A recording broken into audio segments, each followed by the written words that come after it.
Hello everybody, welcome back to True Crime Metrix. We put it to a vote, folks, and the results were a resounding demand for Jeff Lacasse interview with police on second day, day 2 of Adelson week. Welcome back, welcome back. Yeah, I didn't say it would be consecutive days, so, in our commitment, we're still here, we're still in Adelson week, we're counting the beats to Adelson week. What will be tomorrow? Well, I think it'll be Jeff Lacasse again, right? Or should we mix it up? It's a long video. We've got a 2-hour part 1, and then a 2-hour part 2, and then even Jay has put up some extra bits and pieces that we may or may not have seen on this channel before. Of course, it's not our first time covering the Jeff Lacasse interview. I think we've done it at least twice before, all the way through. Go and check that out on our channel page.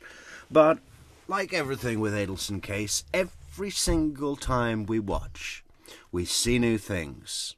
I think it's because we spend time, going over here, coming back over there, and the context of our assessments, little bits and pieces we find out from Luis Rivera's testimony, Katie Magbanoa's cross-examination, etc. It changes what is in the forefront of our minds, right? Example, what were we just looking at? We were looking at Charlie Adelson's direct examination with Dan Rashbaum, right? And, I'm sure that'll come up as we move on through the Jeff Lacasse interview with police. Isom, General Isom will be making an appearance, but for the most part, it's Detective Lowen? Is it? I forget the name of the detective, but Jeff does most of the talking. Murder Mouth Jeff, he's a little bit speedy, but that's okay because we're here, we're listening. So welcome everybody in the chat. How are you? Fantastic to see you. DJ Miller from sunny Florida. Wonderful stuff. Torrentina, Linda, Carrie Brooke, Kazati. Yeah, our acoustics should be rocking tonight, folks. Out of the echo chamber. Our internet signal should be rocking tonight, folks. We got our giant antenna all set up and ready to go. So, everybody else in the chat. Spacey Dove, looking good with that wrench, babe. Evelina, Trudy. Welcome, Evelina. Okay, let's rock. Go through all that in my head. I come to the conclusion, as you said a minute ago, that she was at least aware this was going to happen, and I think probably involved in it.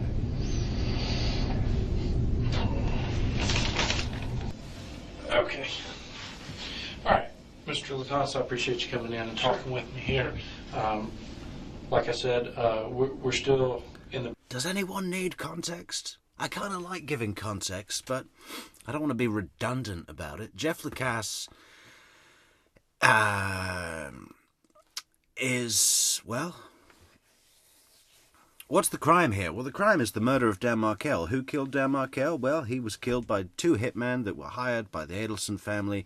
The baby of the bunch of the Adelsons is Wendi Adelson. Jeff Lacasse is kind of fucking psycho sort of girlfriend, or is it ex-girlfriend? I mean, he's been totally set up as a patsy, strung along, all set up. The murder happened at the exact same time that Wendi knew that Jeff was scheduled to be leaving town to Tennessee, driving from Tallahassee to Tennessee, which would have taken him right up Thomasville Road, heading north, which goes right past Trescott Drive, adjoins with Trescott Drive, which is the road that Professor Markel lived on.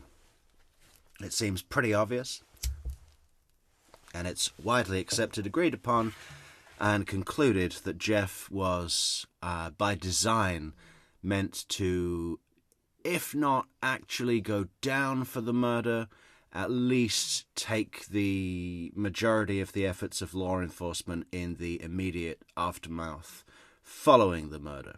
right? Focus on him. Jealous Jeff. Crazy Jeff. He flew into a rage in Gainesville. He was going through my phone. Yeah, everyone look at Jeff, okay? I think that's probably more likely. It would have been the cherry on top for Wendi, sociopath that she is, for Jeff to go down. But would law enforcement really be that stupid? Possibly. Yeah, so Jeff actually left a day early. Divine intervention, we may never be able to tell, but it could be.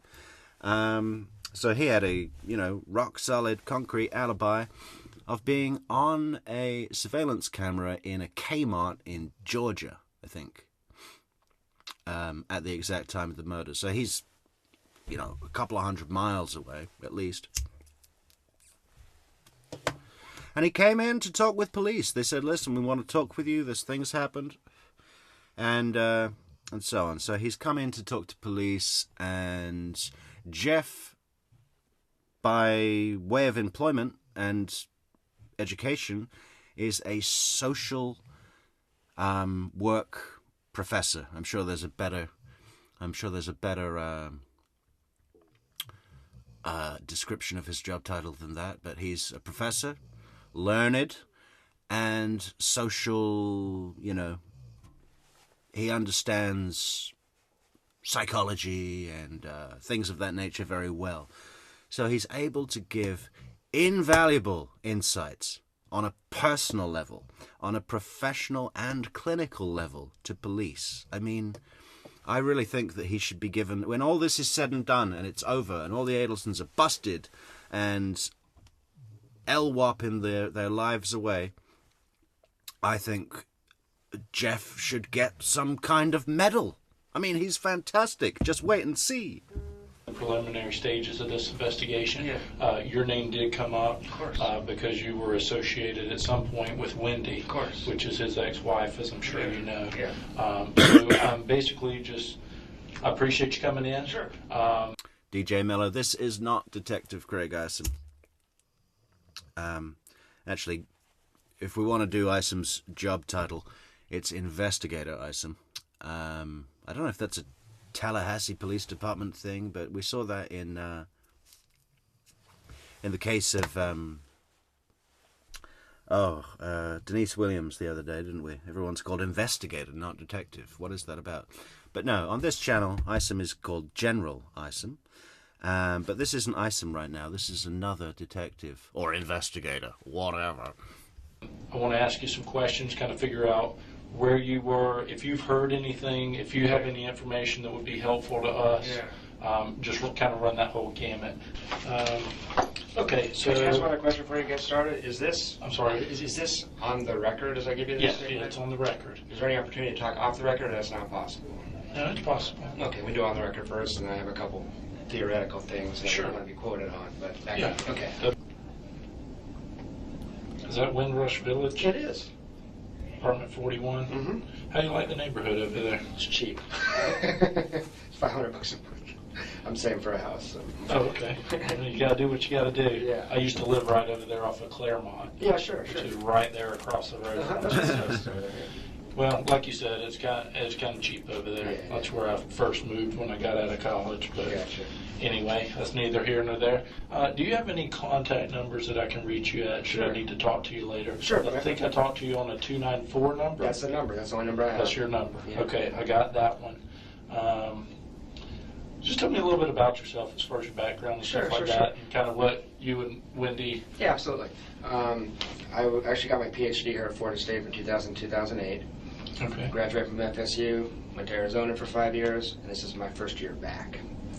So I met Wendi maybe a month after I got back. Met her in September of 2013. Okay. We were set up on a date by a mutual friend I work with. So I've just realized it's something, oh no. I just thought he would have been living in Phoenix at the same time that Jody Arias and Travis Alexander were doing their thing in Mesa, Arizona, but I think he said that he'd been doing his PhD in Tallahassee from 2000 to 2008. Of course, Jody would have already been in prison by then. Well, actually, jail, awaiting trial.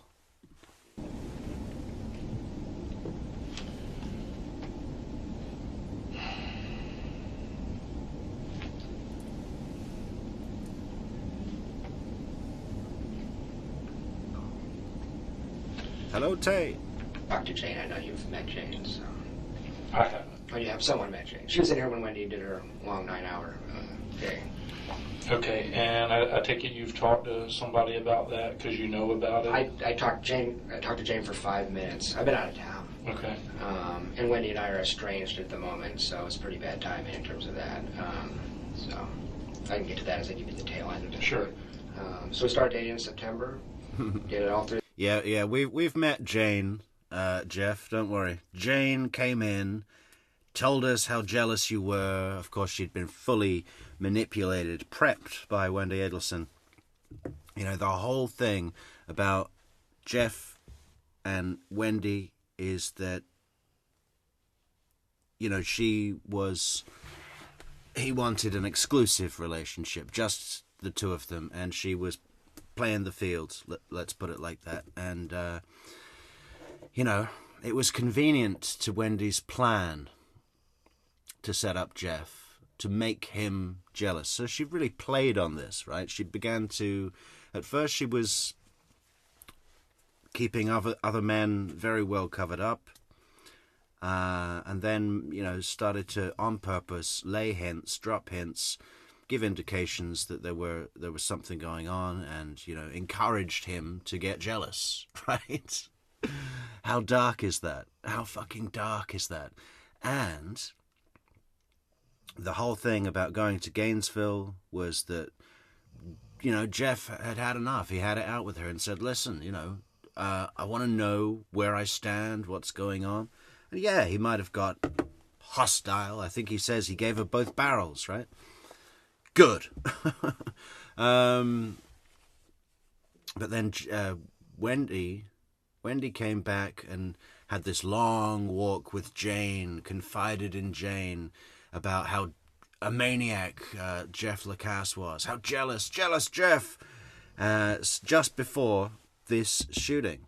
So that when the shooting happened, Wendi had also somehow just manipulated the situation for Jane to come into the interrogation room where she is being questioned and have her, Jane, mention Jeff Lacasse's name. Is Jeff this much of a lunatic? Oh, I didn't even think about Jeff. Oh, really? You didn't think about Jeff, really? Yeah. You haven't been planning this, no? Oh, okay. Through the fall. Okay. Wasn't serious back then. She was dating other people as well. Came back from Christmas break, had a conversation, decided to date more seriously, and by March 1, we're a couple, we're girlfriend, boyfriend. By March of 2014? Yeah. And then spent a lot of time with Wendi. I don't think anybody's been with Wendi more than me in the last 6 months. Okay. You know, she has 2 kids. I've been over there, I'd say 80 or 90% of nights I'm over there. And every single night that she doesn't have the kids, with maybe just 1 or 2 exceptions, if she's in town, I've slept over. So I spent a lot of time with her. We had some problems. Where's that at? That's 3303 Aqua Ridge Way in Corn. Always at her house, never at mine. I got a shitty apartment, as you know.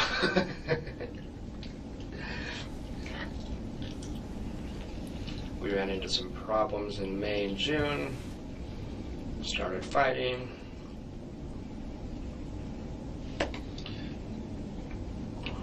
And I'm not here to get into your personal life. Yeah, but I think it may bear. Go ahead. Yeah. But given the severity of this incident, Yes. I mean, I am going to pry a little bit. I hope you Pry don't as get much as offended by that. I'm not offended. Ultimately, I mean, what our goal is to find out who did this and to bring them to justice. I get it. I You get know, it. so So anything you need to ask. That helps me because I don't want to volunteer my BS if it's not useful. Someone, you see, usually I'd call this what Jeff's pose is surrender pose, right? We saw it with Chris Watts when he was watching the video, the doorbell cam of his neighbour that he'd recorded while Chris was loading the bodies, or body, depending on whether you believe that the children went out to the oil site alive or not. I'm not sure. I don't think we'll ever be able to know for certain from Chris. Surrender pose, right? Chris Watts had his hands on his head. The cops are there watching the video with you. And by chance, you couldn't see what he was loading up. But Chris didn't know that. Right? There's a policeman in here watching me load up the body of my dead wife. And I really hope the truck doesn't, blocks the view of that. But also, Jeff's pose, surrender pose. It's an eye, right? Like an eyeball. His head and the shape of his arms, it's making the shape of an eye. And he sees all, knows all. Well, that's kind of funny. I don't know who said that. I think it was Jay or Mentor Lawyer. By the way, thank you, Mentor Lawyer, for this wonderful video. We're robbing you again, Mentor, but we support and we love and we say thank you. Our goal is to find out who did this and to bring them to justice. I get it. I get it. So anything you need to ask. That helps me because I don't want to volunteer my BS if it's not useful to you. So tell me what's useful to you. If anything you want to. Yeah, and with that, I'll just tell me everything, and I'll write down what's useful and discard the rest. Okay. So what kind of problems were you getting into in May and June? Was it? Yeah. Jeez, this is gonna be public. This is fucked up. Wait, what was that? I said if this goes public, it's just I know how this works.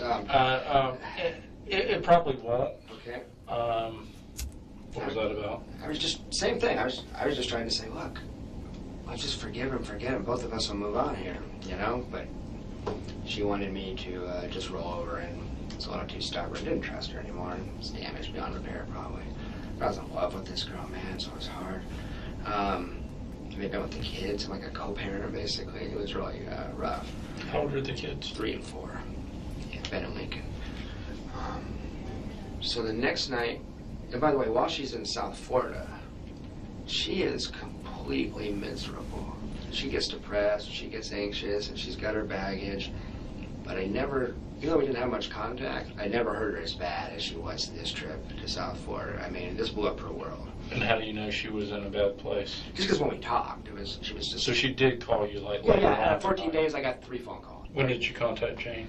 Contacted Jane on Saturday when I was emailed that Danny had been shot. And I called Jane, and I said, hey, I don't know if I should contact Wendi or not. This seems like this is way more important than a stupid no-contact email. And she said, yeah, just email, just text her.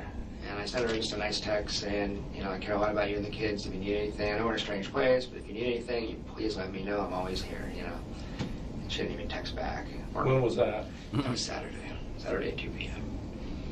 Well, I mean, she's got a lot on her mind right now. She does, but the thing was, she's texting with Jane. She's calling other people, mutual friends. She's in touch with lots of other people. Oh, okay. So, yeah. And this may be too messy for her. Yeah. But I'm not trying to. I wouldn't take that personal. No, I'm not. At this point. No, I'm not. I know she's in a mess. I sent her a book for her little kids about bereavement from Amazon, and that would be the last contact I have. So. Right, you sent a text on Saturday 2 p.m. to her. What a well-intended gesture, huh? He sent the kids that he's been sort of co-parenting for 6 months or so. He sent them a book, supposedly a picture book, about bereavement to help children adapt and understand the grieving process, I suppose. Just what a, I mean, that wouldn't occur to me at all. But yeah, what a well-intended gesture, and that's Jeff Lacasse all round, right? A good man, good citizen, good man. It went unanswered. Yep. And then I'm on the phone with Jane 5 minutes later, and Jane's like, oh, I'm getting a text from Wendi, so I know she was around, And her phone was working? Yeah. Okay. So that's the Do you know if she's dating anyone else? I'm going to have to speculate a little bit. Okay. That's fine. Like I said, we're investigating any and all leads. So if you're looking for a potential love triangle, if that's the issue, like, you know, someone that would... We're still, Yeah. we're still trying to figure all this out. Yeah. It's weird because I don't want to sound like just like the jealous boyfriend, you know what I mean? We're taking all that into consideration Okay, too, fine. and I mean... Okay. There's going to be a lot of men that are... Jane, who would have done this? And are they going to come after my kids? Or me? Who's next? Is Jeff this much of a lunatic? Oh, I didn't even think about Jeff. It's so badly acted. There is zero doubt in my mind. There's no ambiguity about it. Wendi set this whole thing up, right? Much more so than the actual hiring of the head. You know, everybody says, oh, Wendi was so clever, she was so far removed from the planning and the hiring and everything. But when you really count up the actions that she took to aid this plan, this murder, it's quite a bunch. It's quite a bunch. And when you sew them all together, it's a big old blanket of justice and guilt. enamored of Wendi, that are really into Wendi and feel protective over Wendi, and there's a few of them. Now, I don't know which of these guys she's going to say, oh, that's just a friend, and that's true. I don't know. But I'm, skeptical.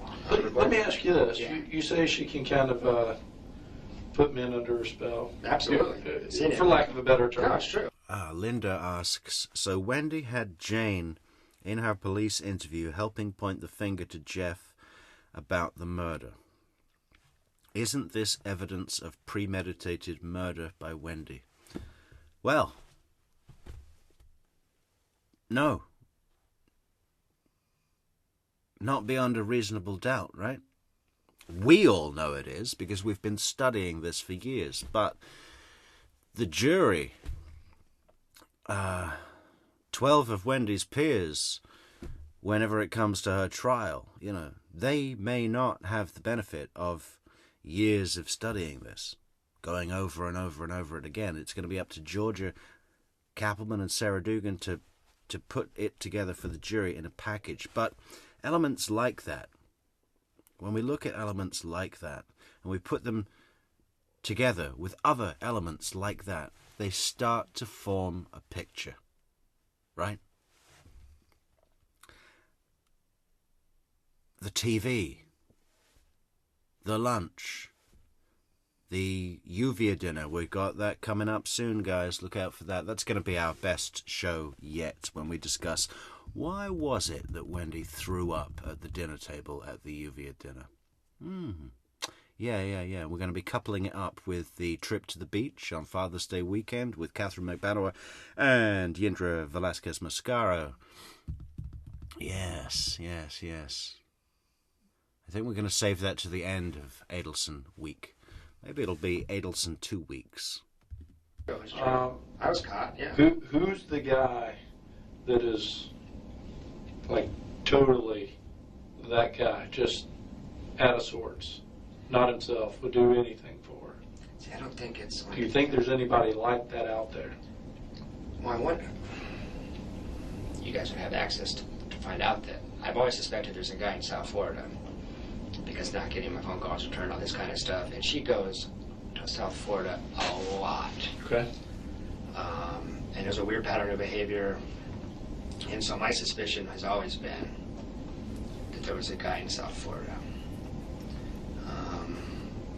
I wouldn't know who that was. All right. Can you tell me where you were, like, up to and immediately after Sure. Friday? Yeah, absolutely. Thursday night, was very upset about all this, and I was going to Tennessee on Friday or Saturday. I had vague plans. I called my friend and said, I'm really upset. He said, get in your car and drive. So Thursday at 7-ish, I just started driving north on 319 to get to 75.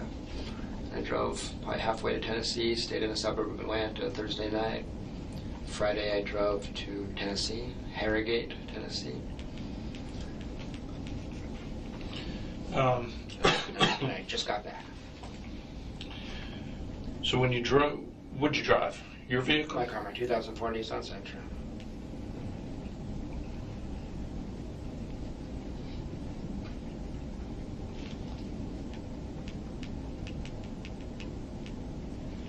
And you said you stopped in the suburb of Atlanta? Mm-hmm. Where was that?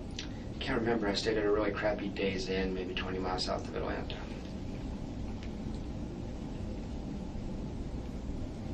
I wish he said the town, because I would totally go over and stay in that Days Inn and retrace the steps, the Lacasse steps. 20 miles south of Atlanta. Yeah, roughly. I could pull up a credit card receipt if you really need to know.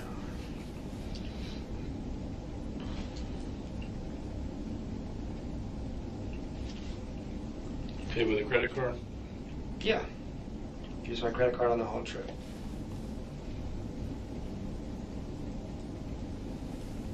And I stayed with a very close friend up there and his wife. So I stayed at their house. Okay.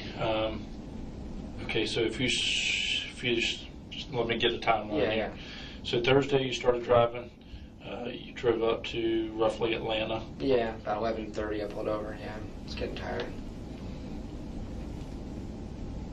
All right, what time did you get up and leave? Oh, I left at 9 a.m. I couldn't sleep that night. I was upset about Wendi. So I probably was out watching TV till 2:30. I got up at 8:15 and I took a shower, got out of there at 9. What time did you check out? 9? I didn't check out. It's just one of those crappy Fleabag hotels. I just got out of my car. And I'm in Tennessee by 2:30. And then when did you start coming back? I left Sunday at about 10:30. Stopped in Kennesaw, Georgia to stay the night with a friend and just got back. I talked to my boss as far as whatever you wanted to talk about off the record. Yeah. And she gave me the answer that I kind of expected she would. And ultimately it depends on what it is you're going to say. Because if it's something that's instrumental to the investigation, it can't really be off the record because, I mean, we're trying to solve a guy's homicide here. I know. It's hearsay. It's tertiary hearsay. I don't know if that's useful to you. Yeah. I tell you something? Somebody told me, somebody else told me. Yeah, I mean, and you'd have to tell me what it was, and I would have to say, okay, is this something that can be excluded from the report, or is it something... Why don't you just say it's not off the record, but you need to tell us? You know, you'd have to say what it was. Something that's inculpatory? Is it something that's... Maybe I can just make it simpler than that. Maybe I could just say, I would be investigating Charlie Adelson. Okay. Maybe it's that simple. Yeah, so would I. So would I. Definitely. It was him. Oh. Was T behind what happened to me? Do you remember how many times that phrase up? I really am. I promise. I'm going to go through the whole goddamn Charlie Adelson direct and cross and cut out every single portion of the variations of the term "what happened to me." He says it over 100 times. I think we're going to end up with like a 3 to 5 minute video when just of him saying, "What happened to me? Was T behind what happened to me? I thought what happened to me." You know, it's going to be great. It's going to be great. It's going to take me like a whole day to do, though, folks. But, you know, it's worth it. I just want to see what it sounds like. It's going to be great. Yes, thank you, Carrie, for the link. If anyone would like to support the channel, please do go to buymeacoffee.com/True Crime Metrix, where you can buy us a coffee.com. Links in the description or in the chat. Also, Patreon memberships, YouTube memberships, What else have we got? Merchandise for sale. Fantastic merch. Don't be an Adelson merch. Adelson merch, other merch. Good merch, big merch. Yeah, fantastic stuff. But the best way to support the channel, as always, guys, is buymeacoffee.com/True Crime Metrix. Super chat, super like, super thanks, super sticker, super subscribe. Thank you so much, guys. What makes you say that? And again, and here's another thing. We're talking to a lot of people here. Sure you are. And you know, you're just telling us what you think. Sure. And everybody else is doing the same thing. And that's okay. Yeah. That's okay. What we're trying to do is just get all the puzzle pieces before we start trying to put the puzzle together. Yeah. We're still in the stages of getting all the pieces. I got you. So why do you think it would be pertinent for us to investigate Charlie? He's very angry about Danny. And if you met, I know he's down there, you can't get him in front of you, but you're, experienced investigator. If you got in front of this guy, he'd set off your radar, set off mine. I used to do juvenile justice, I used to do forensic psychiatry. He set off my radar a little bit. He's a weird guy, strange guy. He's a conduct disorder kid, and he hates Danny. And see if I can put it a little vaguely, or not, but just enough to be useful here. Let's not put it vague. Let's go with what you know specifically. Wendi had reported to me that Charlie had considered all the options possible to take care of this problem. Let's put it that way. Okay. And when she said it, when did she disclose this to you? I don't remember when, but she said it was chilling, because she said, "Can I tell you something confidentially?" And I said, "Sure."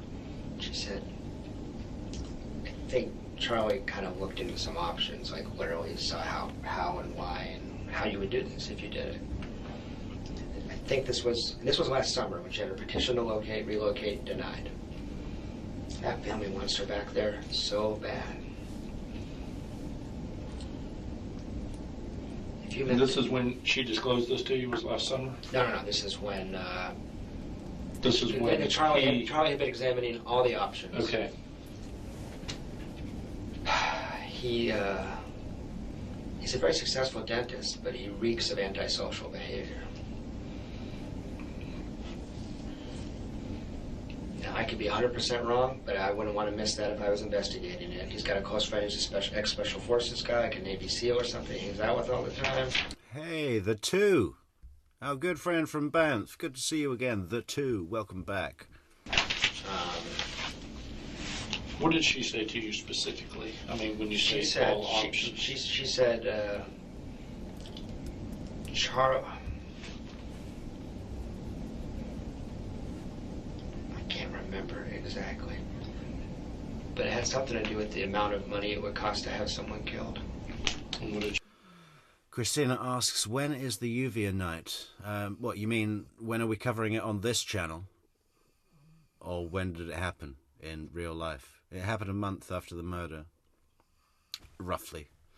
So, August of 14. When are we covering it here? Well, I got to do, it's quite a lot of prep for that one. I want to get every segment from a huge bunch of resources where it's discussed. That's going to be including Wendy's testimonies ×3, Jeff's testimonies ×3,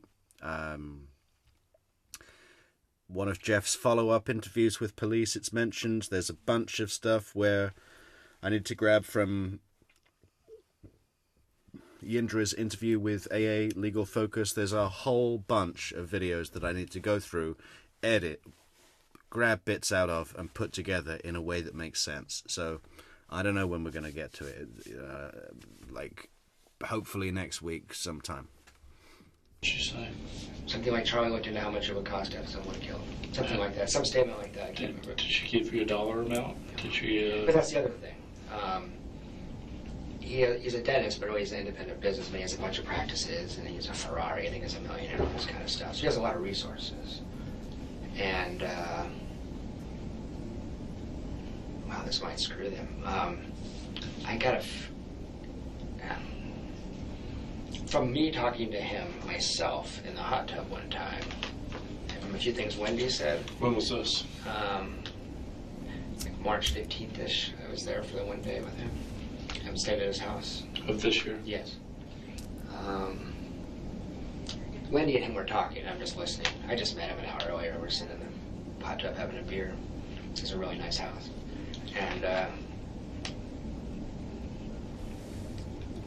I guess this is what occurred. Was anybody else in the hot tub with you guys? Not during this part of the conversation.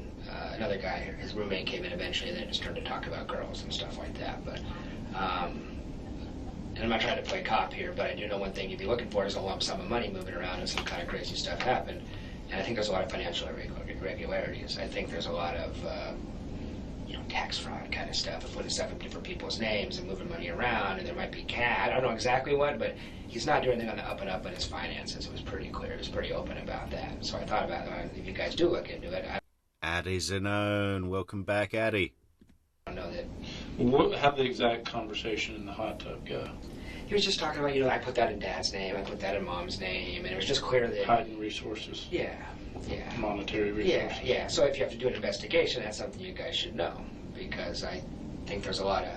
I don't know if it's illegal, but I know there's a lot of... he plays the system, This guy's so inappropriate. We're sitting... Please don't write this down.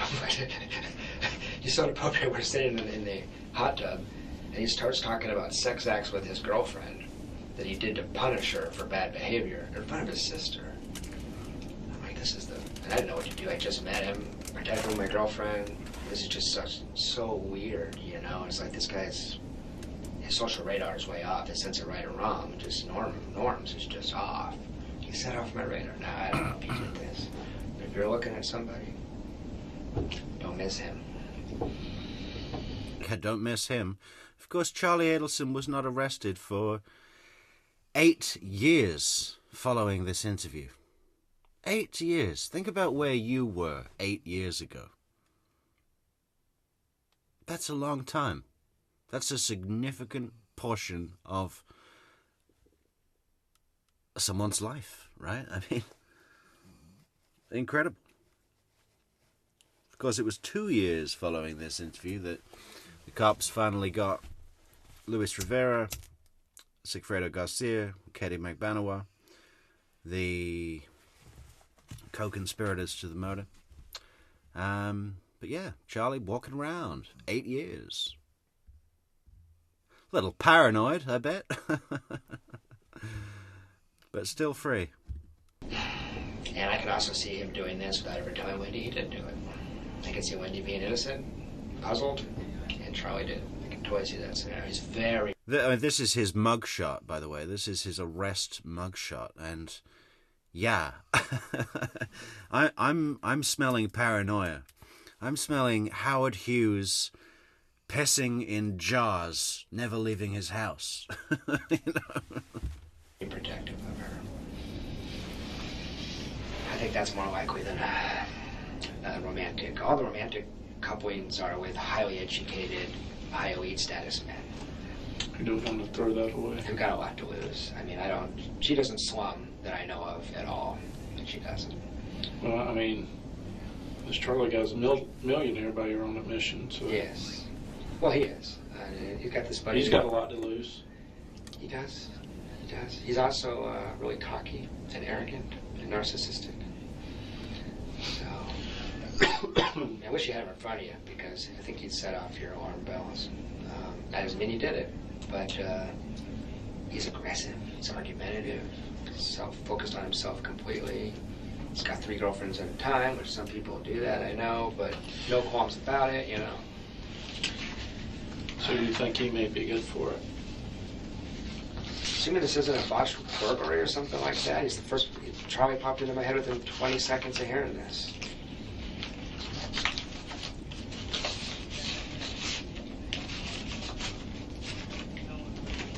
I mean, there's all kinds of, just to give you some context that may be helpful, last summer when they were trying to figure out how to... Yes, please do hit the like button, folks. Hit the like, get that like, big thumb. Show me your big thumb. Big thumb. Hitchhike. Exercise that thumb. Hit that thumb. Hey, Amy, can you send me a link to the Adelson Institute promotional video on WhatsApp? Are you able to do that, Amy? That'd be great. Manipulate this divorce, or work the divorce, I guess, so they could get, it's a bad fight, all this kind of stuff. They were talking about Wendi converting the kids to Christianity just to annoy Danny. I mean, this has been a pitched battle,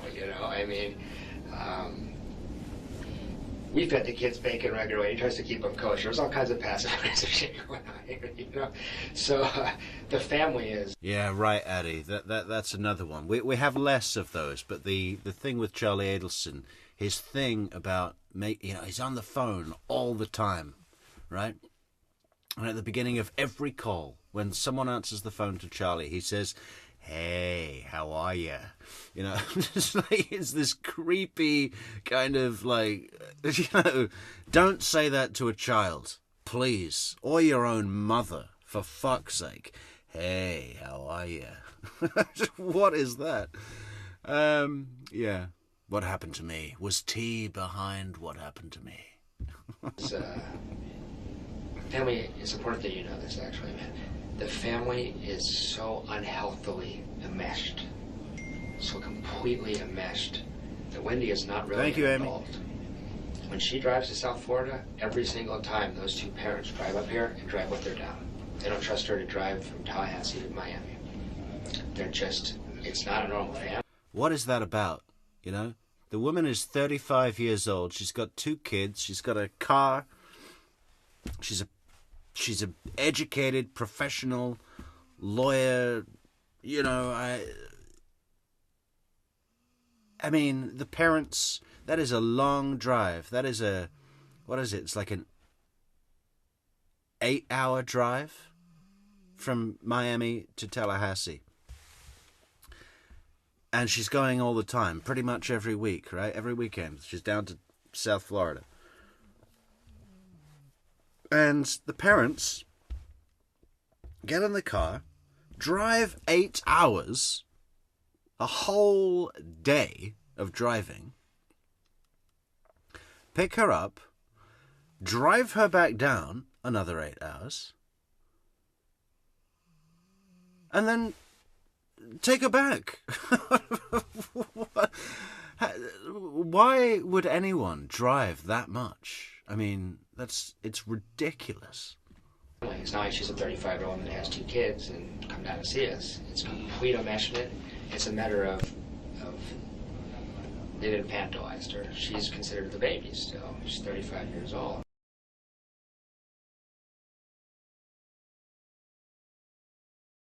Hey, Bob's back. Hey, how are you, Bob? Good to see you, Bob from accounting. It's been a while. Charlie protects her. So I don't know if this could be a bizarre fantasy. You guys are hearing all kinds of stuff. Yeah. I hope to God it wasn't Charlie, honestly, but that's what popped into my head. So. Right. Okay. I'm so sorry. You're okay. I got... Ison! I just spit it all out, so you... Did you really? Okay. All right, thank you. Who did it? He's thinking, her brother Charlie could be a viable suspect. Okay. I mean, I don't know if we've ruled him out or not. Nobody's ruled out. I don't think Charlie would have done it, by the way. But he's one of these. He's a real rich guy. But he's got friends on both sides of the tracks, and he's real street smart. He's always trading and stuff like that. And got this buddy that's in the special forces, and so he's like a dentist, but he's hanging out with guys that are different social class actually, and kind of antisocial, impulsive, angry, fiercely special forces. Hey. There's Katie's mugshot, right? If ever there was a face that said, "Man, I fucked up." There's this thing with mugshots, right? It's an amazing art form. Especially when you're on a heavy charge. Especially when, guys that are in and out of jail for petty stuff. Mugshots come and go, but for this young lady here that's looking down the barrel at a life sentence,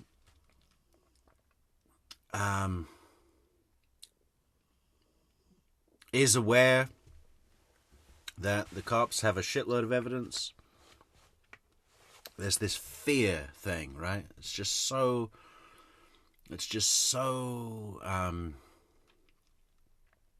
ingrained in our I don't know, what do you call it? It's like ancient thing. It's like she's looking at a lion in the jungle or something, you know? It's like fascinating. So he's like a dentist, but he's hanging out with guys that different social class, actually, and kind of antisocial, impulsive, angry, fiercely protective of Wendi. And I've heard him say, I'd like to kill that motherfucker. I mean, I've heard him say that so many times. Now, I've said that out loud, too, and I didn't do it, but there's something different about Charlie. He reminds me of, like, an antisocial. Charlie's an older brother? Yeah. She's the baby girl? She's the baby girl. Is Charlie older or younger than this one up in Albany? He's the middle kid, I think. Charlie is? Yeah. If you had him in front of you, he'd set off your alarm bells. Okay. Doesn't mean he did it, but... No, I know that, but why? Okay, all right. So you're basically saying out of, what's his name up in Albany? Yeah, Rob, no way. He's the oldest? Yeah, he's the oldest, yeah. Out of Charlie... I find it interesting. I mean, what does Jeff know about Rob? Rob's completely disowned from the family because he married that woman of Indian descent. Whole issue with Rob. I mean, maybe there's a lot more to it than that. I always thought that if there was some kind of incestual activity going on, let's say between Wendi and Charlie, or between Harvey and the kids, I mean, what the hell is going on? I mean, there's just some kind of feeling. I think most of that comes from how when Charlie and Donna talked, there's this heat, right? I don't talk to my mother like that. No way. I mean, it's not fucking normal. There's this weird heat. And she idolizes him. And he... most of what he does seems to be to please his mother. I mean, it's just... what is going on? So it's something we've discussed on the channel before. If Bob had walked in to some sort of incestual activity... I mean... Rob. If Bob from accounting had walked in... What do you know, Bob? Tell us, Bob. Mom, Dad. Who else is there? Sorry, that's what I was saying. Why is Jeff so adamant? He says, oh, Rob from up in Albany? No way. What does he know about Rob at all? Why has he been told about Rob? You know, it's just, there's more to come. I get a feeling when we get to Donna's trial and Wendy's trial, details are going to come out that none of us have ever been able to imagine or predict. I think it's going to be shocking material, right? Let's just try Mom and Dad. Down there, that's okay. it. That's it. All right, out of those three, you're saying Charlie would be the most volatile to do something? What would he do? He'd get his buddy in the special forces to do this, or he'd get some seedy guys down in the Cuban neighborhood or something like that. That's what he would do. Something like that. I mean, the main thing I told him was that Wendi had told me that he had looked into how much it would cost last summer. Wendi told you that? She did. That Charlie had looked into how much it would cost? Yeah. So... She said it in a dead serious, chilling, uncomfortable kind of way. Not like I joke around, I like to kill Dan Markel, I'm sick of his shit. That's different. You know, this was like, she said confidentially. Okay, she just, you and her one-on-one? One-on-one, late at night, and... what was that last time? It was late at night, and she told me that. So. It was last summer when her petition to relocate was about to be denied. Oh, because she wanted to take the kids out? Well, they want her down there so bad. The family's so enmeshed, so tight, so unhealthy. she's like the baby. So, if you met Charlie, he's an unusual guy. Okay. No. So if you just so I understand and I don't misinterpret, what exactly? How did she say it, and what did she exactly say? Yeah, and I'm pulling it from memory, but something like I said. We're also talking about us, because I was like, would you ever leave under any circumstances? Yeah, I know you don't love it here. Am I going to be dating you for 2 years and you just move? She's like, I can't because of Danny. And she said, yeah, as a matter of fact, something about it would be convenient if Danny wasn't around anymore, but, once he doesn't want anything to happen to him or something like that. She said, but Charlie actually looked into... I really wonder what Wendi would have done if, she's bitching about Markel. Oh, I'd never be able to leave Tallahassee unless something happened to Danny. What if Jeff had been just listening to her, standing in the kitchen, processing the implications of what Wendi was saying, and then slowly looked up and said, I'll take care of it. He's a dead man. I'm going over there right now. Where's my pistol? What would Wendi have done? I guess she'd have been, really on board, right? Oh, great. Yeah, that's easy. How that would be done and how much it would cost. She might have said, I think, Charlie. I don't remember. But it was chilling. In the moment, I was like, my stomach flipped. I was like, whoa. The crux of the statement is my brother Charlie has looked into how much it would cost to... take care of somebody. Take care of somebody. This guy has very little empathy. He's just a weird guy. Okay. I'm not saying he did. I'm just saying if you're looking at somebody, you can't miss Charlie. Okay. I think that's more likely than a romantic thing. Well, that's you. Yeah, it's not me. The other guy's gone. Sack, wherever He's gone. He's gone to... And by the way, make sure that she saw Sack once a week for 20 minutes of sex. I don't know the relationship, I don't think he gives a shit about Wendy, so I don't know. Yeah. Sorry. Size. Yeah. What? I don't have time for her.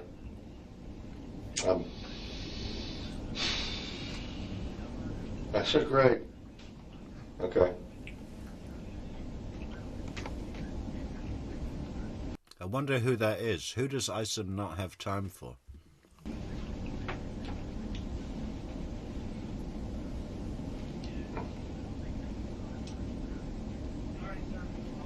Hey, welcome back, Riding. Yeah. Thanks, buddy. Thanks. Bye. Before I forget, the other thing is that I didn't know about Sack for 9 months and I was with boyfriend for 6. So I've always suspected there's a guy in South Florida I never know about. I mean, that's just a paranoid boyfriend. But I wouldn't believe Wendi when she says, I'm with Jeff.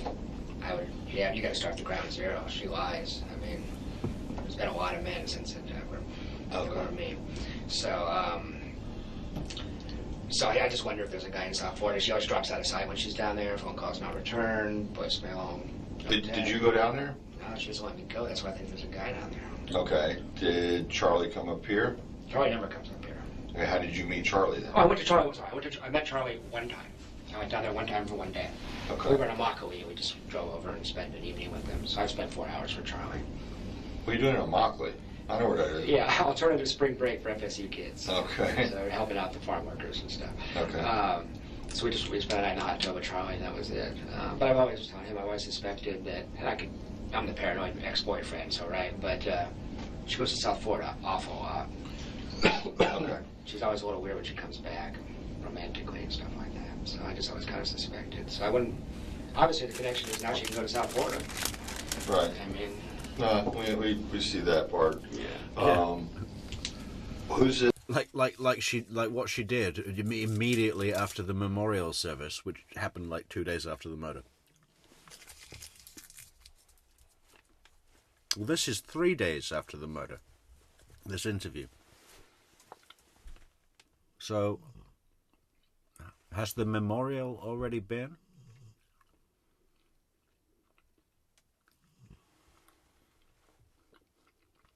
Maybe. Wendi could already be in South Florida right now. You know, the house was already packed. This Green Beret, did you say?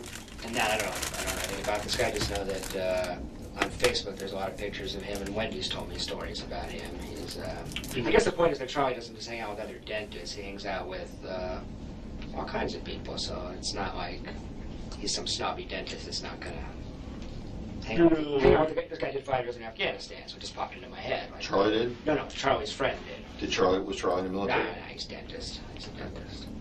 So, Okay. but when Charlie talks, he talks about a cross-section of people. I mean, he has friends all across the spectrum, including, you know, some unsavory characters. Let's go back to the statement that she made. I just want to clarify the stuff. She tells you, she goes, yeah, my brother, I think the phone was going off there. My brother has checked, or my brother has something along those lines, has inquired as to how much it would cost. Something like that. I can't give you an exact quote. It might have been, I think Charlie, here's an example. She might have said, I think Charlie might have looked into how much it cost to actually have that done. You know, he's down there in Miami when there's, you know, it's not unheard of. Something like that. All right. It just had crossed Charlie's mind. Bottom line, it occurred to Charlie that was one way to take care of the problem. And he wants to help Sis? He is fiercely protective of her. He wants her back in South Florida so bad. The whole family does. She never, you know, you guys know the background? She never wanted to be here, ever. I mean, she came here with Markel. They're supposed to be here a year, then move on. He had a job at Miami. He was an asshole, so he lost it. He said, no, go back to FSU and stay there. They're stuck here. So he's doing great. He's the Sandy Doenberg professor of law and all that stuff.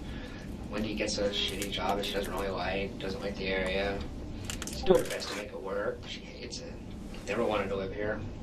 Never thought she'd live here. This is all from her, right? Yeah, this is all straight from her. Are you kidding me? I'm her boyfriend trying to convince her this is a great place to stay. Get a new attitude. This is a daily conversation, you know? I'm like, I love to. I moved here on purpose, you know? Right. So this is a daily conversation. Like, look, Waco looks pretty, you know? That kind of stuff, you know? And her whole thing is, no, I still don't like Because it. I'm trying, but it's, you know, I didn't choose it. Okay. I didn't choose it, and that makes it hard. I heard that daily. Yeah, I didn't choose it, and I hate the movie theater in Tallahassee. The carpet is all sticky, and you know, you should see the movie theaters we have in Miami. They're so good. They're so big. They change the carpet 3 times a month. I didn't choose it, and that makes it hard. Okay. And she loves Miami. She just loves it. When we're down there, she just lights up. It's a whole different thing. Is it Miami or Fort Lauderdale? It's Coral Springs, but it's Miami. Okay. It's Miami, yeah. So, so a daily thing is you're trying to tell her how great this area is and so forth, and she's basically putting it down, and that, you know, I'm stuck here. My husband didn't want it or couldn't keep the job at UM. Was it UM or Nova? It was UM. Yeah. Okay, yeah. And he screwed that up. Yeah. He was so abrasive. I'm sure you heard a lot about that. He was so abrasive that they're like, "You're a great scholar. We don't want to put up with your butt every day. So get out of here." You know? Okay. I mean, he had to work pretty hard to lose that job. Actually. Okay. What was the reason? I mean, I know that there was some type of contention, and I don't know if it was the child rearing, or do you know that? I can tell you anything you want to know about that. I've got every legal document that. No. What did she personally tell you? Tell me about child rearing? Well, the reason for their divorce. How did she get to this point? Oh, Danny was, give you a couple examples of Markel. They would drive from here to Miami as a family. Or this is before they had kids even, but even as a family, both. And Danny would work on his computer. He had one of those converters so he could plug your laptop in. And Wendy was required to drive. And Wendy was required not... That's okay. Sorry. Yes, sir. Say again? Okay, do you have Couch's number? Yeah, I'm going to have him, I'm busy right now, I'm going to have him meet, and then I'm going to talk to him when they're done downstairs or wherever they do the buckle. Are you already on the second floor? Okay, just get Couch, he's waiting for you. Thanks. Anyway, Markel's rule was, you may not speak from Tallahassee to Miami. From Tallahassee to Miami. And she said she would be like, Dick. You may not speak. You drive. No speak. Oh, who did that song? Gwen Stefani? Don't speak. Oh, and I bet Wendi loves that song, right? That's probably where she got the idea for making this up. You may not speak. Is that a merch product, guys? I think it's a merch product, right? Put it on the list. By the way, if anyone in chat, we love to go through the Adelson videos. One of our best sellers in the merch store has been the You're Either Stupid or You're Lying t-shirts and mugs, right? People love that, and I do too. It's just, it really is so encapsulating of Charlie's attitudes to women, to himself, so if anyone if anyone spots like what we just did, you may not speak, that's got to be a merch product. Yeah, put in chat with this logo or emoji like this, right? How great is that? And then we'll know that everyone loves the merch. And head over to merch.truecrimemetrics.com for your fantastic True Crime Metrics merch. buymeacoffee.com/truecrimemetrics to support the channel. Fantastic way to support the channel. Thank you so much, guys. I'm working. Just a total control freak, emotionally abusive, controlled the finances, just ran her shit. And I don't know if he hit her or not, but I can tell you, if you just raise your voice to her like that, she flinches like she's got her ass kicked yesterday. So I've wondered about violence. I don't know. She says no, but people lie. Wendy lies a lot. He was... People do lie a lot, yeah. Especially when they're completely deranged, fucking psycho, sociopathic hell women, right? Like what Wendi is. No empathy. No concepts to feel remorse. There is no... I think even Denise Williams... well, maybe not. I mean, she seems almost equally detached, but Wendy's on another fucking level, right? Wendi is on an absolute other level. The thing about Denise Williams, which makes her a little bit human... Well, not human. A little bit less non-human. Is that... What is that, a double negative? A little bit less non-human than Wendi is that she was fine living in Tallahassee. She was heading down to the food trucks in Tallahassee. She loved the movie theater. She'd head up to Atlanta for sexy weekends away with Chuck Bunker to bunk his chucks. And she just didn't... I don't even know if she ever went to Miami. It didn't matter, right? She was up in Tally, keeping it real. But, yeah, she's equally fucking deranged. But whatever happens to Wendi, life without parole, death penalty... Oh, wouldn't that be great? We're never going to see one slight smidgen of an indication of any sense of contrition, remorse, regret, empathy, nothing. All she wants to do is to continue to stick it to the Markels. Just as an extension of her abuse to Dan, right? Right, and now I'm going to fuck up his parents as well. Crazy bitch. Pretty mean to her.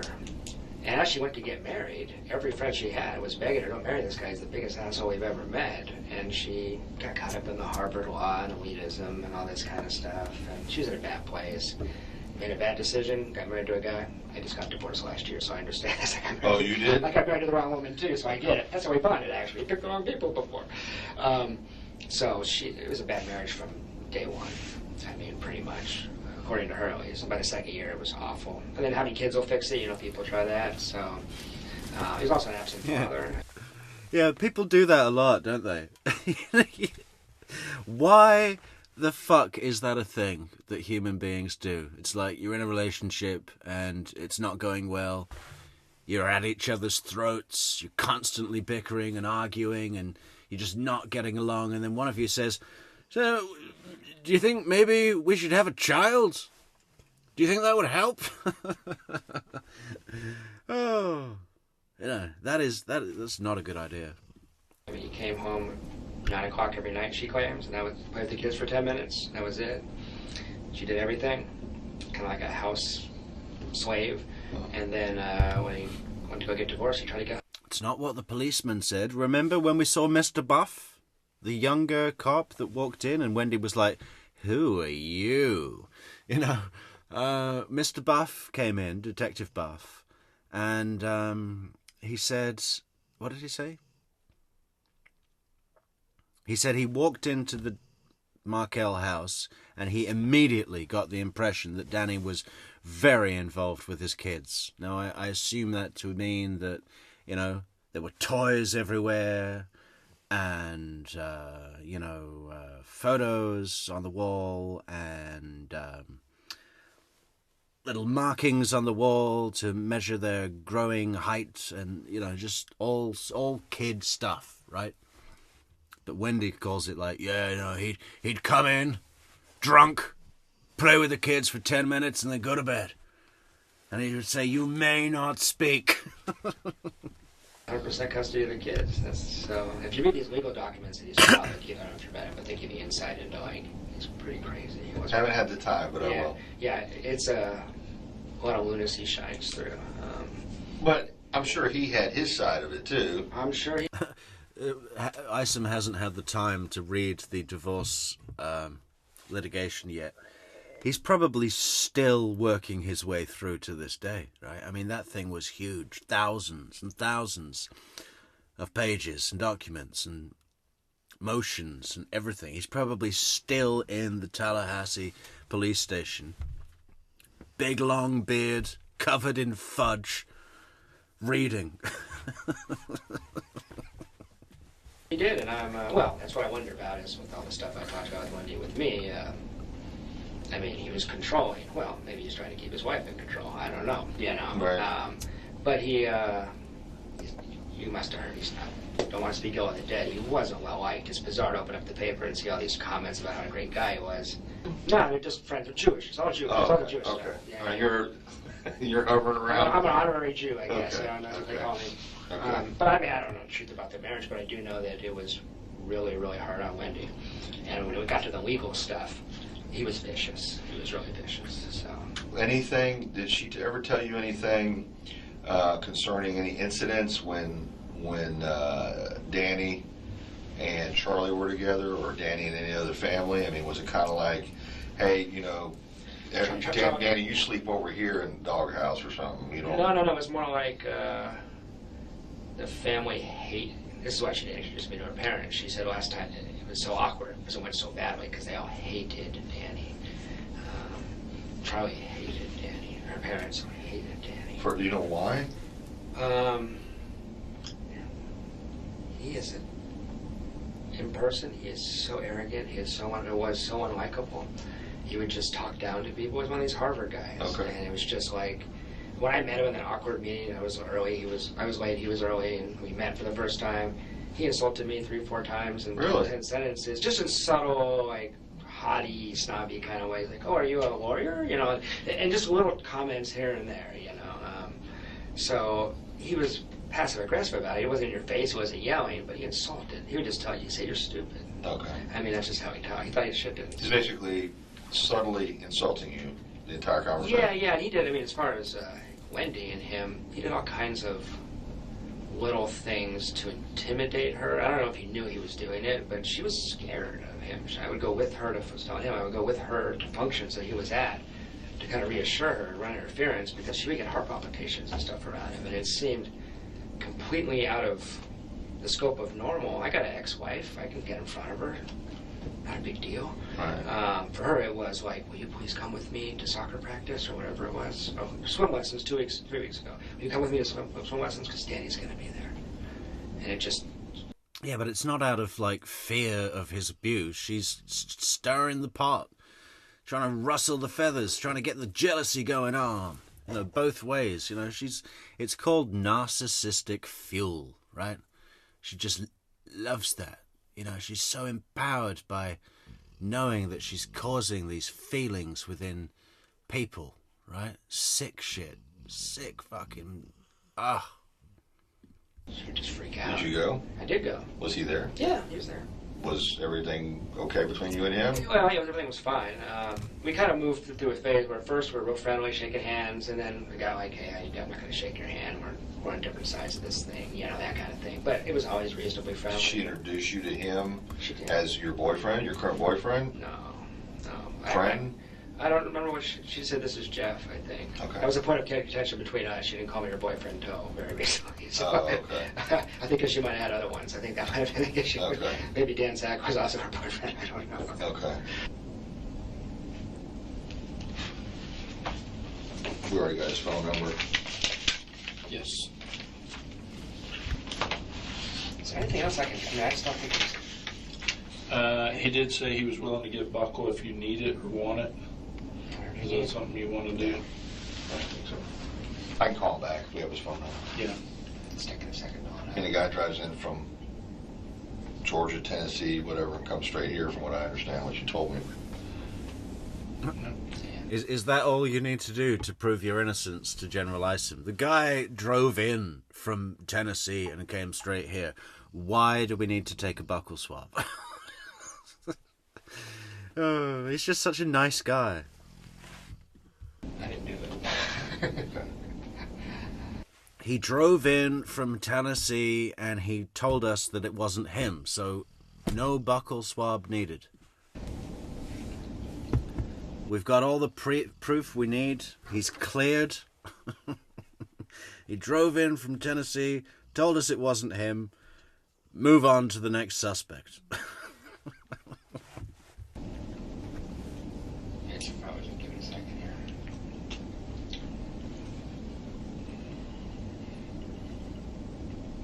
I guess the thing that keeps popping up in my head is, don't write this down, but just so you know if you're investigating, I've been shocked how easily Wendy lies to my face. Don't write this down. Buddy, you're on camera, okay? We don't need to write anything down. I've been dating 25 years, I'm not an experienced man out there, but her and Charlie both have this sociopathic kind of thing where it doesn't seem to bug them at all. So if you had her in front of you for 9 hours... Are her parents from the United States? They are. They're first generation. I think their parents were Holocaust kind of thing, so yeah. And they're weird. Does anyone know where the Adelsons are from? Like, in Europe. I mean, Adelson is kind of... I guess it would be Scandinavian name of origin. I mean, they're not German or Polish. Maybe Denmark? Maybe Denmark. But I don't have a hard time imagining being involved, but they are strange people. Right. I mean, in 9 months of dating her, they probably said 20 words to me. Okay. This is not coming up. Okay, I tell you what, let's just do this. Okay. When you get your paper copies, Okay, send them to Corey for me. I will. And then Or if you can give me an email address, I can send them to you tonight. either way. Yeah. Yeah, and then that way. My name and contact That'll number, just- my email's on there as well. And all we basically are doing is we're substantiating. We do this with everybody. You're Yeah, not the of course. first in this Of case. course, of course. We're just substantiating. This was his whereabouts according to his financial records. He was traveling. He was not in town. Yeah. Yes, he's her former boyfriend, but this is where he was at according to his financial records. Carrie B's got one, you know, we got to do something with that. What kind of car does he drive? He's got more than one car, tell me all of them. Make, model, year. He's such a car guy. I just imagine him, you know, he's got an annual pass to the local car museum. He's in there every spare moment he can, running around like a kid, pointing out vehicles to his wife that's completely uninterested. Isom's running over and saying, 1972, the only model to come off the line with positraction. You can't make positraction. The correct ignition timing was set exactly 3 degrees above top dead center. The wife slowly moving towards the gift shop to indicate that she's ready to go. He's on first name terms with all the tour guides in there. Craig's back. So that's all we basically want to do, and it's basically we eliminate, and then we get down to who we're really looking at. Yeah, I got you. You understand? It's not brain surgery or anything, but I'm trying to think of anything else I could ask you at this time, and I'd be wanting to come back. I just don't want to spend more time with Wendi. If there's anything. Here's another thing that I typically ask people. Is there anything that you didn't disclose that maybe we didn't ask that you think is of note or is important? Because a lot of times you've thought about this just as much as we have. That's all I mean, you've got a whole trip to think about and analyze all this stuff. It's a pretty screwed up family. But I'm trying to, everybody's probably in the same brainwave. For murder? Doesn't seem likely to me. Charlie. No, but I'm asking your opinion, not. I can't see the parents being involved. I got the email and I thought of Charlie within a couple moments. Okay. That's what I thought of. Charlie personally, or Charlie hiring somebody? Hiring somebody. No way, Charlie. No way. You can't? Wouldn't do it.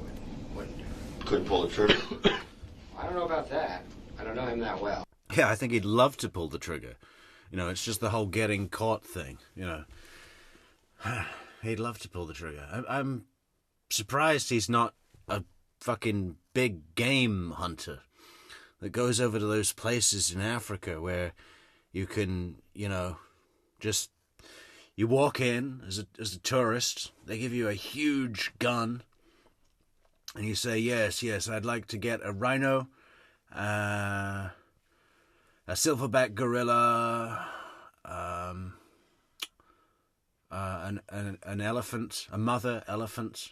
Yeah, I'd like one of those with extra ivory, and also a cheetah. And then the guy will just take you to where they are and give you the gun, and you shoot them, and then they give you the head. They just I'm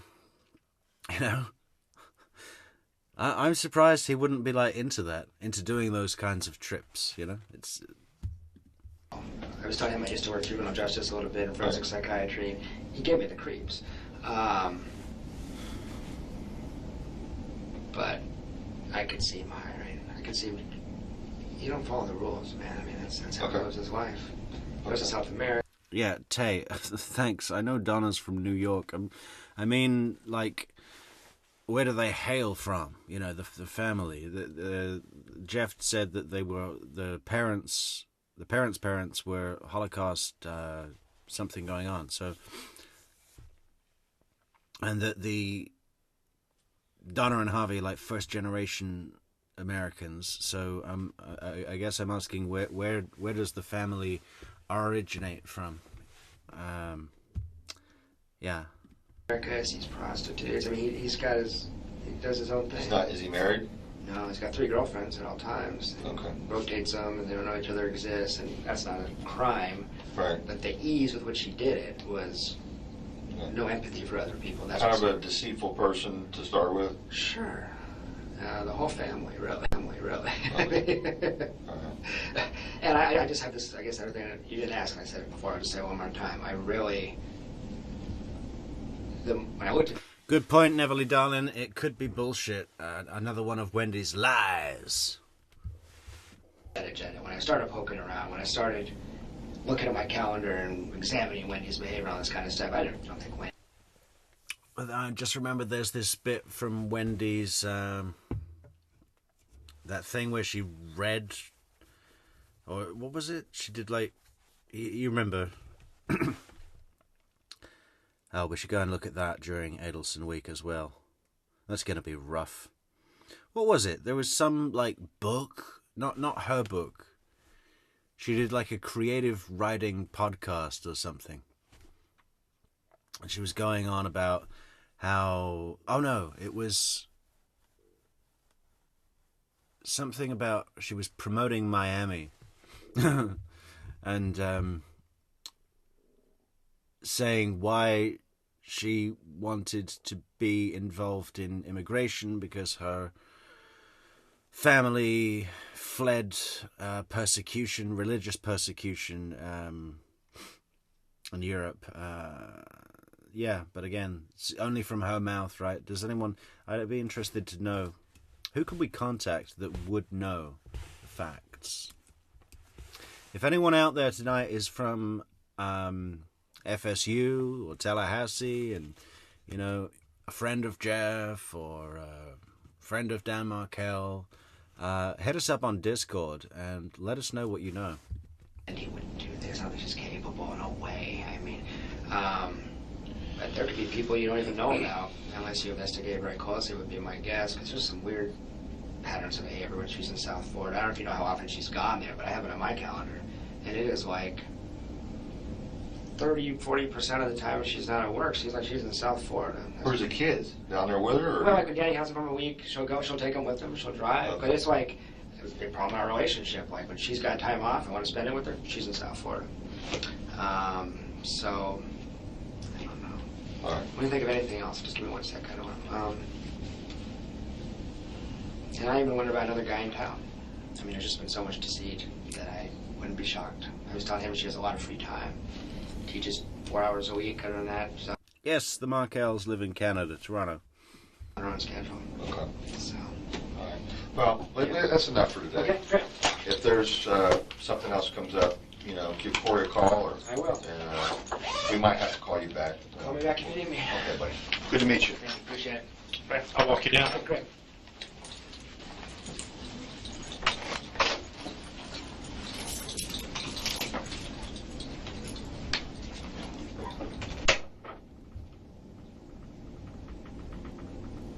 So that's Jeff's first interview with police. Oh, I love empty chairs in interrogation rooms. Always just has this presence.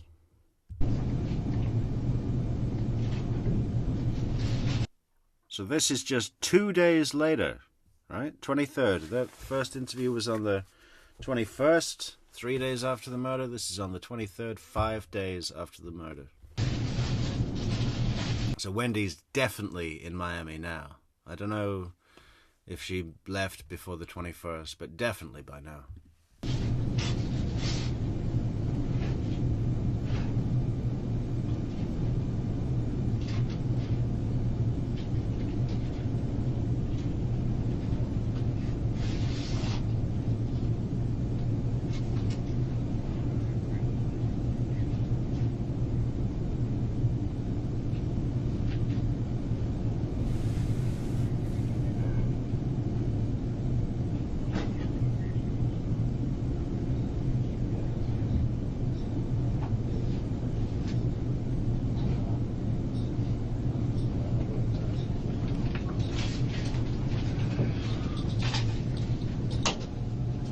They had a claim in here. Okay. Where do you want me to sit, man? You could just sit right here, and I'll sit right here with you. I made a couple of notes I've been thinking. Okay. Do you have a credit card? I do. The one that you sent me the email Got it right here. on? Can I just make a copy of that? Sure you I'm not going to charge anything to you. That's fine. That's fine. But I just got to show. You can't trust the police to hold on to your credit card. Well, here's the thing. Your account doesn't necessarily show that you are the account holder. There's nothing in that Gotcha. correspondence. Gotcha. So I'm just going to make a copy of this. And really what this is doing is just working to exclude you as a suspect. Absolutely, yeah. I can also give You've you pretty much done that. Well, I thought so. I'm sure my cell phone records would show that too. Well, I kind of showed this to my boss, and they're like, well, let's just go ahead and verify that he has this account number. Sure, gotcha. And you weren't locking on to somebody else. Yeah. Conspiracy theory stuff, I know. Gotcha. But, Well, no, you guys got. Well, you could verify it without taking a copy. Police or no, I don't want to give someone a photocopy of my credit card. I mean, yeah, I know that he's not going to charge anything, but just having it out there that's no good. I wouldn't want that. Be careful. Yeah, we got to check everything out. So I'll be right back. I'll make a copy of this, and then I'll come right back. I just thought of a few things that might be useful to you. So. Okay. Sorry, got a million things going on here. Sure you do.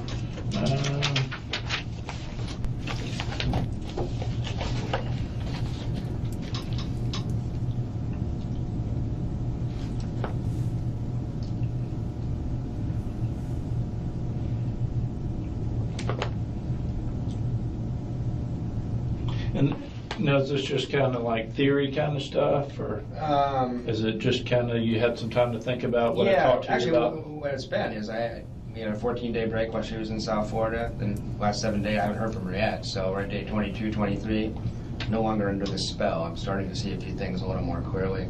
Okay. It's been a month since we were intimate, a month since she kind of controlled me that way. So it's I'm starting to clear up a little bit, man. I'm not under the spell. So there's just some things I think you should know. I'll try to go quick. I know you're busy. Okay. But Don't go too quick, Jeff. As a matter of fact, slow the fuck down, man. I love Jeff, and I'd love to, take him to dinner or so, but,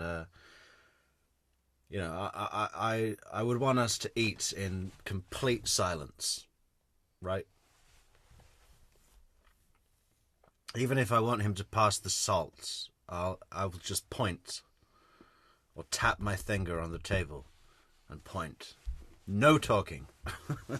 I appreciate you. first, there was two quick things. You probably already have these, but there's a professor in the department that's totally obsessed with her. You probably already got that. Who's that? He's got really bad teeth. I don't know his name. He called her goddess, and he would send her inappropriate texts.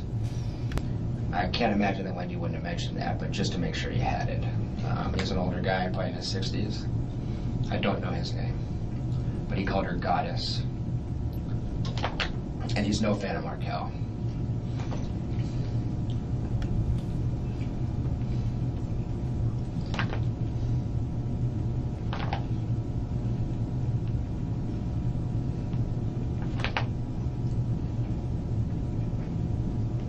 I think I know who you're talking about. I haven't talked to him specifically, but Yeah, seems unlikely, but I figured you want everything. okay. And there was this was one I thought of. We should superimpose Pinochet's I read Pinocchio's face on Wendi and make merch. Yeah. Disney might come after us. There was a student in the fall that was really inappropriate with her. She forwarded a couple of emails to me, and he actually kissed her. I think we should superimpose Pinochet's face or Wendy's head on General Pinochet's body. You know, that'll sell quick. That'll sell like fresh out of the oven, warmed through cakes. Her on the mouth during a teacher-student meeting in her office. That was kind of weird. So I don't know his name or anything else, but there was the student that, if you're looking for obsession, that was strange for a student to lean in and kiss a professor on the mouth, you know? Yeah. Hey, Riding Shotgun, game day tomorrow. What time? Because I'll try and stream not in competition with some massive event. And I always do it when there's a massive event. So that's just Wendi would know the name. She forwarded the email. She was disturbed, but I don't know, you know. If you really needed it, I have that email somewhere.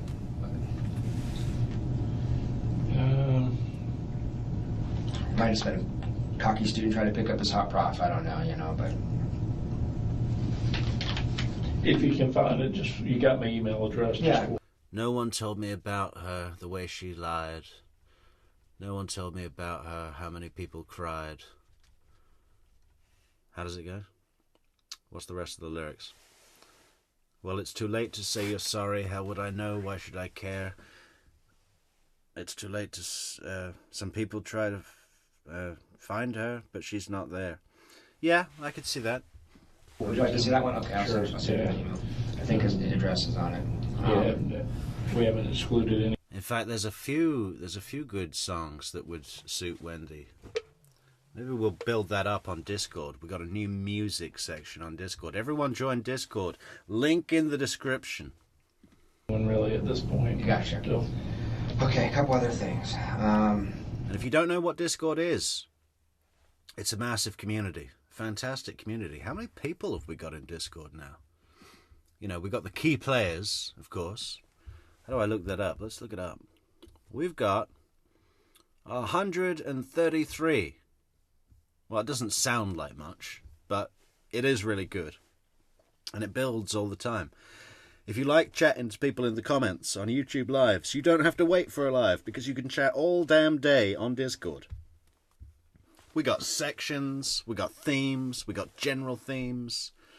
Yeah, everyone come and check out Discord.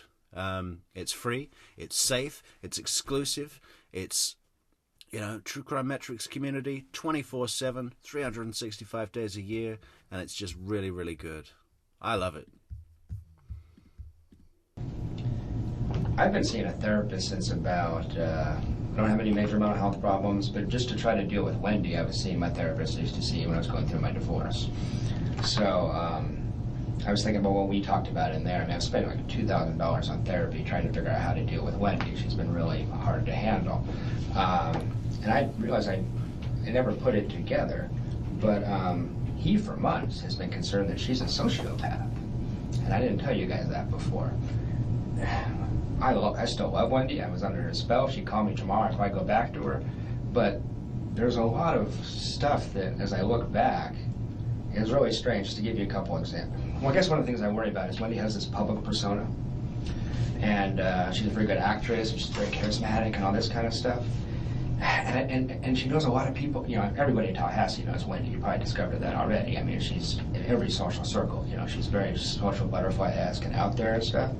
But in terms of people that know her intimately, have spent like a lot of time with her and have seen behind the curtain, you know, I think it's Markel, me, and maybe that SAC guy in the last 12, 13 years. I mean, she doesn't, you know what I mean? So some of the stuff I had seen was pretty crazy stuff. I mean, no sense of guilt, no empathy. No sense of guilt, no empathy. We've got a copy of the DSM coming over from Maryland, thanks to our fantastic moderator, Amy. And I can't wait, because when we're going to be doing these streams in the future with the DSM, we're going to be looking up the qualifiers, the indicators, the symptoms. You know, it's a fantastic read. I've already had a look through the PDF, and it's just brilliant. I'm so psyched to get my hands on that. What a resource, right? Thank you, Amy. Hypersensitivity to criticism. When I said, hey, you cheated, I mean, that's fucked up. She would not apologize. She would not say she felt bad. She would not say she made a mistake. She's a total pathological liar. And I feel bad saying all this because I still love her. She has these flaws, and I would have stayed with her. But if you look back at Markel's legal documents, he's constantly talking about her systematic pattern of deception, how she lies all the time. And she told me once, I have a really hard time telling the truth when it's inconvenient or unpleasant. I lie all the time. I mean, she said that to me. So I never would have thought that Wendi was, I know she didn't pull the trigger or anything like that. But the more I thought about it, how much I was manipulated and how much of a spell I was under and all that kind of stuff, I feel kind of creeped out right now that not, I don't know if she's a suspect or not. The paper says she isn't. But okay, so we got a game at 1:30 Eastern and 9 p.m. Eastern. So what is that for me? That's 2 in the morning and 7:30. Well, we'll see what we can do. We might have to clash with the evening game. As an accessory, it makes a lot of sense to me at a certain point. So, and I don't know that many people that know her that well. Mm-hmm. When you see behind the curtain, she's a total train wreck. My psychologist was saying, man, she just meets the checklist of a narcissistic sociopath. You know, go down the list.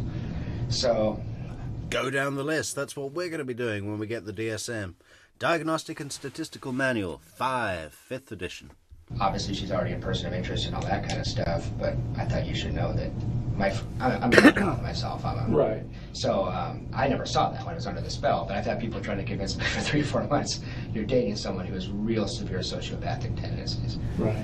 So high functioning and attractive, but still, that. Yeah. So that's something I just thought I should tell you. Sure. Well, I just noticed that Markel, everybody's told me what a nice guy Markel is, and I thought he was Satan.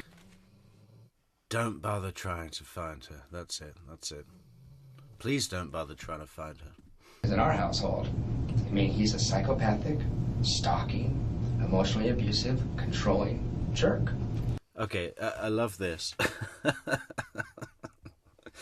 Is that what the obituary read? Professor Markel, gunned down in his prime, was a... So, high functioning and attractive, but still, that. Yeah. So that's something I just thought I should tell you. Sure. Well, I just noticed that Markel, everybody's told me what a nice guy Markel is, and I thought he was Satan, because in our household, I mean, he's a psychopathic, stalking, emotionally abusive, controlling jerk. That's how I need a psychopathic, abusive, stalking, controlling jerk. I gotta write it down. There's too much. Is that gonna all fit on the headstone? The engraver is working his chisel. So, and I thought he was Satan, because in our household, I mean, he's a psychopathic, stalking, emotionally abusive, controlling jerk.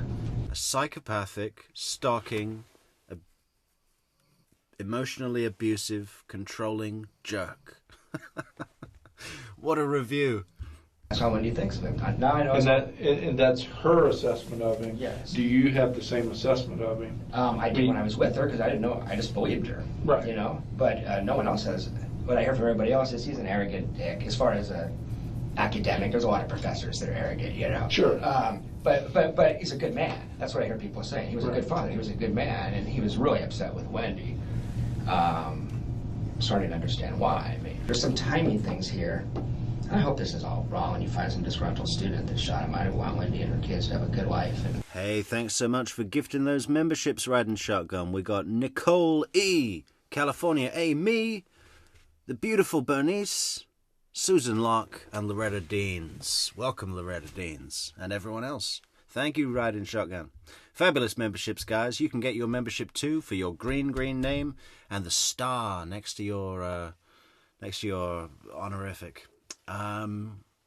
Wonderful, yeah. Link in the description to YouTube memberships, Patreon memberships, buymeacoffee.com/True Crime Metrix. Fantastic ways to support the channel. Super like, super thanks, super sticker, super subscribe, super chat.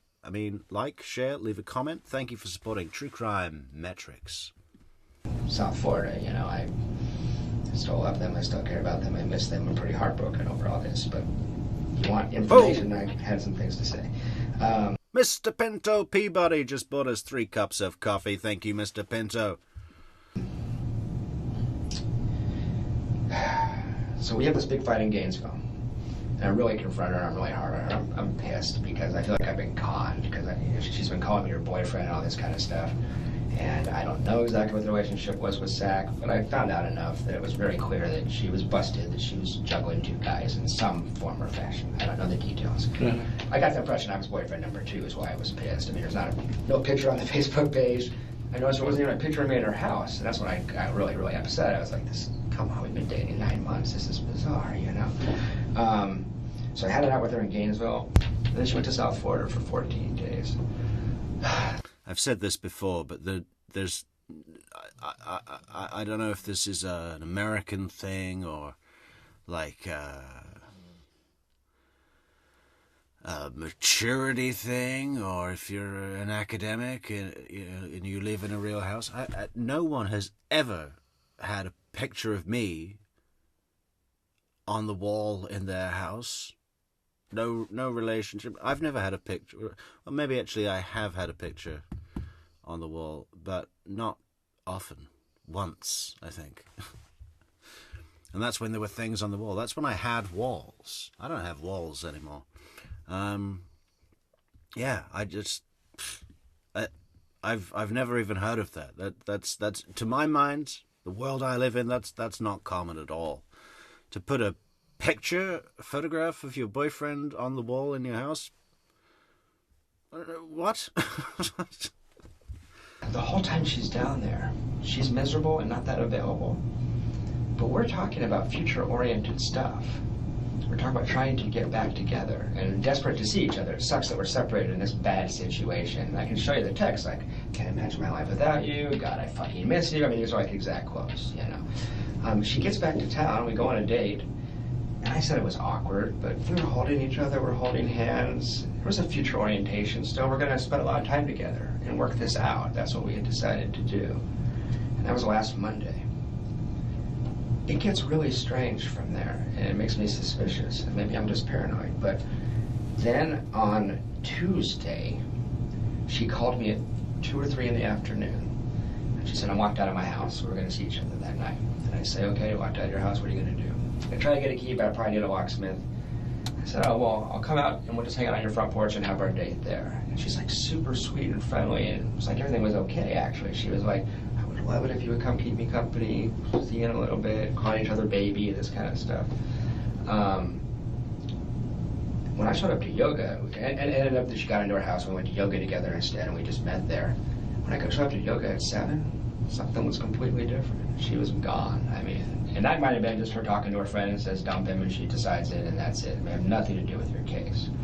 But I would be really curious to know, if I was you, who she talked to between 3 and 7, because something happened where I seem to be irrelevant all of a sudden. And this is after 15, 16 days of her wanting us to, let's just work this out.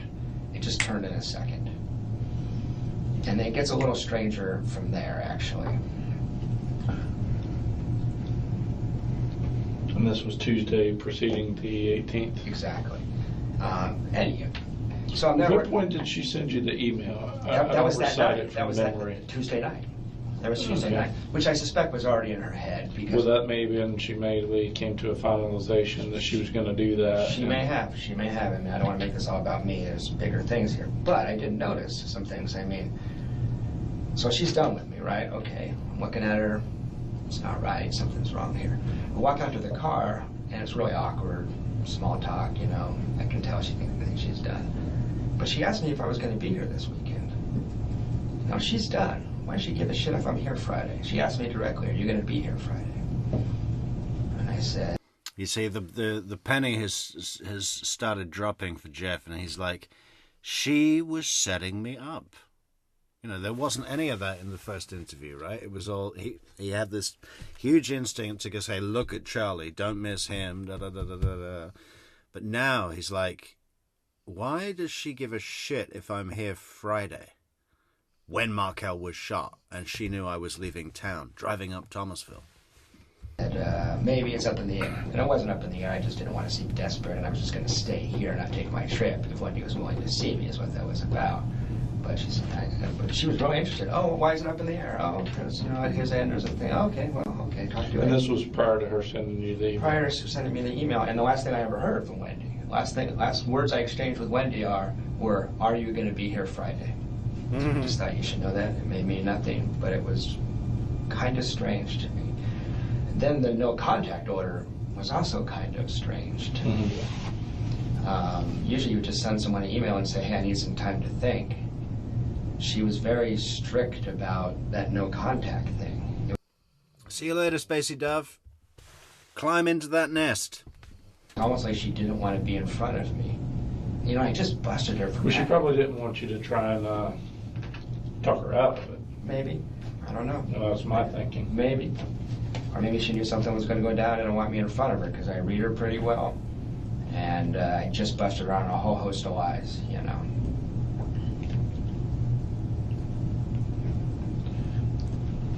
Okay. So this part sounds crazy speculative. I just wanted to give you the information. So that struck me as kind of strange. Oh, I don't know if you guys have seen this yet. This was just weird. This is just stuff. Have you seen this picture? Probably seen it in the media accounts. Mm-hmm. I mean, if you look at that picture, my friends that have, I don't have kids, my friends that have kids show up and say, look how narcissistic that picture is. Who looks good in that picture? Not Wendy's kids. Wendy. And this comes out Thursday night. She changes things. Victoria Girl has just arrived. Trumpets! Soap, where is your trumpet? Or a bugle, or something. Welcome, Victoria. Mm-hmm. This is the one that you said she was taunting you with, or whatever. Well, maybe. Or you thought she my was. other friend, what the other speculation in the community, which is not for me, is like, Wendy looks good, but this is a Photoshop picture. Her dad does photography stuff, you know? Mm-hmm. So she looks way better than normal in this picture. If you knew you were going to be all over the media. I don't think she looks good in that picture at all. I mean, she's got her tits out, but, let's bring up the picture that he's talking about.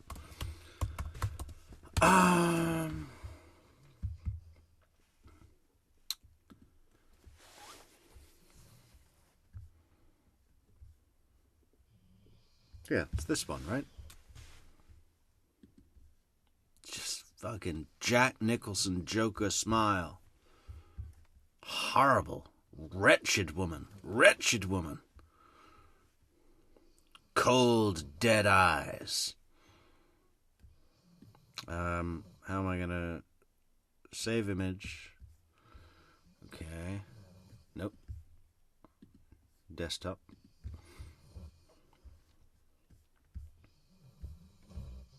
Oh, here's a better one, actually. This is more full. Save image as Wendy. And share in the stream.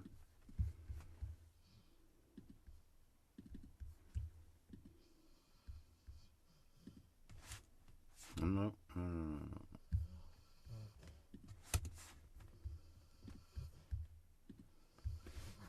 That's it. This is the big picture that she wanted. I mean, she looks terrifying. Just a black soul. And we're heading back 11 years here, right? Hairstyles were a little different. I mean, maybe that hairstyle looked really good 11 years ago.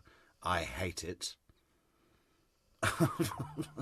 I hate it. But mainly because it's on her head. Just look at that face. It's disturbing. And her dad, Jeff is saying that her dad photoshops. What is photoshopped about this? And why didn't he do a better job? I mean, this trademark, you know, we all see her on the stand with the head tilt, right? Now we've got a head tilt here. And there's something to that, you know.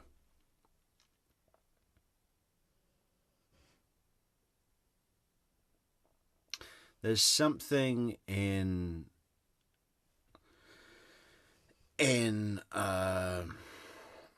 sales or pulling women, head tilt, suggests that you are, you know, appealing, or you feel appealed. You know, that's what it is. I bet she's been coached. She's been coached by the psychological head tilt manipulation tactic. But yeah, I really don't see what is so quote unquote amazing about this. You know, nothing, horrible. That's how Wendy would want to look. So that may sound crazy to you, but just something to think about. I mean, when you want a picture of your kids look good. There's other pictures in this photo set where the kids looking at the camera and are smiling and look great. Right. So it's just weird. And I'm not trying. Oh yeah, where is that, Amy? On Discord. Was it you that sent it? Can you send it again? Or can I find it on Discord? How do I do that? The yearbook.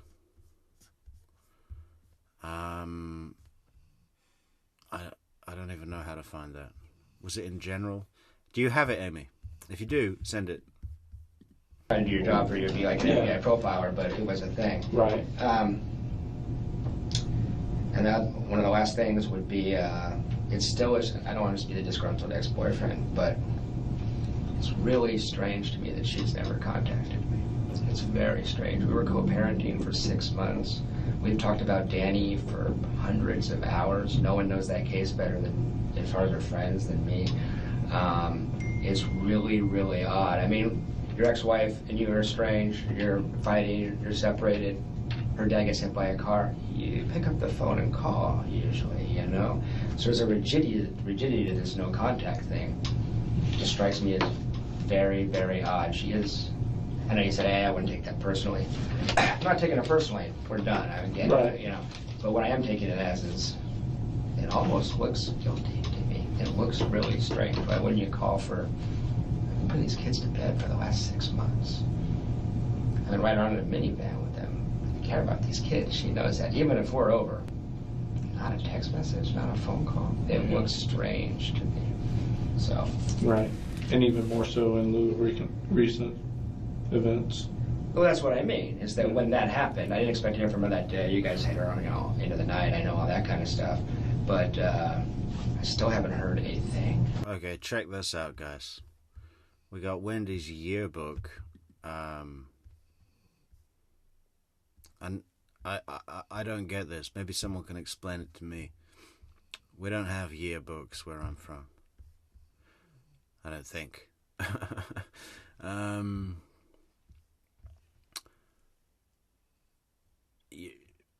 Apparently, Donna and Harvey and Charlie apparently made this collage display for Wendy's yearbook. Oh, why is it? Oh, here we go. I need to make this smaller. Hang on. Oh, no. This is the wrong one.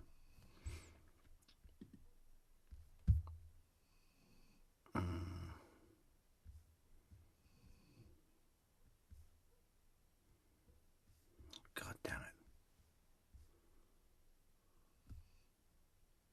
it. I did something wrong. Wait a sec.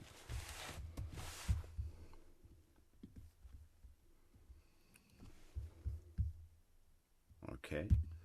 And now...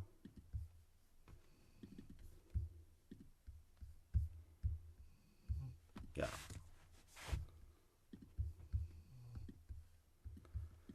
Okay, again, with the weird... you know, I was going to say verging on inappropriate. I think I'm just going to say straight up inappropriate. You take a picture like the one on the top right. Okay? Kid doing the splits, but really? And then this one in the middle here. Really? And then left and right. You know, do you remember when we saw Amber Heard walk on to the stage for Letterman the other day? And it was like, what is wrong with you? What has crawled up your ass and needs to come out? That's what I get when I look at the picture on the right, Wendy in the black dress here. You know what she looks like to me here? One of the centaurs from the movie Fantasia. Let's bring up one of those. How do we do that? Just whoa. We got no preparation here. Shit, how do you spell centaur? C-E-N-T-O-R?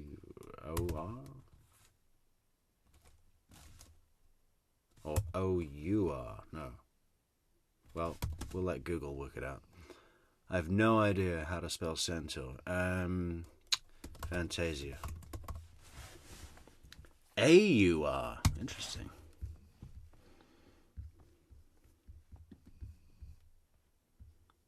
Yeah. It's like this.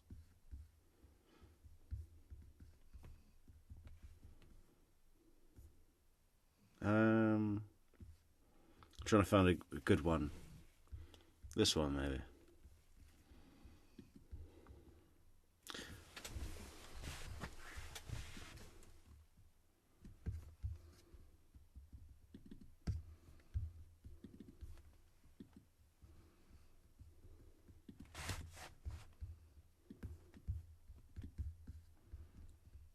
That's what Wendi in the Black Dress looks like.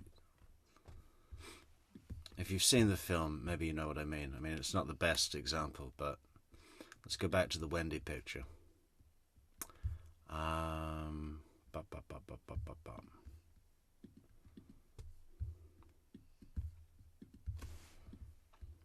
You know, it's just this weird way to stand. I mean, it just... head tilt again. This thing, head tilt again. You are this Wendi. You are the sunshine of our lives. All our love, Mum, Dad, and Charlie. What?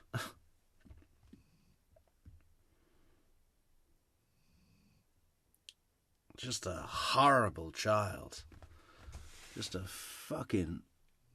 just, you know, it sounds crazy to say about a young girl, but I really wish that she'd been hit by a fucking car, you know, when playing tennis. A really, you know, a big old Buick. Fast. Just blow her to bits. That would have been better for everybody, okay?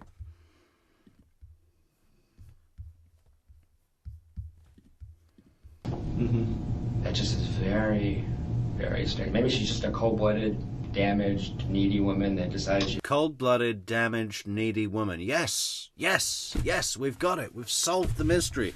Cold-blooded, damaged, needy woman. What was Markel's caption? A psychopathic, stalking, emotionally abusive, controlling jerk. And now we've got cold-blooded, damaged, needy woman. Yes, I agree. She was done with me, maybe, but if there's any interest in her at all, there's a lot of sociopathic stuff here, it seems like. The ease with which she lies is really disturbing. So that's all I had to say. I just thought you'd want to know that. Okay. Yeah, well, I got you here. I did want to run down on some of your, I printed out your stuff that you sent me here. Let me just flip through it. Thank you, Victoria. I'll put it in the Crumpet Fund. Try and find it.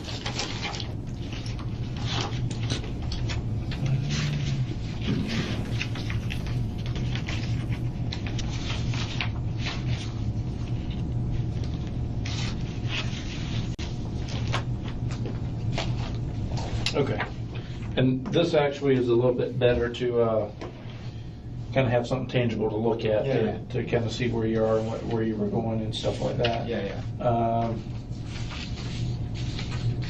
I'm a little out of order because the one that cleared, but yeah.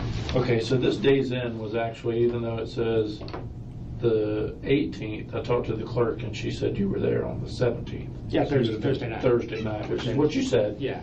You know, so this is mainly done for exclusionary I purposes. got it. I'm not worried. So I got you here. And then when did this transaction? Okay, so the parents pay to have a page in the yearbook and submit pictures and a message, usually in the senior year, their senior year. Well, fuck me, I mean... And that goes out to everybody? Or is it just for your yearbook? That sounds embarrassing as fuck. I wouldn't want that at all. You know? No. Sure. Like it doesn't have a time. Can you give me kind of more of a Specific specific time in time? Thomasville? Yes. That would have been on the way there, so 9, 10 o'clock. PM. Yeah.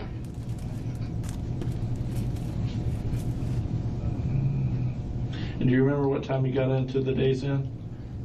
Before midnight. What's think about it? I left here around 8. I wasn't going to drive past midnight.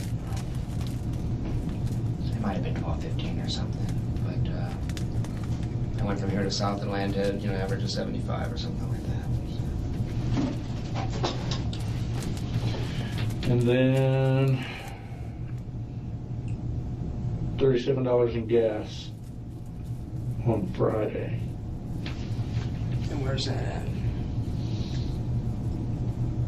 At Ayersville, Georgia. Yeah, that would have been somewhere between Atlanta and Tennessee. And this was actually on Friday. It was. Okay, so even though this one says transaction date, it was close enough to the 18th that it may not have went through until after midnight. It might have been 12:05 when he pulled the trigger on it or something. Okay. Well, you just said anywhere between 12 and 12:15 you got there. Yeah. Okay. Then you said you got out of here about 9 o'clock. Yeah, it was about almost exactly 9. Just as a thought experiment. I would have stopped in front of a truck for this woman. Mhm. I'm a mature 42-year-old guy who's dated a lot of women. I just got caught into the spell. So that combined with just the, I think that's kind of unusual when you have 2 boyfriends. I think that takes a certain lack of conscience, you know what I mean? Yeah. So that's how easily she did that.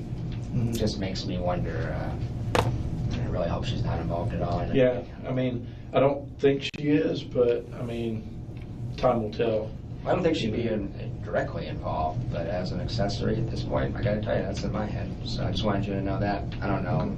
You know a lot more data than I do. Sure, yeah.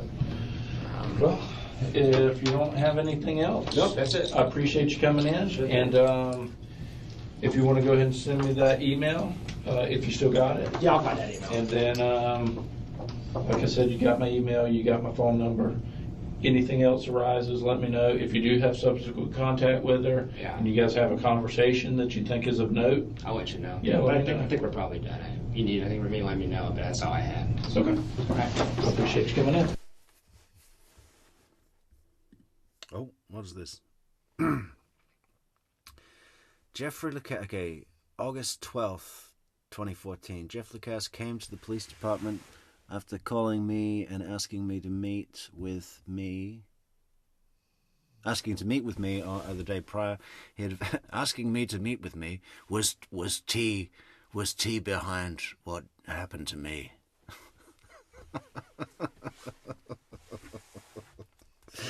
I can't get enough of that. I love his thing. No, what happened to me? Okay, we're reading this, okay? Jeffrey Lacasse came to the police department after calling me and asking to meet with me the day prior. He advised me he was going through old text messages and discovered the following. He and his ex-girlfriend Wendi Adelson were supposed to go to California July 11th to 17th. He advised they made reservations on April 30th, and Wendi Adelson later cancelled the reservations on June 4th. That's the day before Harvey's birthday. Okay. June 5th is his birthday. He also advised that he heard from Wendi and other friends that Wendy's brother Charlie texted her last week and asked to go out and celebrate. He further stated that while Wendi was at dinner with Charlie, she vomited at the table. He thought all of this to be highly suspicious in lieu of the recent homicide. Lacasse, why the fuck was she telling him that? You know, it's Wendy's carpet bombing tactic, right? Just, she has this amazing confidence to be uncontrolled, to control how she's uncontrolled in her output. It's something weird, man. I think she might be an alien. Lacasse further advised Wendi went to Guatemala March 13th to 15th. 2014? I guess so. He stated she seemed different after the trip to that country. interesting observation. Lacasse did not elaborate any further. He provided that Wendi told him... I think that's where the planning was, you know. If they ever had a conversation, do it in Guatemala, where there's not even a... You know, if there was any wiretap or anything like that, you go out of the jurisdiction. And Lacasse noted that she seemed different after that trip. I really want to know about this Guatemala trip. He provided that Wendi told him over the telephone that people were saying that she wanted to leave Tallahassee, and she told him that she did not want to leave Tallahassee. Lacasse told me that this statement was completely contradictory to the way she felt about Tallahassee and wanting to go to South Florida. He also told me that Wendi had a boyfriend in South Florida. He did not know who this individual was and could not provide any further. I wonder if that was what's his name? My nephew's farted in his face. What's his goddamn name?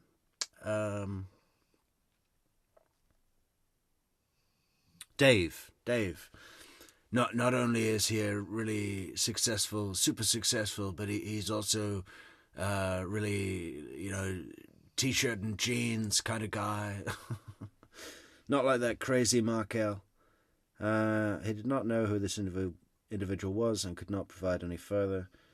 In speaking to Lacasse, he believed that Wendi Adelson may be indirectly responsible for the murder of her ex-husband, Daniel Markel. When I informed him that Wendi was not a suspect, he stated, well, she should be.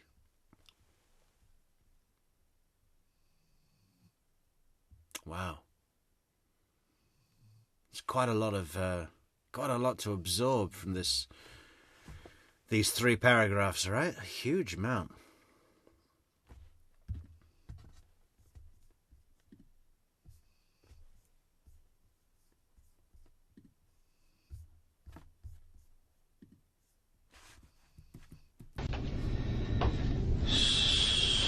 So... Okay, I think this is Isom now. It was General Isom. The mud pie competition is over. He's back to work. Jeffrey or Jeff? Jeffrey. J-E. R-E-Y. Jeffrey or Jeff? Yeah, don't call me. You call me by you. It's Mr. Lacasse, okay? A-F-F-R-E-Y. And it's L-A-C. A-S-S-E. Let me get your date of birth, Jeff. Sure, 10/18/71. Libra.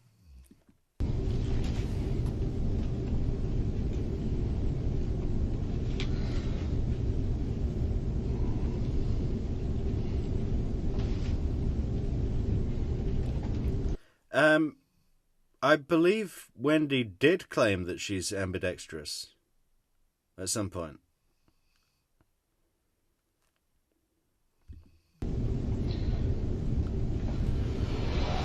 Okay. And I am a little bit, you know.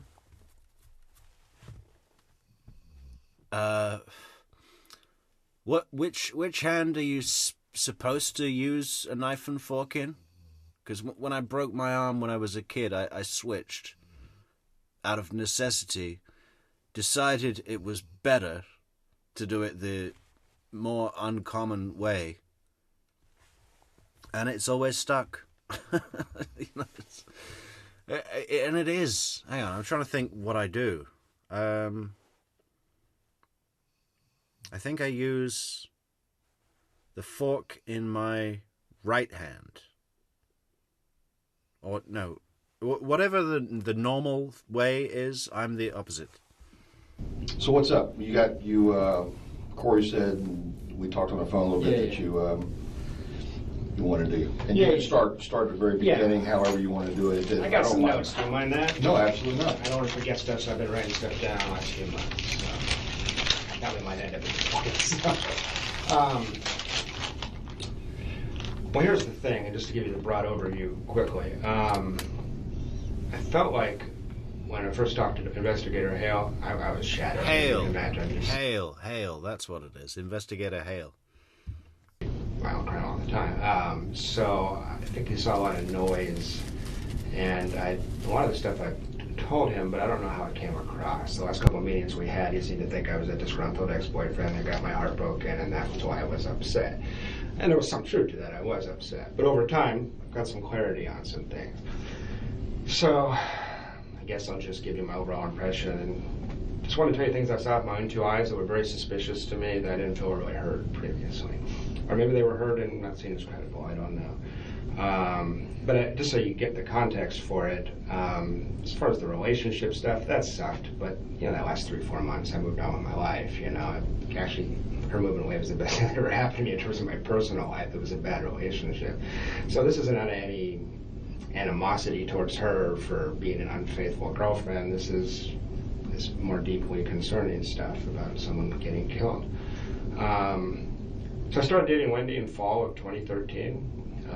We have mutual friends, because a lot of our friends are in the Jewish community at the School of Social Work. So we both talk to a lot of the same people, you know, throughout the investigation. Your name came up a couple of times. And we just have a lot of like mutual friends and stuff. So that's how we met. So we dated casually in the fall. She just got divorced, so had I actually. And at the time, I mean, I came in here before, like, I thought Markel was a dick. I mean, that's what I had been taught by Wendi. Over time, I've realized I was kind of misled. But in the fall, it was interesting. Let me start. Danny had been describing Wendi as a pathological liar and a mentally ill narcissistic sociopath, and a pathological liar and a mentally ill narcissistic sociopath. Yes.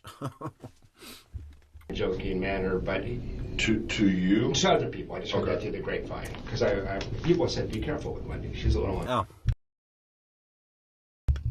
You're 100% right, Christina. It's July 5th.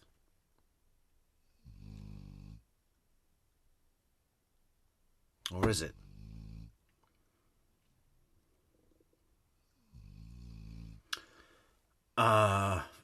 They sound so similar. June, July.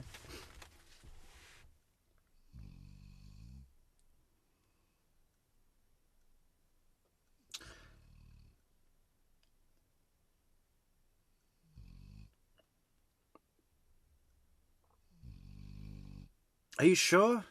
Now I'm doubt. Now I don't know what's going on. Unbalanced. And I said, well, she seems upset about her divorce, but I don't know if she's unbalanced. I didn't take it seriously at the time. It sounds extreme, right? I thought these two people were having a nasty divorce. He's calling names. I thought it was totally out of line. It's one of the reasons I was upset with him, because it seemed, you know, you've seen the court documents. I mean, he got sick of her and really went after her legally in a really aggressive way, and not knowing the background. I thought it was inappropriate, you know. I thought it was taking things too far to try to disbar your ex-wife, you know. But one impression I'm left with is, I don't think I said this before, like in December or January, I thought that was totally out of line. By May, I don't know if those are technically the correct words, but by May, I knew exactly what he was talking about. And this is a very troubled person, Wendi Adelson, deeply troubled person. Deeply troubled person. Is she deeply troubled, or is she just, you know...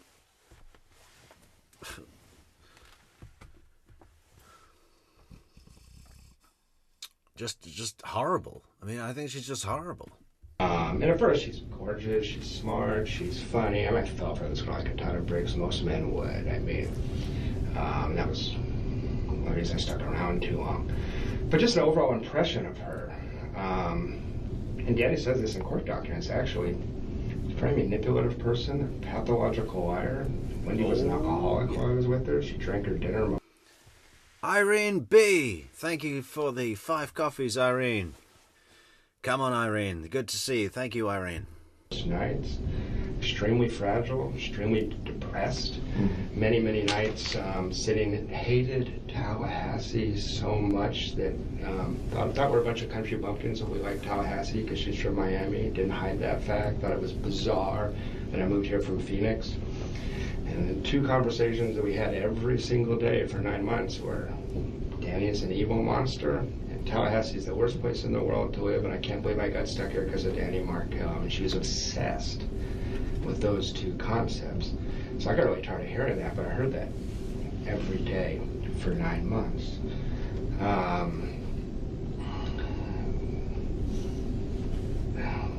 Wendy's very manipulative in that she plays the victim very, very easily. Whenever we got into a confrontation, she'd pour me.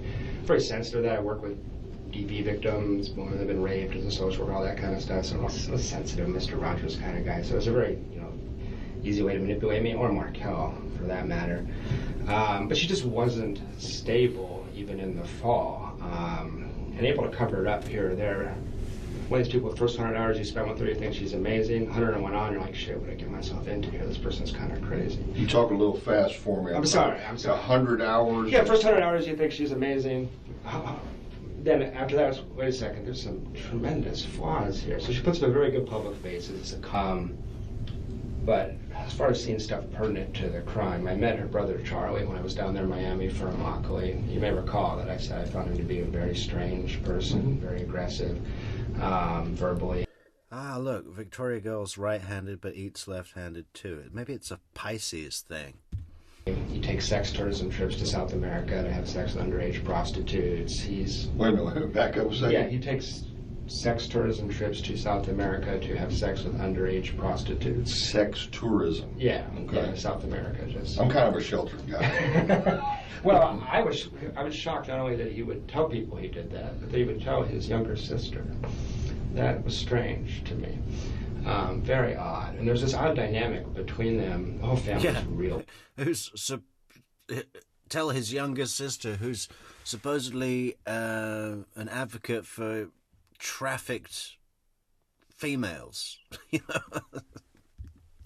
He talked in the hot tub about punishing a girl by anally violating her in front of Wendi and I, like bragging about the fact that he'd hurt this girl because she had got him in an uncomfortable situation. So he came off like an offender to me. He came off like a, kind of sociopathic, like this is strange. He just met me, he's telling me this. It was really, really weird. Okay,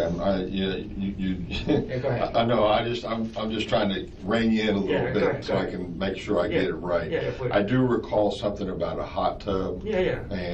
But I think it may have been something I read from Corey Hale's report. It might have been, yeah, I talked to him. But are you saying you're in the hot tub after the Immokalee retreat? Exactly. We went from Immokalee to Miami and hung out with her brother. Okay. The first. So you're in Miami at his place? Unfit girlfriend. What was the context? Where did that come up?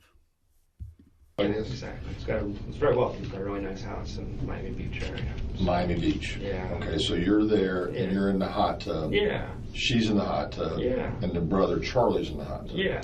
Okay. Charlie's talking about punishing girls through anally violating them in front of his sister. It's just.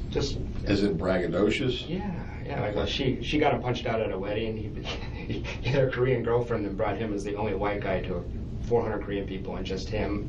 Some of the men took offense and he got punched out. Yeah, some of the men took offense, so sure they did, when Charlie Adelson said, "How many Kims can you fit in a phone booth? How many Kims does it take to change a light bulb?"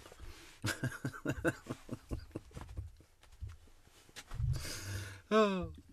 Charlie did. Yeah, so the way he handled that was to anally violate her and then brag about it the next day. I mean, it was really, really weird.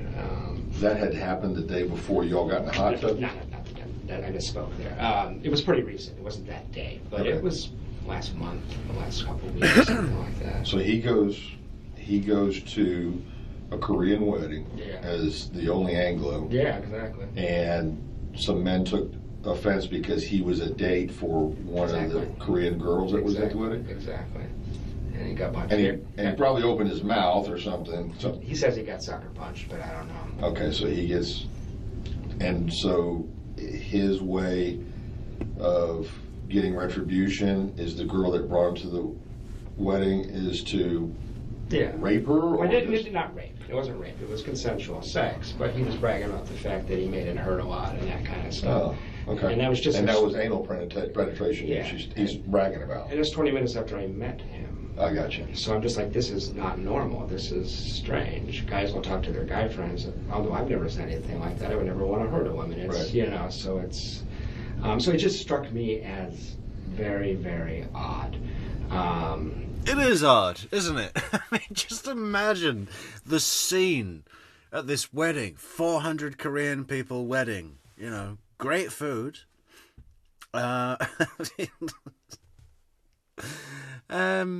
Charlie gets... I find it difficult to even imagine that this is true. This is just such a strange... It sounds like a weird dream, you know? Maybe he was talking about a dream. What has this ever been embellished by further supporting information? Because what is this story? He was, all right, we know that he's got an Asian thing for Asian women, and he goes to a wedding as the only Anglo, he says, non-Korean, gets punched and is annoyed at the girl, you know, fucks her in the ass, and with, you know, increased brutality. What? And he's telling this to Jeff 20 minutes after he met him. What would you say? Would you nod along? Oh, yeah. Fast forward to May. We have that incident in the coffee shop that we discussed, that Officer Hale and you were, I assume that's one of the reasons you guys were interested in talking to me in the first place. But just to remind you, I just walked into All Saints Coffee, and there's my girlfriend with another guy. But that was a big deal in our relationship. And Right, because you see her there, and she's with this guy, and yeah. and you don't know who the guy is. If maybe I got that wrong. You knew that she was seeing a guy? That's one of the things that concerned me, is that she would bring him up from time to time. And there was other signs. I mean, there's, I think, 5 to 10 other men. I was in denial about it in this time period. That's not a crime, obviously. But it was, she's very impulsive, very erratic, doesn't think things through. She will do them and then worry about the consequences later. She was remarkably sloppy about cheating on me in terms of, well, that's what was interesting. Up until about early June, she was covering her tracks pretty well, actually. And after that fight, we had a huge, not a huge fight, we had a mild fight about that. And things started to get really, really strange. And this is what I think I had a hard time getting across to Investigator Hale. Okay, unfit girlfriend merch is on the list and on the way. So we have that fight. She goes to Portland for a weekend. She comes back. It's now June. And June, I was walking around saying to all my friends, I don't know what is going on. Something is going on. We had that very frank talk about that and decided to stay together. She said, it's one guy. He's gone. He literally moved out of the area, as you probably know. So in June, I was walking around saying to my friends, I don't know what's going on. It's just uncanny to think back on it now. I said, I don't know what's going on, but something's gonna happen. Like, it feels like there's drum beats. It feels like we're moving towards something. It's really, really... Something's gonna happen. It feels like boom, ba-da, boom, boom, boom, ba-da, boom, boom, boom, ba-da, boom. This drum beat, we're moving towards this date. Something is coming. That sense. Wow. I mean, just, you know, wow. You know, just imagine all the moving pieces, right? Because you've got Luis and Sigfredo down in Miami renting the Prius. You've got Charlie putting notes in Katie's diaper bag. You've got Donna sitting at standing in the kitchen at the Icon, washing $100,000 in cash in the kitchen sink. And you know, just imagine the movie where it goes through all of the clips of the things that are happening simultaneously to this enterprise here. I mean, it's just this fucking boom ba da boom boom boom ba da boom boom, and then you know it clips to Dan walking down the steps of FSU, getting into his nice black Honda Accord, driving home, and then the next The next shot is just the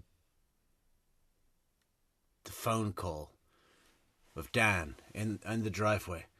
Can you hold on for a minute? There's someone in my driveway I don't recognize. And then Sigfredo's right there, and the bullet just goes through the glass, and then it cuts to black, and that's when the title of the film shows up. The next shot is...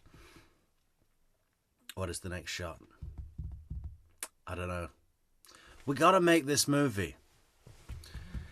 We need to go over to California and find Anne and say, Anne, we need a bunch of actors that will work for free, but we want them to be really good. And with this, I got so many ideas for great ways to make this film. And don't forget our ending, our big twist ending. Oh my God. Some of you will have heard me talk about that before, and I just love it. If that was the ending to the movie, I would walk out of that theater and just immediately buy another ticket to see it again. That day, same day, just roll it again. We have to make it. How do we make this happen? Strange. I don't know what's going on. And one of the strange things that happened was we had a trip to California scheduled to see my parents the week that Danny was killed. And in early June, she rescheduled that trip. And I said, what's the problem with the trip? She says, well, I'm worried we'll get stuck in the airport and we won't be back on Friday. I have to pick up the kids from school. And I said, but we're coming back Thursday night. It's not winter. We're not going. Winter in the winter, I would understand. There's no way we're going to get stuck. We can rent a car. We have friends that could babysit. This is strange. I said, fine, cancel the trip. And that was going to be in early June? The trip was going to be the week that Danny was killed. Oh, okay. That was the trip? 11th to 19th was supposed to be the trip. So we had a trip planned, and she was real strange about the fact that we had to reschedule this trip. It just didn't make sense. And I even said, if you just don't want to go because you don't feel comfortable right now, just tell me, that's cool. She goes, no, I have to pick up the kids from school that day. I just have to. I don't want to do anything to stop that. And she said, I'll miss the kids at that point. I said, okay. It's another good element of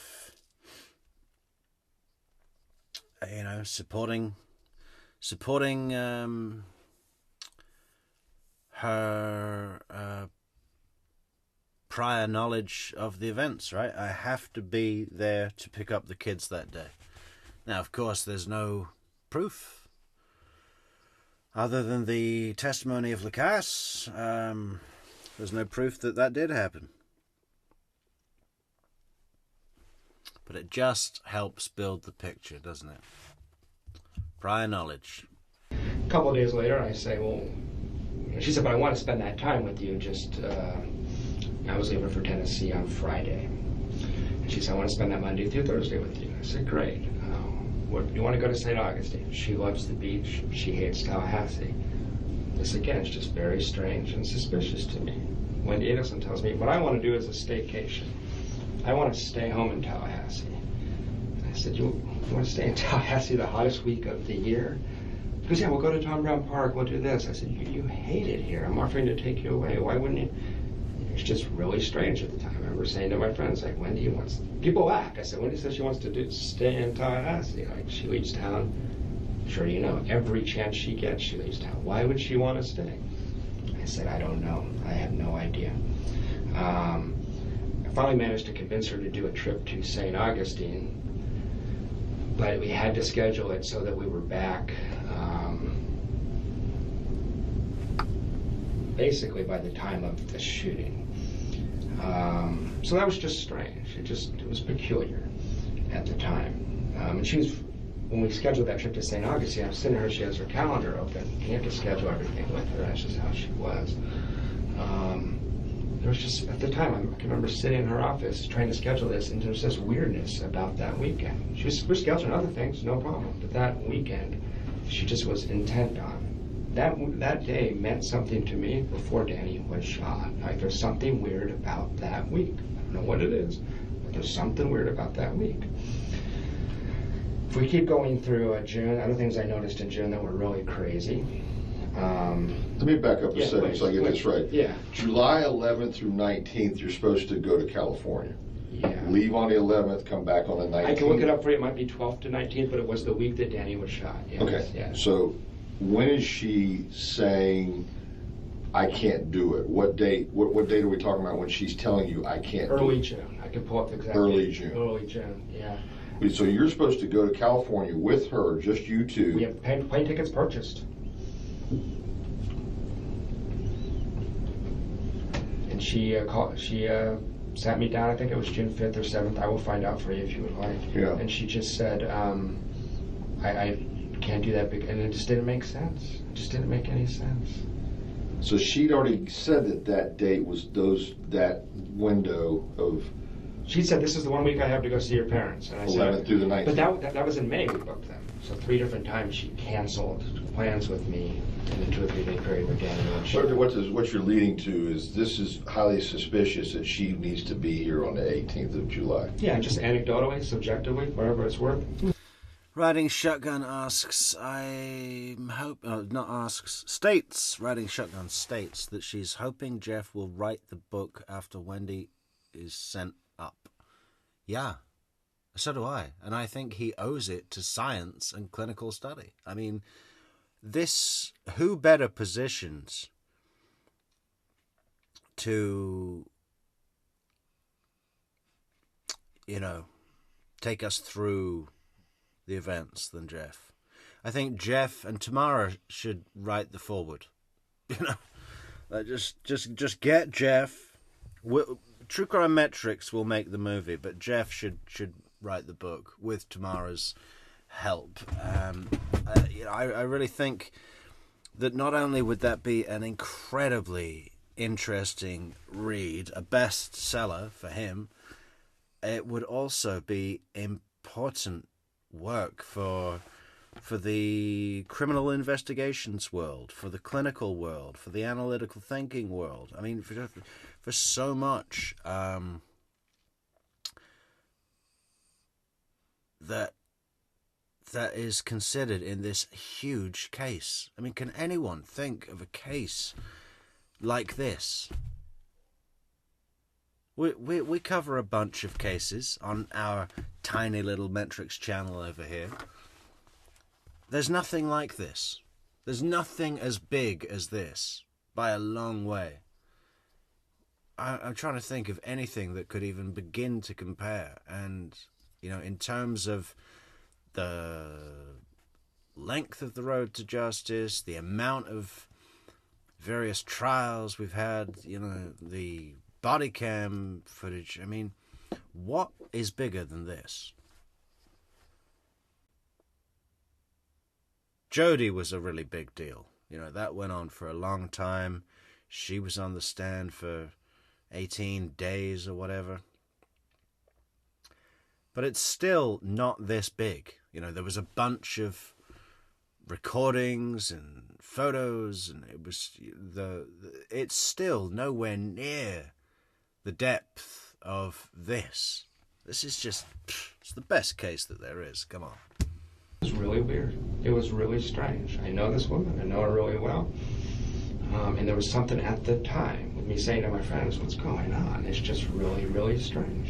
It's just really... She'd never done anything like this before? No, she had canceled and recanceled, and she did that all the time. Completely disorganized person. But it usually made sense. It usually had a reason. And usually the reason was something about court with Danny, or her parents wanted to come down to South Florida.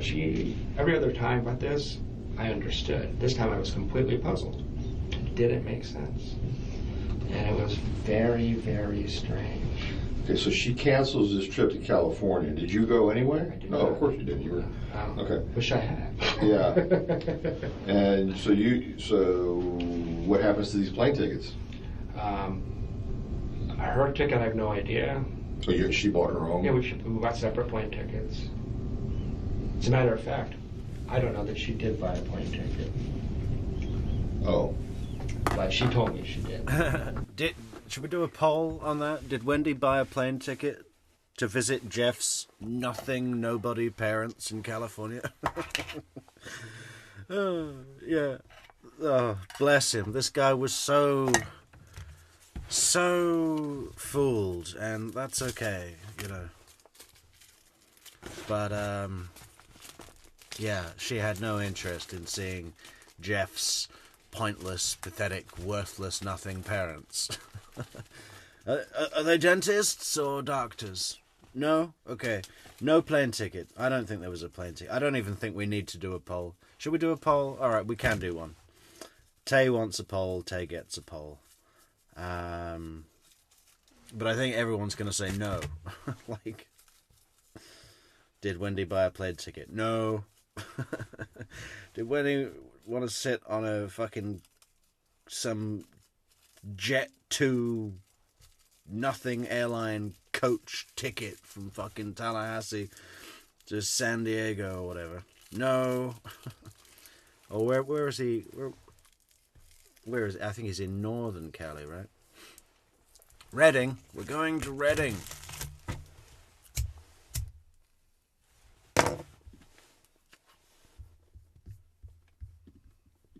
Same airline? Same flight? I can find out where I can send you my reservation. Because we had a discussion about getting our seats moved together, so I think she probably bought a ticket, actually. But I never saw the ticket. It wasn't discussed any further?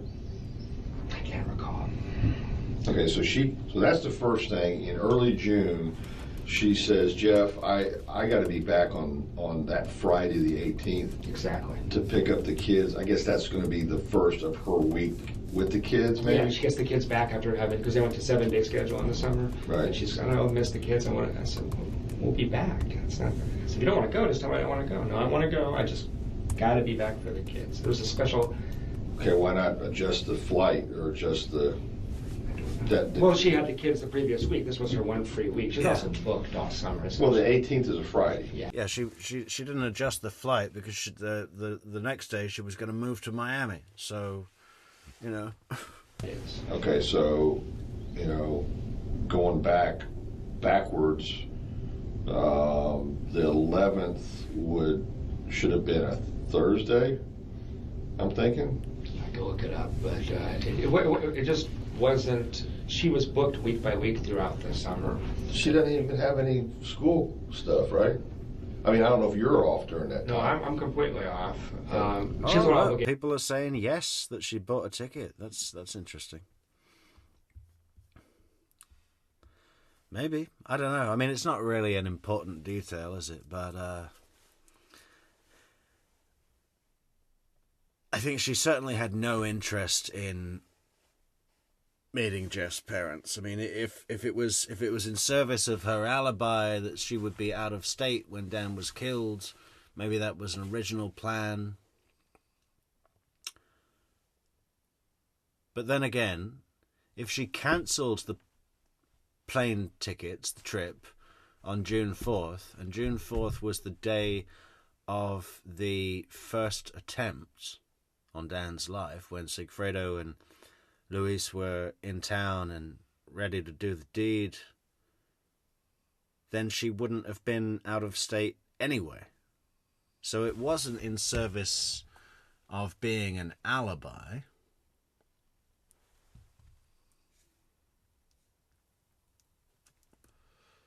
It's interesting. And of course that was the same day that she sent Jeff out for Pepto-Bismol. Bismol, whatever it is. Obligations to her parents. Her parents want her down on every chance she gets. All through this county, there's parents. Okay. All right, so three different occasions. This at the time, it's like, oh, what's going on with the 18th of July or the week of the 18th? What is this? I don't understand what this is. Okay, so the first thing is the California trip, and it's next. Yes.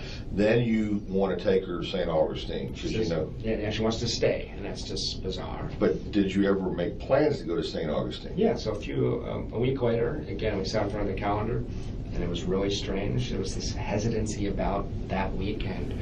She says, I'll go to St. Augustine, but we have to be back early on Friday. Early early on Friday? Early on Friday. What does early on Friday mean? We were going to wake up and come straight back from St. Augustine, so we would have got up at 7, been here by 9 or 10. Okay. She had to pick up the kids from school until 4. It didn't make sense. Okay. But I said fine, and my thing was I was going to drop her off and then drive up to Atlanta. I was going to drop her off and go. So that was just strange. It just stuck in my head. Like, what? Because your trip to your friend up in Tennessee, what was the date you were supposed to go? I was supposed to leave at about 10 or 11 a.m. on Friday the 18th. Okay. Because I was supposed to the original trip was to go straight to Atlanta, stay the night in Atlanta, then go up to Tennessee the next day. So I was supposed to leave here at 10 or 11 and get there at 4 or 5. On Friday afternoon? Friday afternoon. Yeah, Okay. that changed. But that was the original. No, because you left on Thursday. Yeah, I did. All right, well, let's jump to that so I can fill in this blank. Yeah. Why did you leave on Thursday? We'd had a... Hey, thanks so much, Ryden, for gifting another 5 True Crime Metrix memberships. We got Pepper, Hot Chili Pepper, Crochet Mafia. Wow, is that a thing? Fury Pesto, Dilla O, and Purple Passion. Welcome, Purple Passion. Huge fight in late June. I discovered some other cheating. I was very upset with her. And she had sent me, we had sort of broken up, basically. But she put me on a 7-day hold. Oh, yeah. Yeah, Okay, I remember that. She sent you an email or something? Exactly. So the night before, I was so upset. I was just like, fuck this, I'm going. I said, get out of town. I was upset. But that's something my friends have said to me that, I've never said this, but my friends have said, Jeff, because sometimes it's hard for me to see this clearly, they can see it more clearly. Jeff, you do realize that if you left Friday at 11 a.m. for Atlanta, what this would have looked like, you would have been in custody. You're really... Oh. Okay. Now, I'm not saying that, but some of my friends, it was like a clumsy attempt to take attention off her and put it on me. I'm not saying that's true. It sounds a little far-flung to me. It sounds a little clumsy to me. But she knew exactly when I was going to leave. I'm a late riser, and she didn't know I changed my plans, obviously. So I'm glad I changed my plans. I wouldn't blame you guys for being a little more suspicious. Let's get a Discord link over to our new members, guys. Pepper, Crochet Mafia, Fury Pesto, Della O, and Purple Passion. Come on the Discord now that you're members. I mean, you know, it's not just for members. It's for anybody with the link. But it is invitation only. And come to Discord. Discord's fantastic. You didn't. I mean, if I leave at 11, you just see me driving north 10 minutes after Danny showed up. So that looks suspicious to a lot of people. I know it makes it sound like a criminal mastermind. It may sound crazy to you, but that's what my friends say. No, you got it, Jeff. You're absolutely right. And imagine how fucked up it would be on top of all the breakup and the cheating and the horrible trip to Gainesville and the cancelling to meet your parents. Now you're like, oh, she was just setting me up to be arrested for murdering her ex, which I didn't do. Great. I go back to the stuff in June. Absolutely, I'm sorry. You know, any questions you want to ask? I know I talk fast, and I... Just a little faster than I'm used to. My dad's from Boston, so I'm an adopted Southerner, but I haven't slowed down yet. So, in June, these are just my impressions. But it was 5 or 6 times in June. I'm playing with the kids. We had a good family life, terrible romantic relationship because she was cheating me all the time. But I'm home with the kids with her, nice family life. You at her house out on... Every time, yeah. Cameron. Exactly, off Aqua Ridgewood Lane, yeah, nice house. So, 4 or 5 times in late June, I'm playing with the kids, reading them stories. I was very close to Ben in particular, spent a lot of time with those children. And I look out of the corner of my eye, and Wendy would be in the kitchen crying for no reason whatsoever. And at the time, what it looked like to me is she was like taking it all in, and she looked like she was grieving something. And I would say, what's wrong? And she'd say, nothing's wrong. Or make up some bullshit story. And she lied so much, it was hard to know. But in retrospect, it makes me worry a lot because it looked like she was wrestling with something. It wasn't suspicious, it was just weird. But in retrospect, it's like, wow, let's assume she knew something was going to happen. That's how a person might react, you know? She made a choice, but That's late June? That's late June. That's late June. So that happened enough times that I talked to my friends about it. Well, what she was talking about in June, relocation to Miami. How terrible it was to be Patricia stuck in Burns! Tallahassee, crying like I got Burning down the house with Patricia Burns. Welcome, Patricia Burns. stuck here. I didn't choose this. I can't stand it. And she talked about the fact that the only way she could ever relocate is if something happened to Danny. Now, did she actually say that? Yeah, she did. Yeah. This is the first time you've mentioned that. I don't think so. I think I did mention that to Investigator Hale. Okay. I think I did. Well, no, it wasn't. I had 3 interviews with Investigator Hale. Okay. The next 2 was me trying to tell him things like this, and I don't think he was hearing me. Okay. So, no, she didn't say I'm going to kill Danny. She didn't say that word for word. But it was, because I was saying, hey, we're about to, like, get serious here. Are you going to be here? Because she hated it so much. I need to know what's going to happen. And she's like, well, the only way that, let me give you the context. The only way I could leave is if something happened to Danny. But if that did happen, that would be a tough decision. Yeah, and then Jeff looks up, standing, leaning on the kitchen fridge, just looks up and says, I'll take care of it. Where's my gun? Would have been a whole different story if that had happened. I would probably need to go back to Miami to be with my parents. So that scenario came from her, but it was a response to a question from me. So, I mean, I guess I need to be fair about that one. Sure. But it was, and it's true, right? I mean, it was, I asked if Danny might move with her. She said she would not be willing to do that. But she was talking about that. She would not be willing to do that? No, she didn't. Well, Danny had job offers from all over the country constantly, and she didn't want to live in Houston or St. Louis or things like that. I mean, she was miserable here. She was here just because she came with Danny. She didn't like her job. She didn't like the area. She didn't like split custody. I don't know that people knew how upset she was. I mentioned to you before you came into the room when I said this, but this is the time period, and I don't know the exact day. I'm so distracted by relationship stuff, I can't quite remember it. But she told me that Charlie had looked into having Danny killed in the summer of 2013. She meant it dead serious. I wish to God I'd follow up on that at the time, trying to figure out us, and I thought, well, Charlie's crazy, I can imagine that, but certainly he's not crazy enough to do that, so I didn't worry about it. That's your interpretation. It's not my... No, let's back up. Yeah, go ahead. Let's get into the context of your conversation with her where that comes up about Charlie. Please. So She just, she's talking about Danny. She's completely... Where are we at? We're at her house in the living room in late June. In late June of 2013. Yeah, 2014. Yeah. I'm sorry, 2014. Yeah, late June. And you know what this might have even been? This is sometime between June 20th and the Monday before Danny was shot.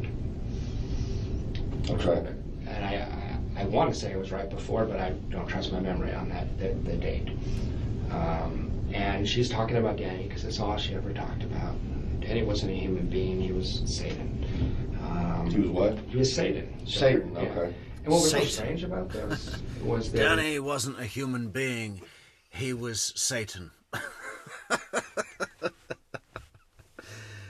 Yeah, big red pitchfork.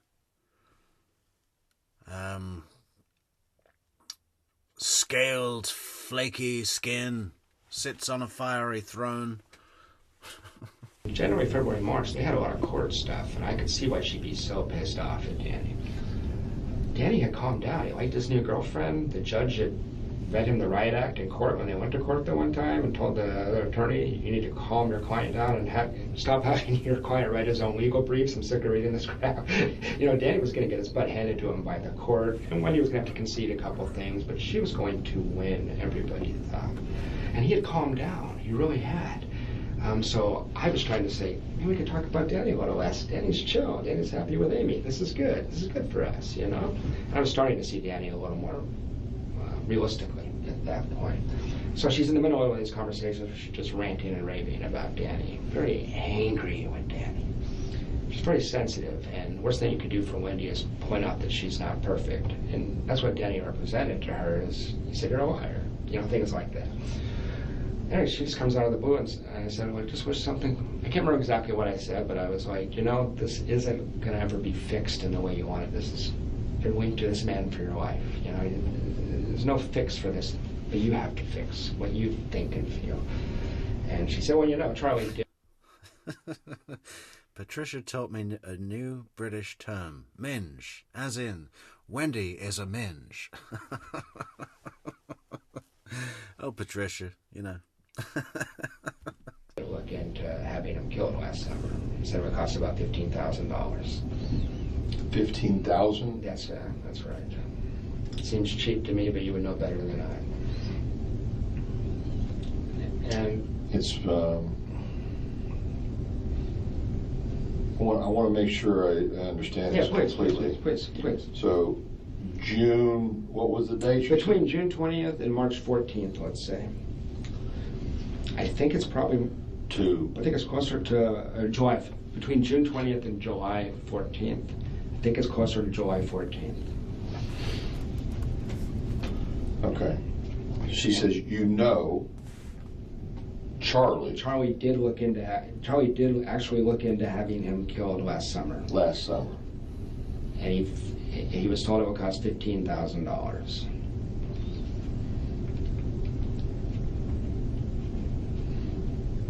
And one of Charlie's This is just paraphrased, but I want to make sure I understand. Yeah. Charlie did look into having Danny killed last summer. It would cost about $15,000. And that's not exactly word for word, but that's pretty close to what she said.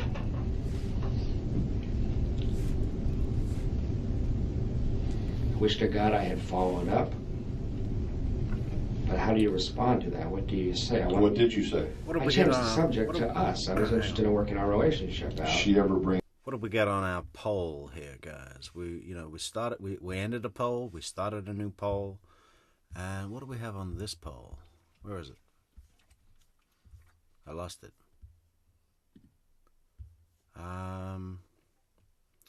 Did Wendy really buy a ticket to fly to California? 57% said no, 42% said yes. So pretty close. Yeah, a little too close to call. And it's not a major detail, really. But the thing about what's interesting that we've discovered is that if she cancelled the trip to California on the day of the first attempt to murder that failed, then it wasn't part of the idea for her trip to be in California, to be an alibi. I'm out of state. It wasn't me. Yeah.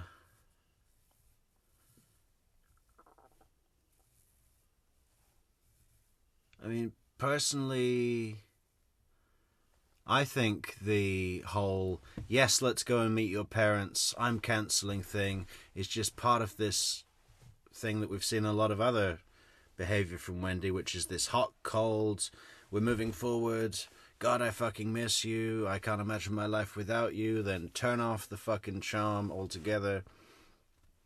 It's just part of this thing to start making Jeff be nuts, right? Take him way off balance.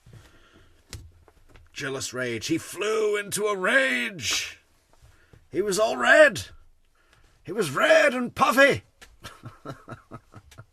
He started to ask me questions, like legal questions. Anyway, we've got a new poll, so have at it. Bring that up again? No. Never again. But what worries me is that the speech pattern, I'm not trying to play FBI profiler here, but... It's kind of like, I told you half a truth instead of half a lie. That's how she lies. That's exactly, I'm sure you've done that a lot in your life. So, it doesn't have the impulse control just to say nothing in high-stress situations, but gives you this half-assed version. Yeah. So I thought about that a lot. But you do remember the amount is $15,000? I do remember that. No further than that, nothing else? There's nothing else. I wish I followed up. I beat myself up about this. No, you didn't. What am I going to do, call you guys and say my girlfriend said something crazy? I don't know, you know. The thing that worried me about Charlie is he has a very close friend and goes on these trips with him who's ex-special forces and is known for being kind of deranged, and the whole thing was done by somebody who knew what they were doing. So I told you guys that already. What's his name, though? I never got a name. I don't know. I assumed you guys investigated it. I don't know. He's a tatted up, known affectionately as a deranged guy. Guy just didn't come back the same like some of these guys do, unfortunately. But he's a close friend of Charlie's? It's on his Facebook page. That's what I told investigator Hal. Okay. When I heard the crime occurred, about 12 hours I was shocked, and then as I'm driving up I-75, in my head I was like, holy shit, Charlie did it. And he got that guy, I can't remember his name, to do it. You're saying this guy is on Charlie's Facebook page, or was? Was. I don't know if he is. Okay. These are really smart people. I wouldn't be Facebook friends with them anymore if any of this is true. Other thing that happened in June, our relationship isn't doing well. All of a sudden, from nowhere, you know, like a 5-year-old kid will try to manipulate you in a very transparent way, and it's like obvious what they're doing. She started doing that kind of stuff. I got the sense we weren't going to make it. It was obvious to me, and I never going to trust her again. All of a sudden, she throws me the world. And I thought at the time, I said to my friends, I've been very careful not to develop like a hindsight bias. I've checked back in with my friends. What did I say? They said, you said in June it felt like Wendi was stringing you along for some reason, and you couldn't figure out why didn't she just break up with you? She's like, this ain't gonna work, you know. So all of a sudden, she's telling me I should move in. Move in with her? Yeah, she's talking about moving in. And I wanted a family so bad. She knew that. She manipulated me with the kids constantly. She said the kids should start calling you daddy. I'm going to talk to my mom and dad, and I'm not Jewish. That was the whole thing. I'm going to get approved by the parents. I'm going to give you the passwords. I'm going to give to all my computer accounts. She started acting like this was going to be a permanent thing. I'm sorry. Yeah, that's okay. I can give you a second. I'm just going to have to respond to this. I understand. Right now. I understand.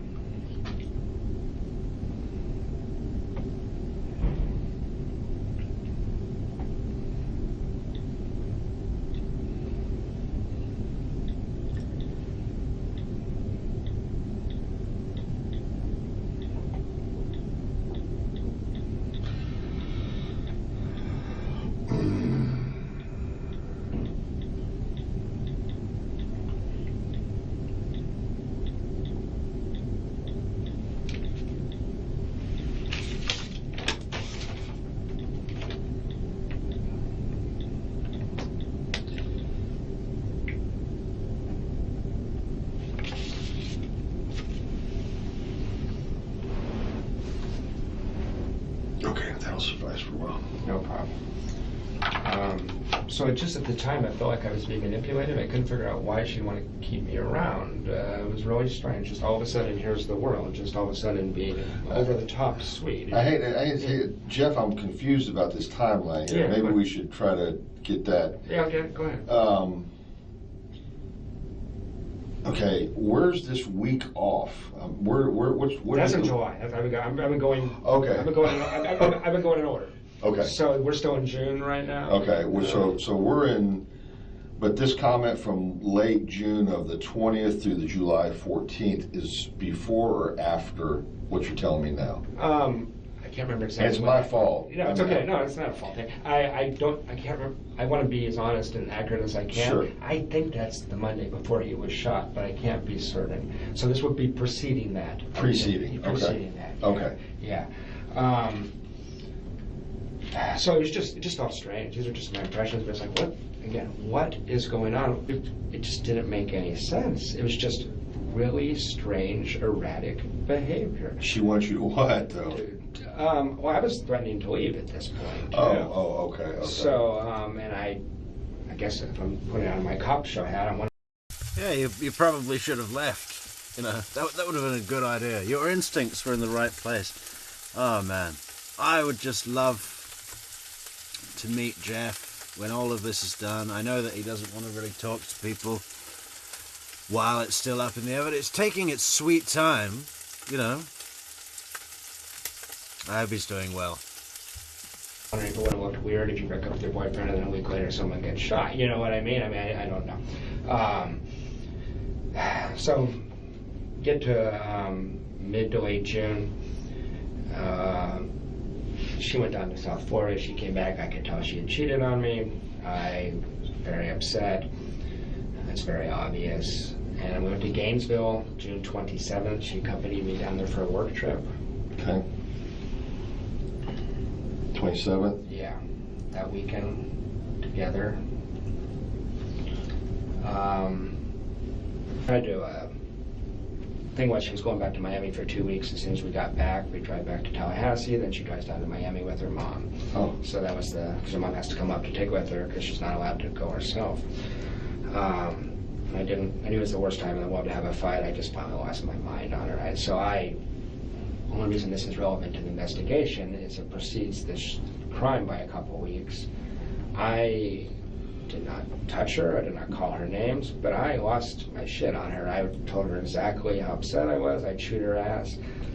She decompensated in a way that I've never seen an adult do before. She ended up in the fetal position, sobbing like a 3-year-old. I bet that was annoying as fuck. She ended up she decompensated like I'd never seen an adult do. She ended up in the fetal position, sobbing like a 3-year-old. I'd have just walked out of the room, out of the house. See ya. Okay. Fucking. So I was really upset, as you can imagine. I mean, and it put me with the kids on Mother's Day, and the next day, I was really upset. So anyway, I was pretty angry with her, and you may have seen the email. She actually was manipulative enough that I ended up apologizing for that. Because, Was this on her Gmail account? Yes. There's a lot of... Other investigators have looked at those. Gotcha. And so I'd have to figure out which one. Yeah. I'm just saying, if you see it, it's a little embarrassing. I just didn't know if it was her Gmail account or her work account or a different account. Yeah. If I want to go back and look at it, I'm going to look at the Gmail. Yeah, it's Gmail. It's on Gmail. Did she give a reason? It's deeply important to her she be perceived a certain way. No, did she give a reason why she was having multiple sex partners? Not a good one, no. I mean, she said she didn't, actually. She said she was very upset by my behavior in Immokalee when we had I was so upset by your behavior in Immokalee that I had to have multiple sex partners.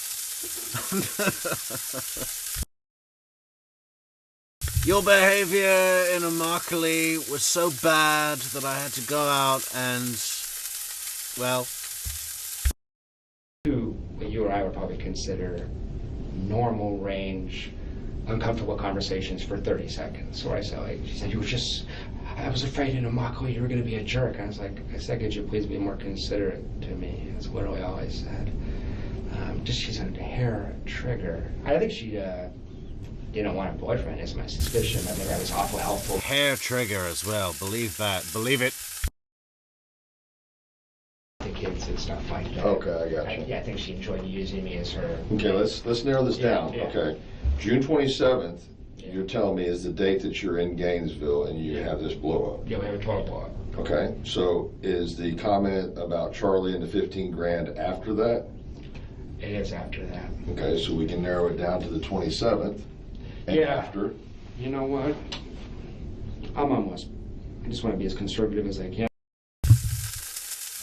People are very curious about this sound, aren't they? Am I taking a shower? Is it raining? Am I cooking? No, yeah, I'm starving. I'm just having some lagatinius de poco preto. Lizards of black pig. But, yeah, that's what it is. It's just some meat. Some late-night meat. I'm almost positive that was July, the Monday before he was shot. If I had to bet money on it, that's where I'd put my money. Okay. So, when I was talking to her about that, I was struck by how cold and callous and basically sociopathic she was. Here I am, I was crying, I was very upset, and I said, you're not a sociopath, you must feel bad about this on a certain level. And she goes, I don't know if I'm a sociopath, I don't feel bad about any of this. Had there ever been a confusion about, okay, Jeff I'll just be in simple, Yeah. elementary terms. Jeff loves Wendy. Wendy loves everybody. You see what I'm getting at? No, that's what You understood her that she was supposed to be strictly with you. Yeah, just from March on. Before that, I knew what she was doing before that. March on, I've been to 50 dinner parties where I'm introduced as her boyfriend. She took me out in public constantly, continually. Give me a minute here. Yeah. You need something? If you have water, I'm Yeah, going to try yeah. it. I'd appreciate it.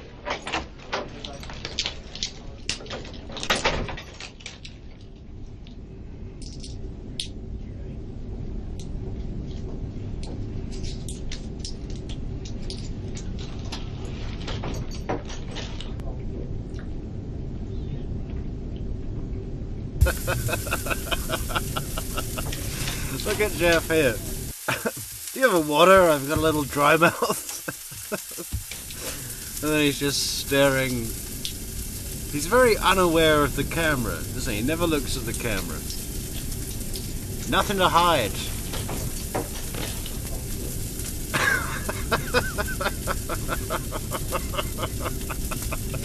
I'd love to see inside his brain right now. He's just going through the whole plan. Going, she set me up.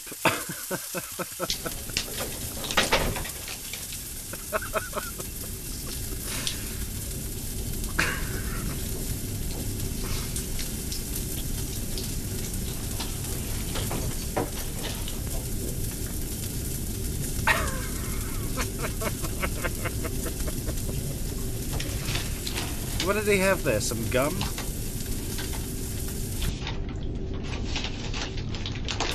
Go over the notes again, Jeff.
He's a very interesting guy, and you may have known guys like this. I know some in Tallahassee. He's friends with people on both sides of the tracks. He's got friends that are physicians and professors and all that.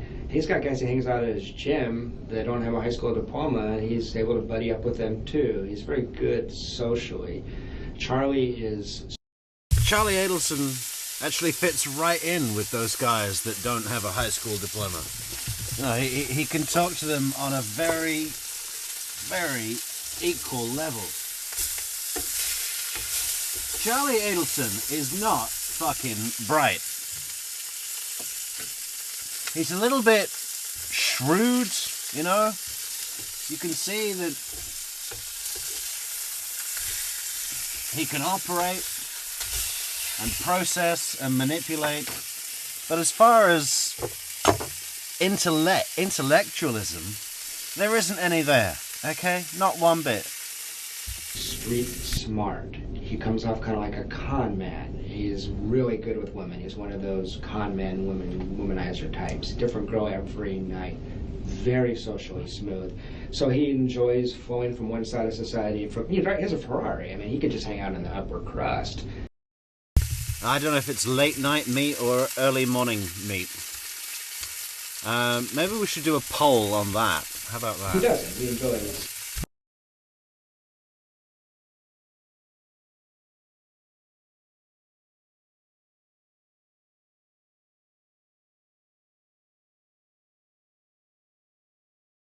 slumming with these other guys, you know. So I think he's taking trips with that guy, though. If you're going to look into it, I believe he's part of the crew that like went to South America. I have somebody checking right now to see if maybe we're talking about the same person. Yeah, I don't know.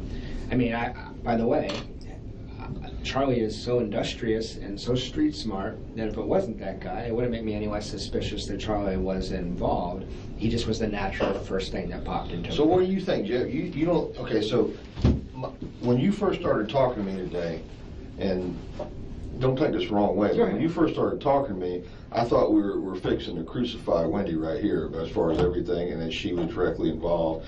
Not necessarily that she killed her ex-husband, but had solicited for someone to do it. I still believe that. I'm 100%. I never say 100%. I'm a researcher. I was 90% sure when I talked to you guys in July. I was waiting for you to catch somebody, because then maybe I'm crazy, right? So then when Myron May happened, I thought maybe it was Myron May. You know, I'm just wondering.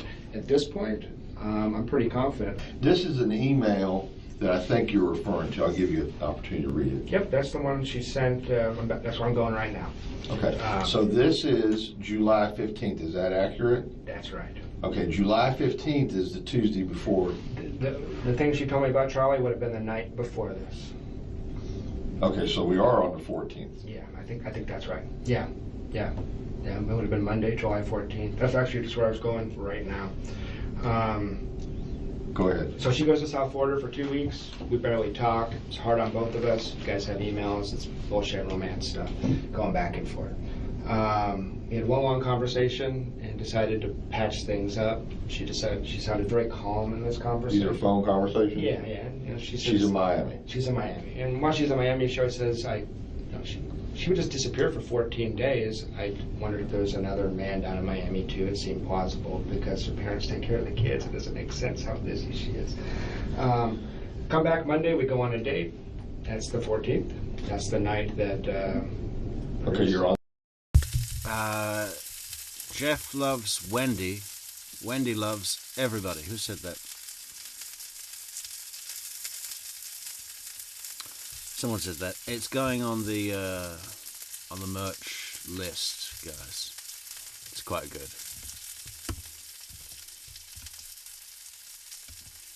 On a date here. Yeah, we're on a date here. It was real awkward. And she was a little strange, but it was overall a pretty positive date. That's on the 14th. It's on the 14th. So you're having this conversation during or after your date? After the date. Back at her house? Back at her house. Back Okay. at her house. Yeah, and didn't have wine that night. She was sick. She got a bad cold. She was really stressed out and sick. So the next day is Tuesday the 15th. Wake up in the morning, I call Wendi, and I told Investigator Hill this. I don't know if there's anything here, but it was kind of bizarre. Talk early in the morning, maybe 9 or 10, and I said, I'd like to see you today. I was a little encouraged. And she said, yeah, I'd love to see you. And she'd walked herself out of her house. I said, well, come hang out with you. She said, I'd love to spend time with you. And then I waited. 3 hours later, I get a phone call, and she's like, actually, I got into the house. Let's not do the afternoon. Let's just go to yoga together. So where? Yoga. Okay. So we went to yoga together. It was awkward as hell. She was cold. She was done. I could tell. So I'm sitting there yoga going, okay, this is over. Walk her to her car at the end of yoga, and I say, you know, I love you. I don't know what else to say. And she goes, I know. I was like, well, that's not what you want. So, I love you, and she goes, I know. Oh, yeah. Of course you do. I'm a goddess. Talking about narcissism. I love you. I know. Oh, that was in Friends, wasn't it? No. Helen Baxendale said, thank you. I love you. Oh, thank you. So I'm like, I literally went, okay, and I just turned to leave, and I told Hill this, but I want to say it again. She goes, hey, Jeff, are you still going to Tennessee on Friday? I love the point there.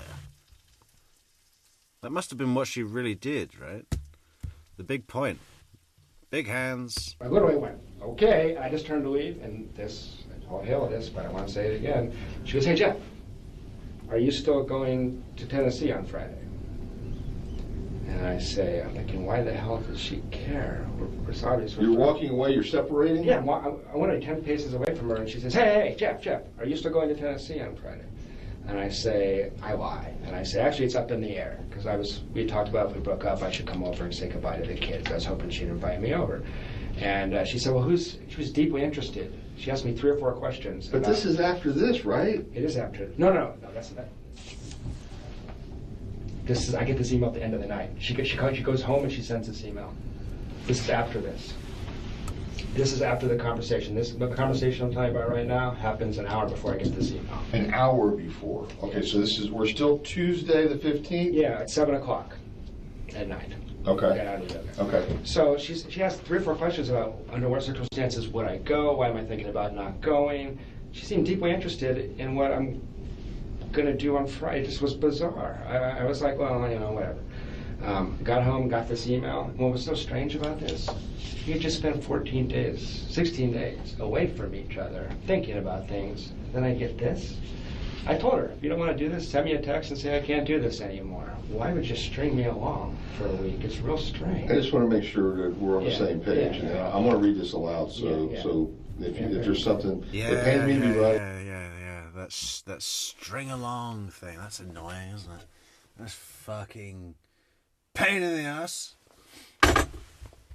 This to you now, but here we go. I need some space to clear my head and to figure out how to move forward. I am heartsick, but my head and my heart are having 2 different reactions to us being together, and I can't. I hate the way she describes her feelings. I am heartsick, but my head and my heart are having 2 different reactions.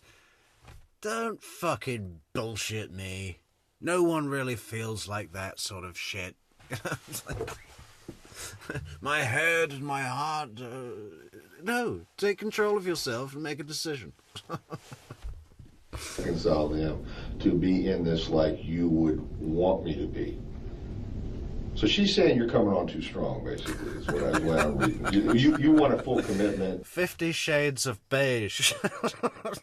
I think that's going to be Donna Adelson's autobiography. What else is she going to do on a life sentence at 74 years old? Writing 50 Shades of Beige. Yeah. With the sequel in Libya Brown. No, that's not how I read it, but it's... Well, that's how I'm looking at it. Is that not true? Okay, do you want a full commitment from her? I wanted to continue the relationship, yes. Okay. But we had discussed just breaking up. We just spent 16 days apart thinking about things. Right. You're 16 days apart. Then you go on a date on the 14th. She makes the comment about her brother was looked into killing Danny the previous summer, which would have been summer of 2013. She didn't specify a month. You didn't question her any more about that. I was too focused on this stuff. Yeah, I didn't. No, when she's making this statement on you're saying the Monday, which would be the 14th. Yeah. When she makes this statement that Charlie had looked into having someone do this for 15, it was going to cost. Hey, how much does it cost to kill this guy? And the answer that Charlie gets is $15,000. He shares that with his sister. Yes. Okay. And then she says that to you. And that was in the context preceding that conversation was basically, what do you want to do? You don't want.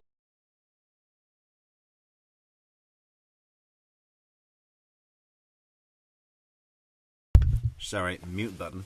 This is interesting. This could be something big for Wendy's prosecution. Now, if that could be verified, corroborated by some additional witness or event, the guy who gave the price, right? Charlie asked, think about this. Charlie asked someone how much it would cost to kill Dan. They said 15 or 50, whatever it is. They said that to Charlie. Charlie said that to Wendy.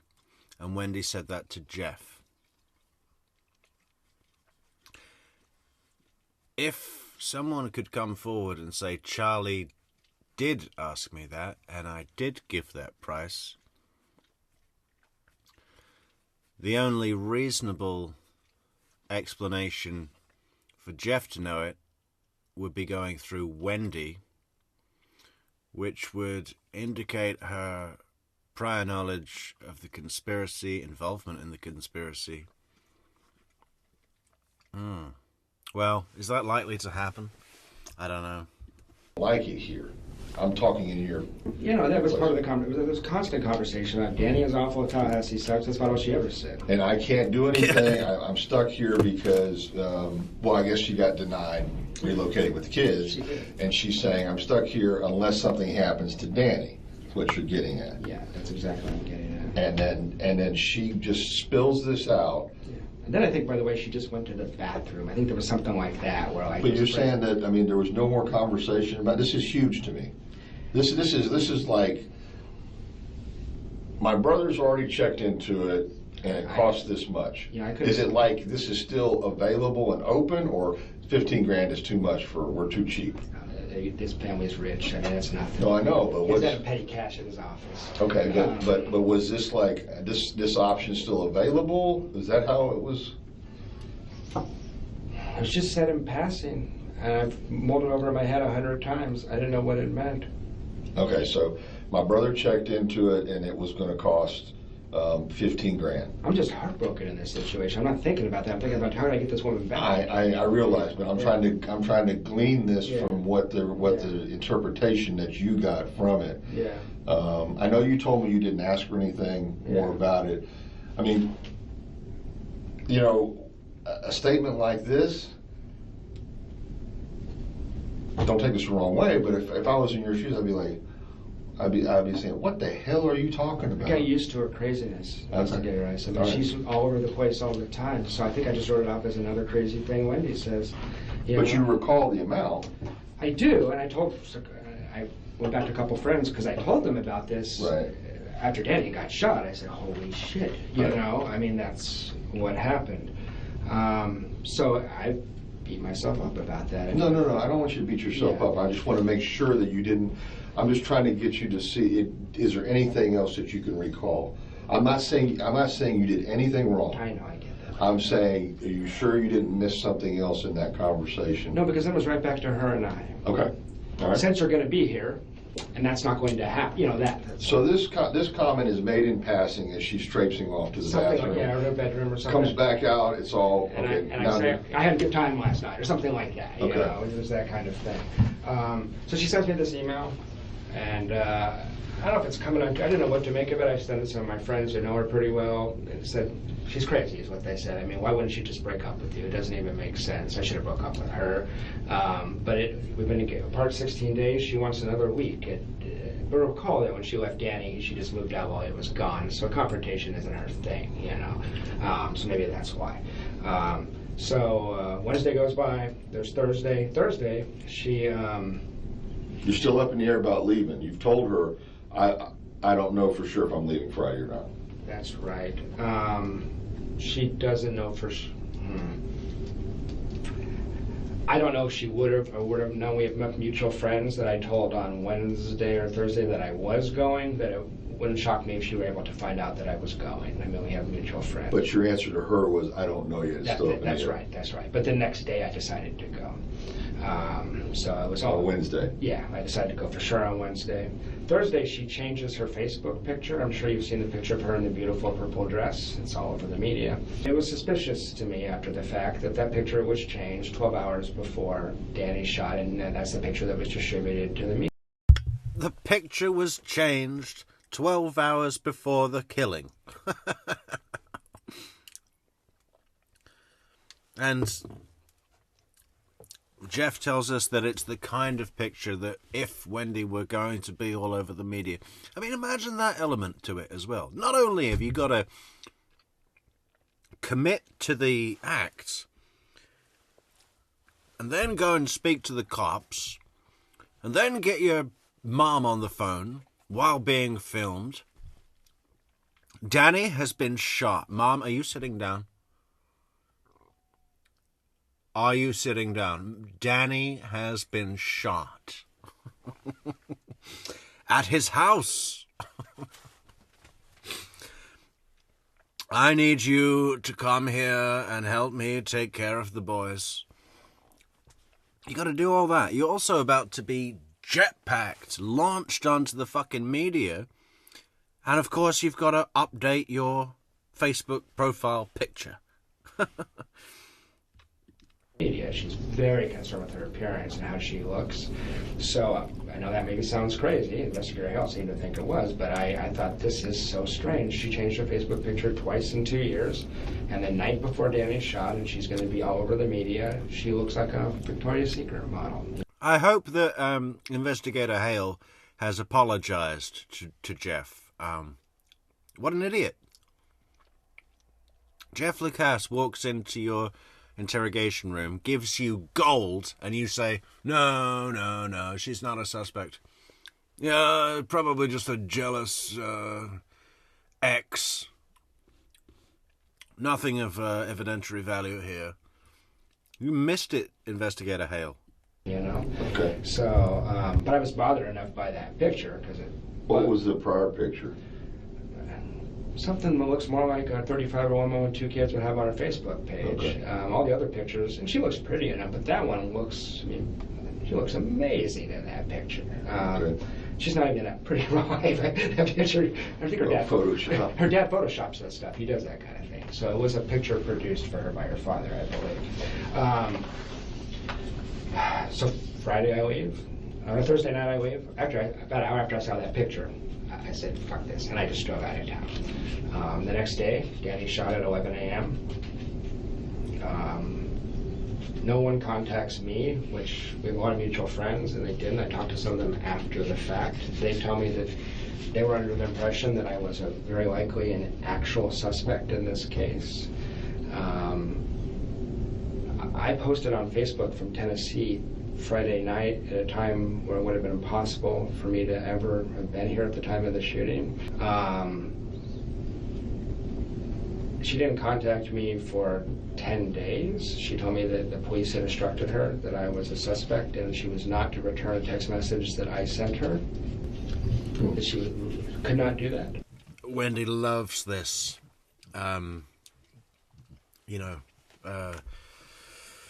Allotting the responsibility of her decisions onto others. I have been advised by my lawyers not to read any of the media. The police told me not to return any of your texts. That's something to watch out for, guys.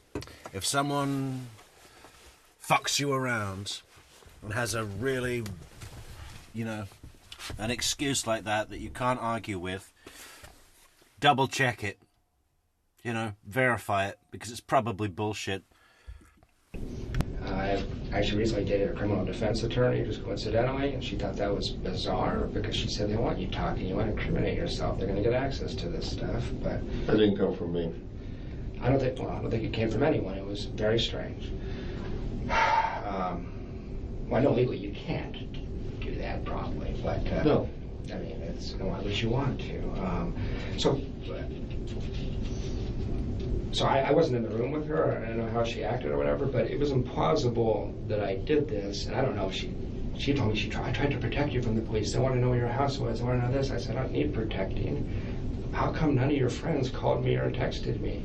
Well, they told me later that she seemed to be concerned that I actually did this. Why would you do it? I know. Why would I do it? Well, what did she say? Well, crime of passion. We're breaking up and Jeff's upset. I mean, so I don't know if she said that to you guys. I know you can't tell me that. But she was telling people in her social circle, apparently, that they shouldn't contact me, I guess. That, this was really a possibility.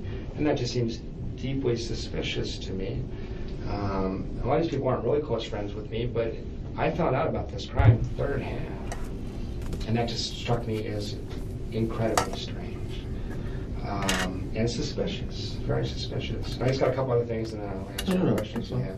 Called Officer Hale, said, hey, just so you know, Wendy has a key to that house on Trescott. So I know there was some mystery and discussion and speculation. How'd the guy get in, or I don't know the crime scene details, but Wendy's constantly losing keys. So, and rediscovering them, all the time. Right. So she had keys. He didn't call me back on that, and I don't know if it was helpful or not. And then here's just a list of strange things that she said after the crime. I talked to her 3 or 4 times. She said, I love Tallahassee. I wanted to remain in Tallahassee for the rest of my life. These are phone conversations? Yeah, these are phone conversations. Danny has so many enemies, it will be impossible to figure out who did this. He's a pretty beloved man, and he was an abrasive guy, but that's a strange thing to say. I've never heard any sympathy from her one time about Danny. She still seems enraged, obsessed, and defiant about Danny. I told Officer Hale that her and Charlie went to dinner maybe 3 weeks after the crime. Charlie called it a celebration dinner via text. She puked on the table during the dinner after Charlie said something. She wouldn't tell me what he said. We're going to have such fun with the celebration dinner, via dinner. Collection of videos we're putting together, guys. It's going to be great. Subscribe to the channel. Don't miss that. That's going to be our best show yet. That's going to be like Adelson Summit, you know? The summit of all things Adelson. I don't know why is it that... I mean, I know it's 10, 11 years ago, but surely the waiting staff in the restaurant would remember that. A woman threw up on the table. That probably happens once. Ever. I mean, can we really verify that? Is it a question? Is it, anyway, we are going to be going through it real soon, guys. And she said Charlie made a remark and I just puked everywhere. Celebration dinner? That's what Charlie called it. You can look up, if you have access to text, you can find out. Yeah, that's what she called it. She said the kids are having problems, but not because of Danny's murder. So the kids are peeing the bed and having natural kid stuff, not because of Danny's murder. That's a really weird thing to say. Most people would say they're upset because their father just got killed. It seems to be important to her that it not be because of that. She was very upset that I attended Danny's memorial service. When the Tallahassee Democrat ran the story, they put, must have been her worst nightmare, front and center picture of Jeff Lacasse. Go through all that in my head. I come to the conclusion, as you said a minute ago, that she was at least aware this was going to happen, and I think probably involved in it.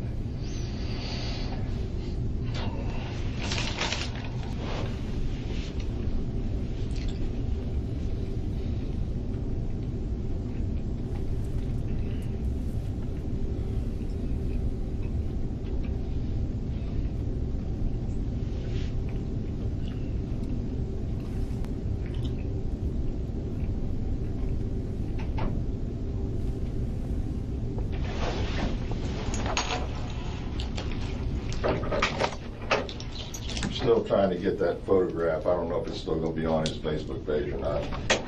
I just want to see if, I just want to confirm this is the individual. I think I'd recognize it if I saw it. At least it was the same photograph I saw. Yeah. The photograph I recall was 4 guys like this. Okay.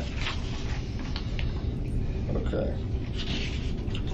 All right, I got the men that you're talking about. She made, well, first of all, does she still have the same phone number? She switched her phone 3 or 4 days after the shooting because she thought you guys had bugged it. Okay. All right, do you have the new number? I don't. I think she has the same number. She has a different phone. She just wants Oh, different handset? Which is silly because you don't need to put a bug on a phone physically. Right. I mean, it's funny. Why would she be concerned about people bugging her phone, or the police bugging her phone, I guess is what she's specifically concerned about? She's real concerned about that. She told me that. Did you ask why? No, I knew I immediately thought she did this, and so she told me 50 times, Jeff, I had nothing to do with this.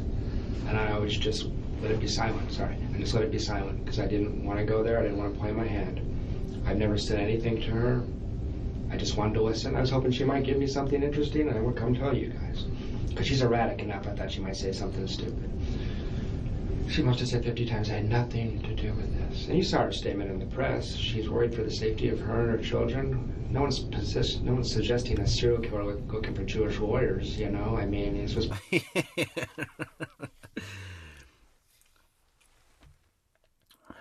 What was the movie trailer line that we came up with once? It was for this killer that's on the loose looking for the children, and it's like, there was a guy who hated Professor Markel, but he also hated his kids. Can you see it now? Pretty targeted, so... Yeah, you think, she's concerned for her children's safety. Wendi plays the victim so well. To me, it looked like classic Wendi. Everybody else felt bad for her. I thought, holy crap, she did this. How annoying are those kind of people that play the victim really well?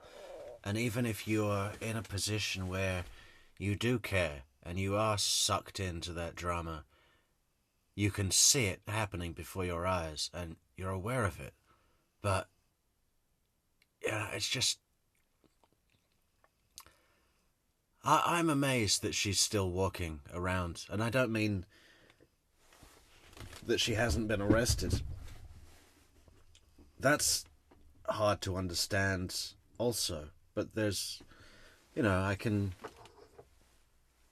look at it from the perspective of the state and law enforcement and say, okay, there are reasons.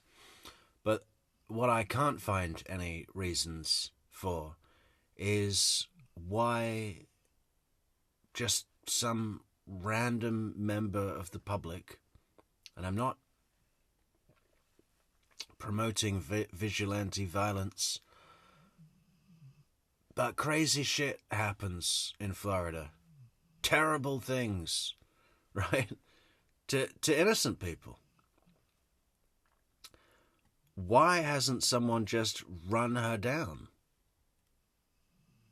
You know,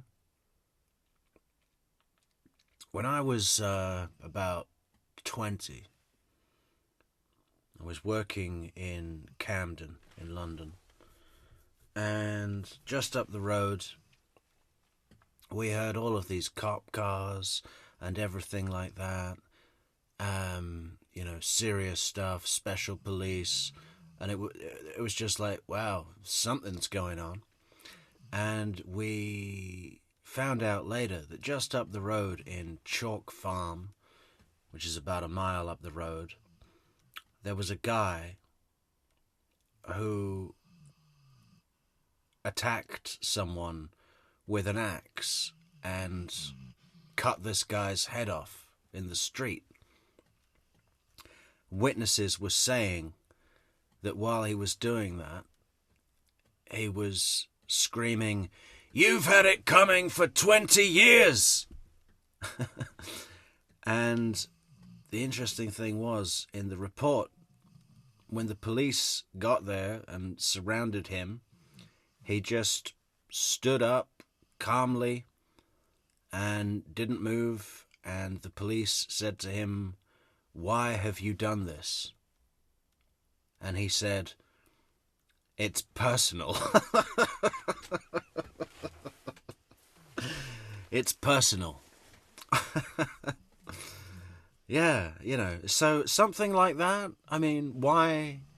There's got to be some nut job out there, not promoting it, but I'm just wondering why there isn't a nut job out there with an axe that could go to Whole Foods in Miami, wait outside for whenever it is that Wendi runs out of imported Kalamata olives, position himself and, you know, chop off her head publicly. She plays the victim instantly. She's great at it. And those names I give you, I mean, that's so you can have all the data I have. Wendi with Charlie. I don't know who pulls the trigger, but there's a very strange... What's the update on the Texas thing? You know? Do we have that verified? I have not seen anything to prove that. So, CD Lights, if you know something I don't, has Wendi moved to Texas? Like, you know, is that verified? If so, can someone point us to a place where we could verify it here? Relationship between those two.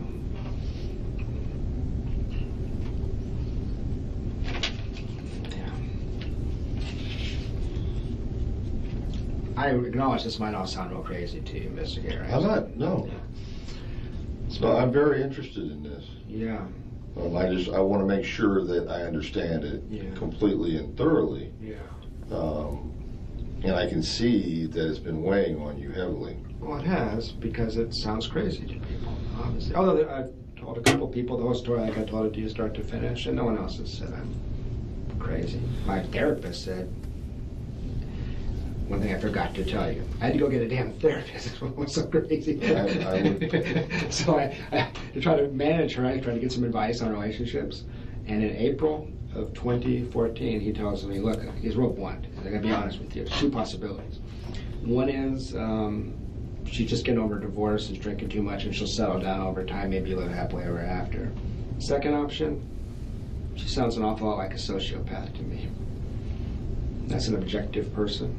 Right. And I said, a sociopath? I said, yeah, high functioning, but she doesn't seem to have a conscience. And I said, oh, Jesus, what I got myself into, because I was in love with her and I wasn't going to leave at that point. But that's the kind of feedback I've gotten when I tell people what she's actually like. Okay. I prefer that you guys catch somebody else, obviously. Right. When's the last time you talked to her or had any conversation? I could find it for you. It would have been in around August 20th. Neverly Darling says that Joel claimed recently on Vinny that she did move to Texas. I know people are claiming it. I hear it all the time. But, you know, I want to see a rental contract or a job or a photograph or something. I mean, you know, people talking about it is only people talking about it. And, okay, Joel is connected and has good information and whatever, but like, can we like really verify it? Oh, that long ago. Yeah, she cut off all contact because I didn't tell her I was dating. It was just bizarre. That was the time. It was about the time of commencement, summer semester commencement. That was another thing as far as narcissism and a crazy person. You know what Wendi was mostly upset about? She told me this, the fact that she had to cancel her commencement speech because Danny was shot. Wow. I bet that really did upset her. And I had to cancel my fucking commencement speech for my stupid book. The, what do they call it? The Global Read, or what is the program called? This... Everyone gets the same book, the freshman book. We've got the book right here, guys. Should we read a little bit from the book? Let's before we shut down for the night. We've got about another 14 minutes left. Let's read a little from the book.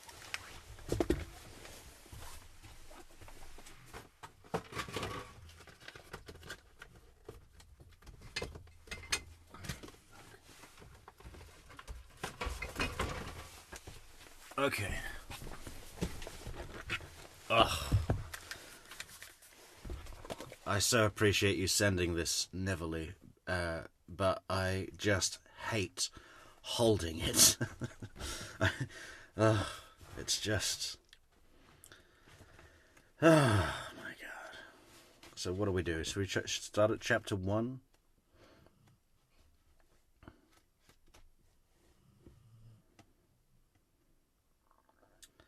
Chapter 1 is written in a stupid font that might be a little bit difficult to read at this time. Let's just pick out a random bit. We'll read a couple of paragraphs. Then I panicked some more. We still had our DC area cell phones. I had no idea why. We weren't moving back to DC anytime soon, but we couldn't bring ourselves to get rid of the DC connection, as if it somehow proved that this Hiawassee Springs idea was just a small stop on the way back to what we had previously known as civilization. Wow, I cannot believe that I just picked randomly that fucking line. I just opened the page. Page 39. That line is so often quoted in the trials. That just happened totally random, guys. Wow. I think that's an indication that I am connected with the universe and cosmos. I'm going to read it again. We weren't moving back to DC anytime soon, but we couldn't bring ourselves to get rid of the DC connection, as if it somehow proved that this Hiawassee Springs idea was just a small stop on the way back to what we had previously known as civilization, the land before unidentifiable animalia. What is animalia? In our walls. Josh, please pick that up. I got nothing. Just a voicemail. I then begrudgingly tried to phone the owners of our guest house. Again, voicemail. I left them a message.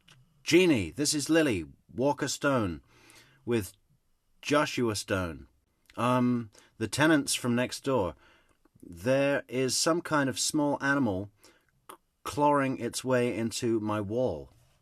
I'm okay, just a little freaked out. Any idea of what I should do? Please call back if you can. Thanks. I hung up from what was the strangest message I had ever left for anyone to date. At this point, I would be negligent if I didn't go into a little more detail about Josh's and my living situation. You see, Josh and I didn't have a ton of time to plan our arrival in Hiawassee Springs. We met, fell in love, married, and moved to the Wassee faster than some people decided whether to have chicken or fish for dinner. This is terrible writing. This is unbelievably bad. Okay? I got another book. I got a Huxley book around here that I bought the other day, randomly, for 50 cents. And the first fucking paragraph of that is like, yes, boy. That is how you write. It's just great. I think it's in a box, though. I can't get it right now. At this point, I would be negligent if I didn't go into a little more detail about Josh's and my living situation. You see, Josh and I didn't have a ton of time to plan our arrival in Hiawassee Springs. We met, fell in love, married, and moved to the Wassee faster than some people decide whether to have chicken or fish for dinner. Or pizza or sushi. Each of our many decisions, whether to marry, when, where to move, etc., felt, well, instantaneous. With 3 weeks before our move to the south, we hadn't yet taken the time to look for a place to live. So accustomed were we to just finding a place quickly in a big city, we hadn't thought it might be difficult. When we had the time, we tried Craigslist. There it was. Nice family seeks nice couple to occupy guest house for 1 semester stint. Price is negotiable. People are reasonable.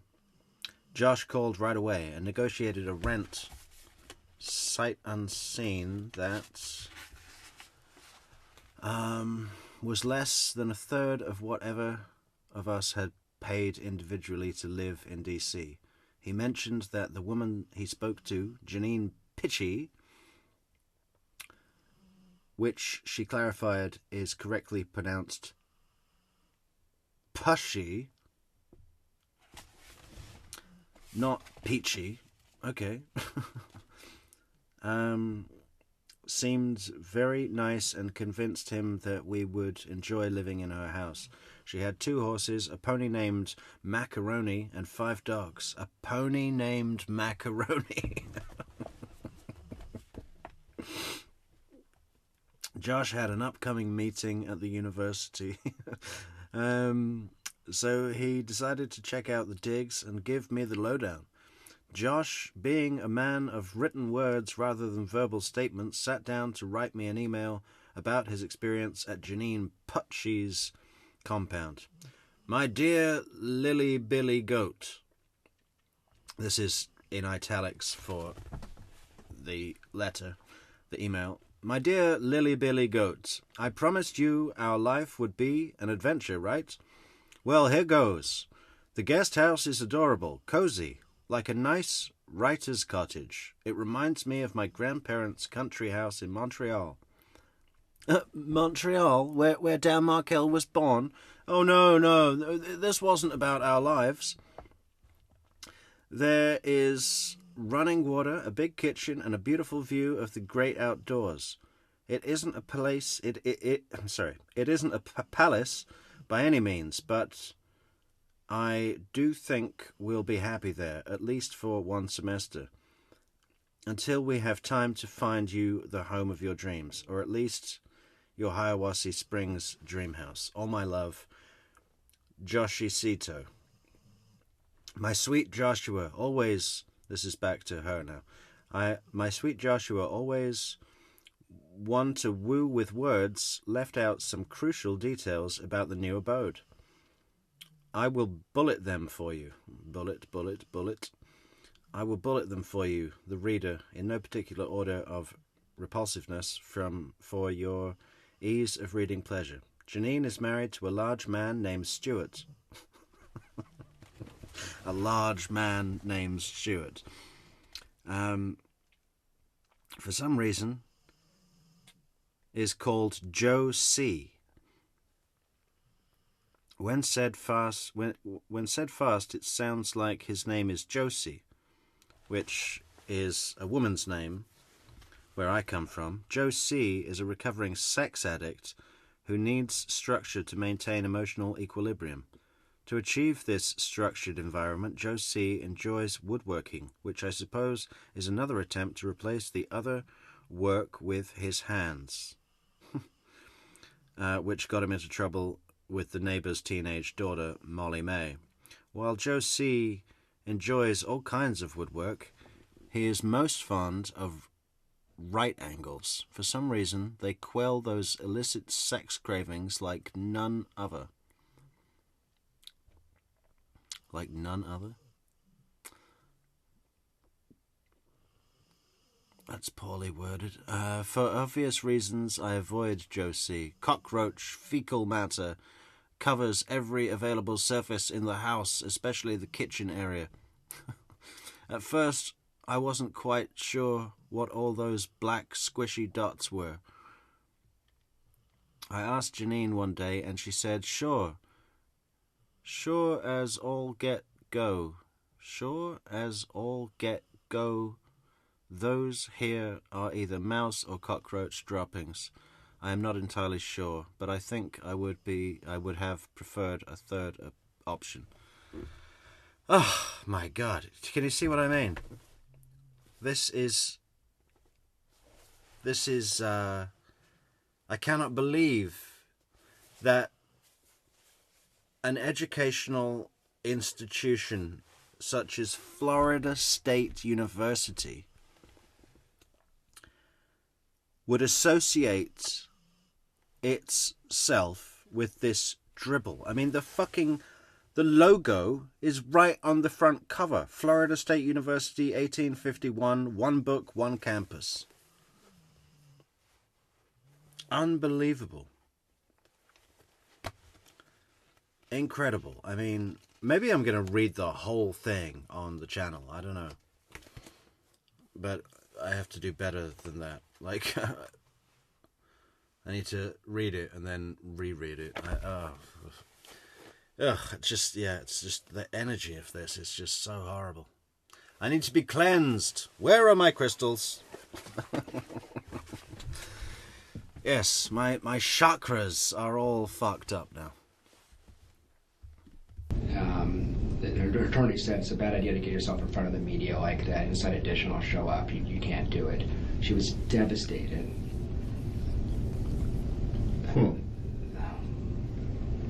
It's bizarre. I went back and looked. Apparently you all have somebody, McPherson? Jay McPherson. Yeah. What's the relationship? She has something to do with Wendy?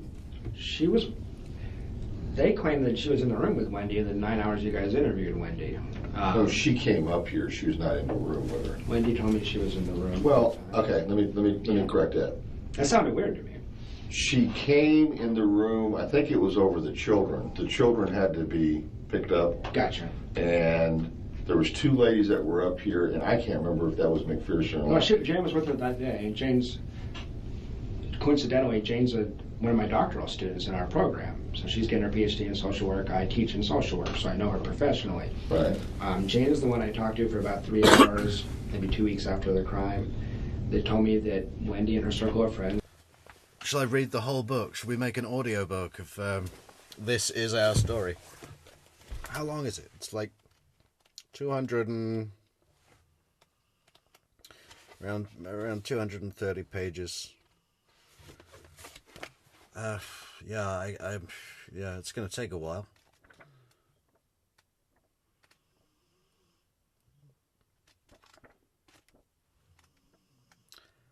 Maybe. We could do like, if we did a chapter a day. How many chapters are there? There's like 40 chapters.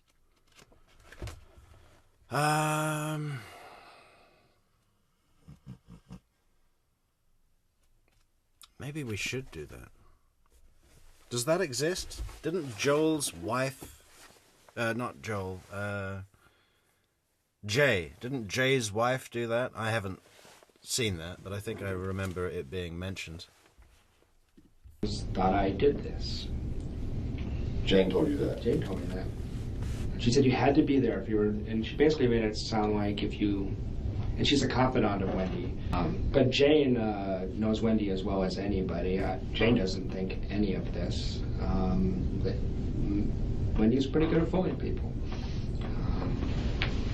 Although some of this information is publicly available, I should add. Like, she's a Truman scholar. If you go on the web and look at her statement, she says, "I hate Tallahassee, you're a bunch of country bumpkins." That's basically what she says. You know.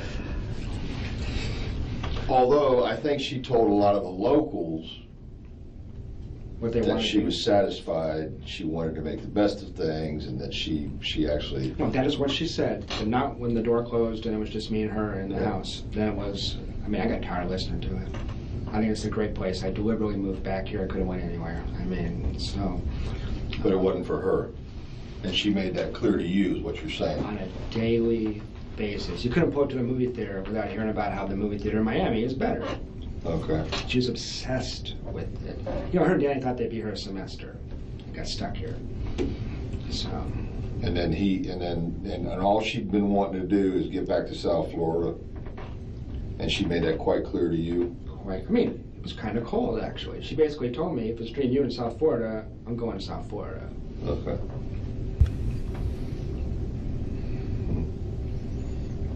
I'm trying to think if there's anything else. So there's just some sick dynamics where Wendy at one point told me that Dad was extremely violent.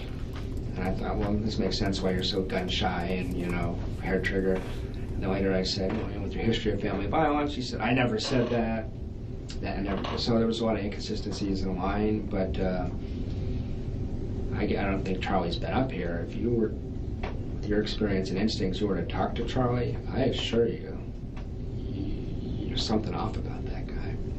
What about this FBI thing? I heard through the grapevine that the FBI talked to Rob up in New York.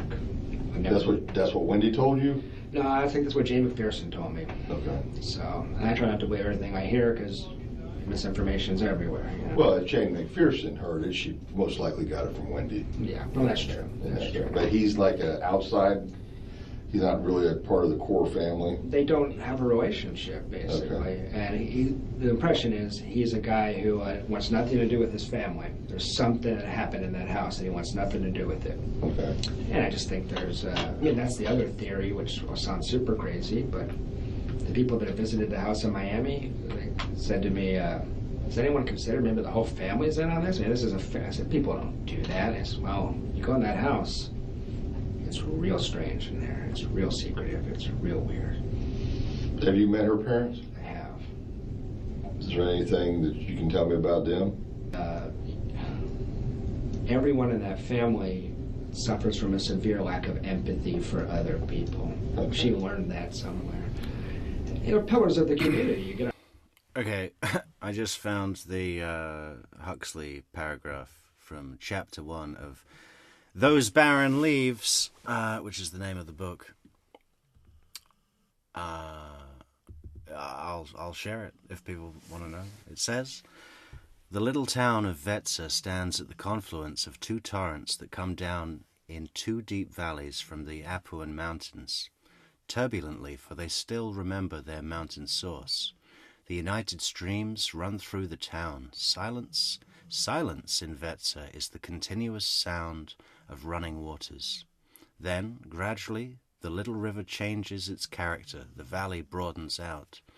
Soon the hills are left behind the waters, grown placid as a Dutch canal, glides slowly through the meadows of the coastal plain and mingle with the tideless Mediterranean. I mean, come on. Every element of that he's talking about, you can see, hear, smell. It's great. The little town of Wetzlar stands at the confluence of two torrents that come down in two deep valleys from the Apuan Mountains, turbulently, for they still remember their mountain source. The united streams run through the town. Silence in Wetzlar is the continuous sound of running waters. Then, gradually, the little river changes its character. The valley broadens out. Soon the hills are left behind, and the waters, grown placid as a Dutch canal, glide slowly through the meadows of the coastal plain and mingle with the tideless Mediterranean. Take a note out of that, Wendi Adelson. You fucking idiot. On his website, I mean, years ago I went on it. He was polite to me, but Dad's polite, Mom's kind of rude, actually. I know that Father has been speculated about. They hate Danny in a way. I have a wife. I've been through a divorce. I get life. I've never seen this kind of obsession. Like, their hobby is hating Danny. It was like really strange. I mean, and I fell into this because Wendi could convince you of it, and maybe she convinced the parents. But they were going to put a. You said you looked at some emails, but not others. At one point, Wendi was going to get a restraining order against Danny, which in retrospect is bizarre because he was a good dad. But she had Gary. You know, Gary is a lawyer that he's the one that offered Wendi the job so she could relocate in the summer of 2013. He runs a tort firm suing drug companies. He offered her $1 million job, and I wondered about him too. It's not sexual; it's more of a father-daughter thing, but they're close. Gary. I don't know his last name. Where does he work? He's a lawyer. He works in Miami. Okay. He owns a tort firm, and their emails. I mean, she sent this document. She compiled every email, like between Danny and Wendi, for like a year and a half. And the idea was to make this legal case that Danny is harassing her and stalking her. She always goes to this. She told me Danny was a stalker because he looked out the window one time and saw her walking down the street without the kids, and he goes, "Where are my kids?" I have right of first refusal. If you don't have the kids, I should have the kids. Wendi claimed that was stalking because he said, So anyway, all these emails, and the idea was we're going to persuade some judge that Danny needs to be reined in. I read this document, and at this point I'm a little skeptical because she's screwing everybody else. And I said, this is an indictment of Wendi Adelson's character. You read this thing, you get the impression this woman is a total loon. It was interesting because she thought it, like, from her point of view, it showed what an asshole Danny was. If you were to read this, it's like this person is crazy. So that was when I started to figure that out. But there's that different perception. At first she seems really together, and then just loses her mind. So my worry is that she had something to do with this, and has no conscience. And it's hard for me to believe she could, I know you can't give a polygraph. I can't believe she would pass a polygraph. I can't believe she would stand up to repeated questioning if you guys had any leverage. I understand that this was done. Oh, I'd love to see her stand up to repeated questioning. I mean, why hasn't that... Oh, well, she'd lawyer up, obviously, yeah.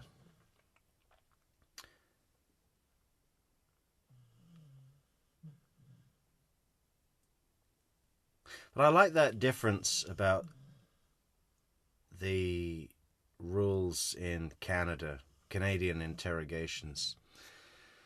Because in the States, if you say you want a lawyer, that's interview over, basically, no more questions. But in Canada, if you say you want a lawyer, they'll let you speak to one on the phone, usually. But they're allowed to keep asking you questions. We saw that with the Moosehead murder up in, where was that? Halifax or something. And yeah, that's such. It's a really major difference, isn't it? Because that is continued pressure. And the lawyer will tell you, don't say anything, say that you're not talking or whatever. But just having a experienced detective keep asking you questions for as long as they want, like they can do in Canada, that's tough. On her way, I don't have any leverage. But my experience with her was over time, she just collapses, But if the question is, did he threaten Danny? No. If the question is, was he pathologically upset with Danny in a way I found disturbing and it put me off and it was different than, say, even Wendi or her mom? Yes. Incredibly intense about it. Incredibly intense. I think we're going to do this right in Shotgun. We'll do chapter 1 tomorrow. Maybe it can be like a daytime special for Metrix. And then we'll do our usual show in the evening hour. Yeah. Well, let's see what it does. Charlie's so difficult to get along with. He doesn't have one dental office. He works at 5 dental offices, and they can only handle... I can't believe that I just picked a random portion of the book and it came up with that exact quote that we hear so often. That's freaky. It's nuts.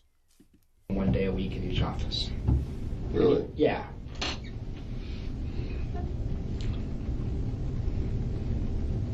And he seems to know this and strategize it. He's figuring out how to make it work for him. But he was a special ed kid, I believe. He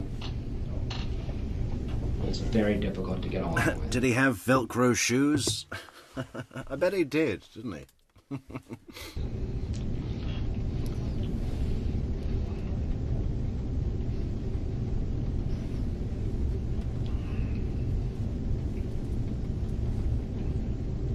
And he is fiercely protective of Wendi.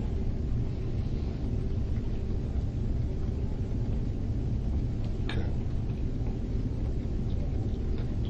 He had suggested seriously that they convert to Islam. The whole family? Just Wendi and the kids. Islam? Islam or Christianity, one or the other. Just to screw with Danny. So they're not very devout in their No, Jewish they're atheistic Jews. Pardon? They're atheistic Jews. Jews that don't really believe in God. They do it culturally. They eat the food. These people don't have ethics or morals. I mean, you know. These people don't have ethics or morals. They're the Adelsons. No ethics or morals. This is really true, isn't it? Really true.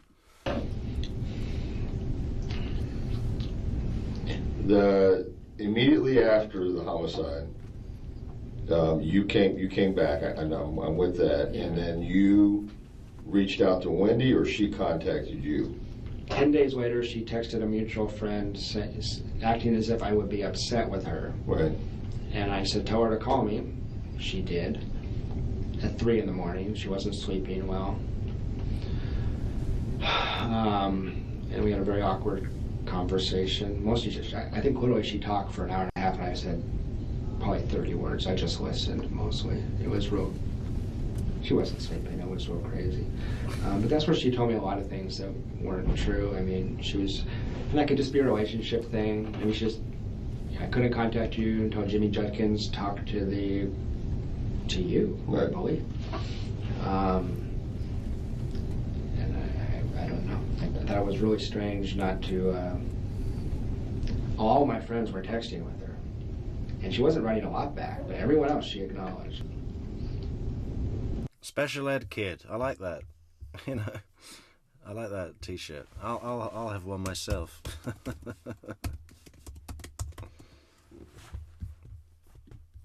If I think of anything, I'll get back in. I actually had 2 quick questions for you, if you don't mind. Yep. This is completely selfish, but I'm concerned about me in this situation. I'm wondering how long it is, in your opinion, before the media, before journalists are poking around looking at this case, and I'm worried about my potential exposure as a professor and as a person. This is an open case. I don't. They can ask all they want to. They're not getting anything. Okay. And that's for the foreseeable. I mean, I may call you. I mean, at some day you may be called as some type of witness. I would do it in a second. Yeah. Okay. I want to make sure that we're upfront about this. I mean, this. I'm going to reach out to a friend of Jeff's that I speak to on Instagram sometimes, or I did do. I haven't done it in a while, and ask her if he's writing a book, and if not, to tell him to write a book, because we're all going to buy it. Let's say it goes from here to an arrest to a prosecution. I'm there. And for some reason, you know, your testimony's needed. I would say anything I said today under oath. I would. Okay. So that's easy. All right. But as far as anything prior to... Carla York says, you should have 1 million viewers. That's what I think, Carla York. Please send a picture of you and your lab. Well, it's coming. You know, we'll probably be doing some video FaceTime streams soon, maybe next month. But yeah, my picture's on Discord. Come over and join Discord, Carla York. Link in the description, or one of these fantastic moderators will sort you out. You know, anything that you're telling me, if for some reason that was leaked to the press or anything like that, then I got an arrest to make of somebody else, no matter who it is. I got you. Okay. I got you. Not be. And then one other email I sent him, I pretty much accused her. Okay. But I mean, obviously, it's more than that. I mean, yeah, you more than just suspect her at this point. That's what you've been telling me this afternoon, right? No, that's true. That's what I've basically gotten from you is this woman is directly involved. She is. Now, I don't think you're saying necessarily that she killed her ex-husband. No. But she either had something to do with orchestrating it or had knowledge that it was going to happen. That's the whole point about I have to be back on the 18th, right? No, give you a thumbs up, and then know what's going to happen. There's something weird about that date. So I don't think she doesn't have the skill to orchestrate it, but Charlie does. So that's quite, and But you left on Thursday, and your last conversation with her was on Wednesday. My last conversation with her was on Tuesday. Right, an hour before that email where she says, look, I need a week. No, on the email she says she needs a week. Yeah. An hour before she sends the email, she says, "Are you still in town on Friday?" That's exactly right. And you said, "I don't know, it's still up in the air." Yeah. But you did not. She did not ask you to stay in town. No, she did. But like the next day, I see Jay McPherson at work, and maybe there was all kinds of possibilities how she would have found out I was leaving. Do you have any suggestions if I'm I know they're doing a dateline on the Frosch guy that killed his wife out in Thomasville, and they already came to town. Any just advice from being an experienced investigator what I should do if I'm approached by the media? Because it's not unimaginable. Go talk to Investigator Adelson. Okay. How simple is that? That's easy. Okay. Yeah, you know, don't you don't have to say yes, no, nothing. Go talk to Investigator Adelson. Is that another mug? I think that's a coffee mug. Go talk to Investigator Adelson and tell him what kind of car you drive. Then you're a U.S. citizen. You don't. There's nothing that. Yes, they have First Amendment in their favor, but that doesn't mean you have to say a thing. No, I appreciate that, but I watched Dateline enough that I can just imagine that me being presented with these pseudo suspects. That's how they do it. You know, they show. Nah. There's that would be. I don't think they're going to do that. There's a lot of that could be libel. A lot. I mean, I don't have you listed as anything. Yeah. At this point. Good. Okay, so no, you don't. You shouldn't have to worry about that. Well, they showed Junum Chinder thinking that she was Catherine McBanoir. That should have been liable, right? just any generic Asian woman. There he is. Look at him. Look at him, Professor Markel. Keeping it real.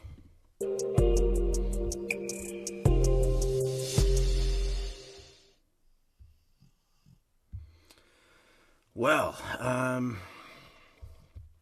what's part 2? What time are we? 10 to 6.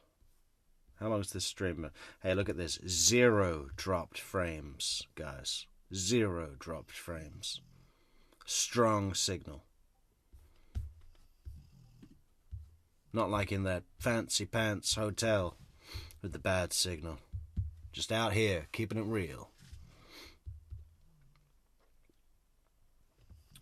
Where's part 2? Are we gonna... No, maybe we should just... Well, I want to check how long part 2 is. Because if it makes sense to do like another half hour now, maybe that's a good idea.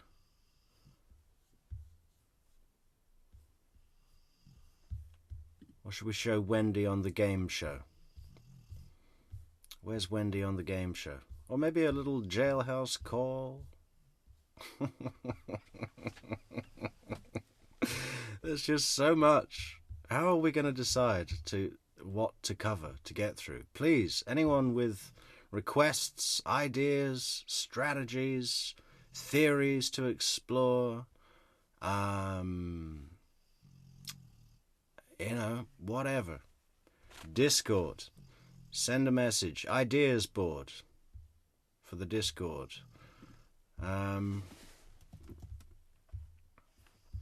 It'd be obviously a video like Jeff's interview is fantastic to cover. It's so interesting. It's quite funny at times. I guess we're gonna do Wendi's fucking interview again. 6 hours of it, god damn it.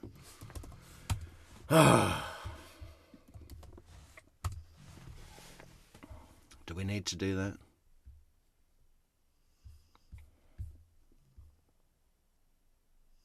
Democracy Lives in Miami. Wendi Adelson and Chris Miles. Let's have a look at that.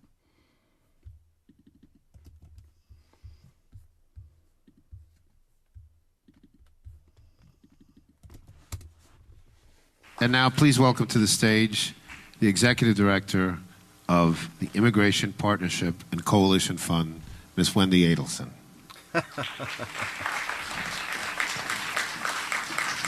And joining her on stage, the District Director and Deputy Chief of Staff of Congressman Carlos Curbelo, Mr. Chris Miles.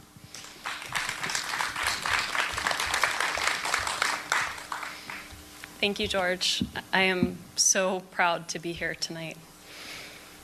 As George mentioned, my name is Wendi Adelson, and I lead the Impact Fund, which is a coalition of business and civic leaders founded last year by Mike Fernandez, who's a prominent businessman in our town with a very big heart and a lot of feeling for this issue of immigration. We are united in seeking sensible and humane immigration reform. Our work is bipartisan and solution-focused. And through our work together, I got the chance to meet Chris Miles, the lovely and talented Chris Miles. I'm the lovely and talented Chris Miles. And I work as the Congressman's District Director, running his offices here in Florida. Oh, she's totally fucking bonked him, hasn't he? She's been bonking Chris Miles all week long.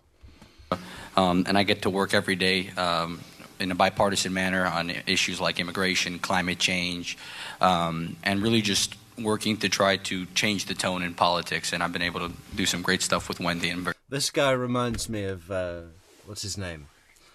Ryan Burns, the guy up in Utah that Jody went to see after the murder, that we still don't know what he does. this goddamn pyramid scheme, fucking, what is it? Prepaid legal. What is it that you guys do? All you tell us that you do is that you go to the business. What was it? What are the things? He goes like, yeah, no, we had the business briefing, then we went to the business brunch. After that, it was the banquet, and then we all went to Cancun. Like, okay, well, you know, it seems like you're doing a lot of these sort of meetings with yourselves, with just your colleagues. What about clients? What about suppliers? What is going on here?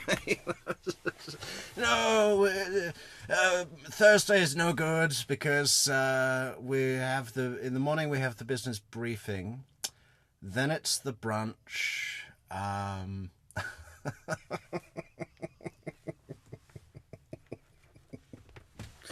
It's just one of these companies that like their product is the company itself to make it look appealing to other people that want to join the company, right? There isn't actually a product. It just spins itself, right? I've seen this around a few places, and it's like, it's just so funny. It's just it's a nothing, and I suspect, just from this guy's clothes and hair, that he's very similar.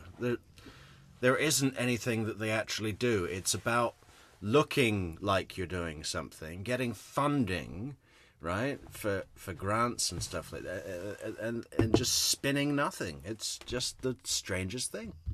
We're excited to be here. So, full disclosure, my parents are Democrats. Some of my best friends are Democrats. I actually didn't meet my first Republican until I went to law school. But now party affiliation feels far less important to me than the values that we share across party lines.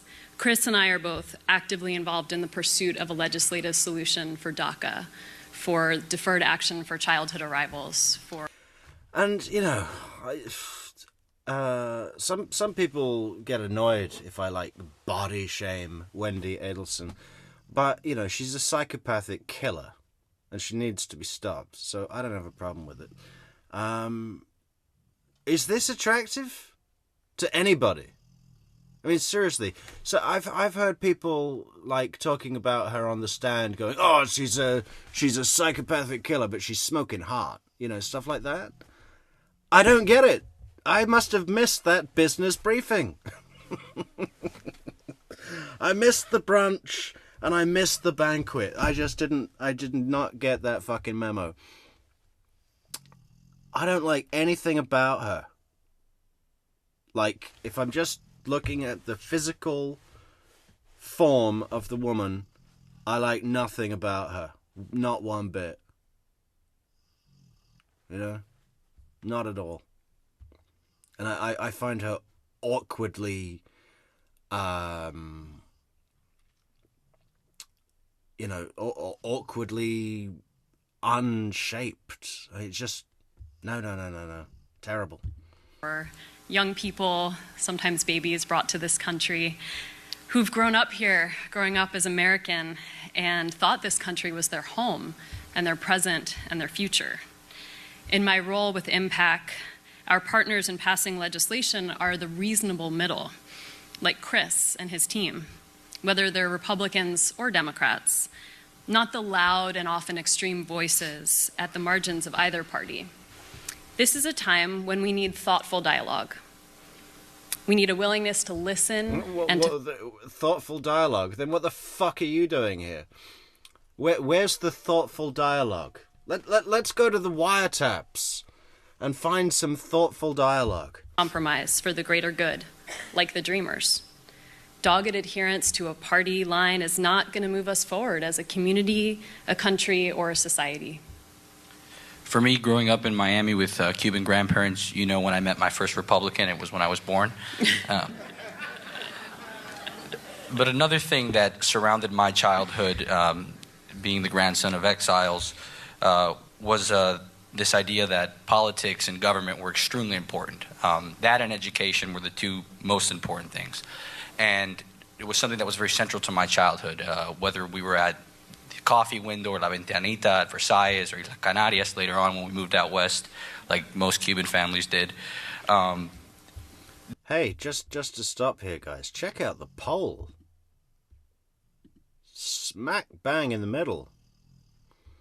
52% like late night, think late night meat is best, and 48% like their meat in the early morning. Well, I really don't know what I just ate counts as late night or early morning, but it was pretty good. Pretty good. Hit the spot. This one theme of democracy being so important was just always reiterated. And part of what I was taught was that the United States was different because, unlike other countries... This is really interesting comment, Neverly, who says, Wendi needs a stylist. But can you imagine working for her as... She can't be told what to do, right? So the consequence is that no one with, the right eye, someone who does it professionally as a living, if you go to an expensive department store or, clothes shop or something and have a personal shopper, and you tell them the nature of an occasion that you will attend or something like that, or give them an indication of how you want to represent yourself with your clothing, they will do amazing things. I mean, really, like just stuff that you would never know how to do. Well, I wouldn't. But Wendi, that wouldn't work for Wendi at all, right? And the consequence is that she looks like shit. Awkward woman with horrible flat shoes. We didn't submit to authoritarian strongmen. We believed in our institutions, the separation of powers, the idea of every vote counts, equality, fairness, and through the last election cycle, a lot of that got rattled, whether it was... What the hell did this guy just do with his legs? Did everyone see that? We didn't submit to authoritarian strongmen. Right, watch his legs. We believed in our institutions, the separation of powers, the idea of every vote counts. Okay, rule 1. Fucking public speaking, both feet flat on the floor, shoulder width apart. Don't fucking stand like that at a podium. What the hell? Do you need a piss? Or what? I mean, unbelievable. Strongmen. We believed in our institutions, the separation of powers, the idea of every vote counts, equality, fairness, and through the last election cycle, a lot of that got rattled, whether it was some of the clips we saw up there, the fake news, the media being discredited, institutions that had been so central to my upbringing being challenged by both parties. And it was really kind of a scary thought. But however, working with Wendi on this issue, which is so important, DACA, I have a renewed sense. You know, it's in the shadow of this very. I have zero belief that this guy does anything. Right? You can just tell. It's just like, you know, I don't want to say anything against Ryan Burns. You know, hopefully he's moved on and gotten himself a real job. But, you know, like, if I'm this lost 4 minutes in, you might as well stop talking. I have no idea what he's talking about. And I don't believe that there is anything he has to say. I mean, if there was something he had to say, he would have said it, right? This isn't an introduction. This is the content. There's nothing here.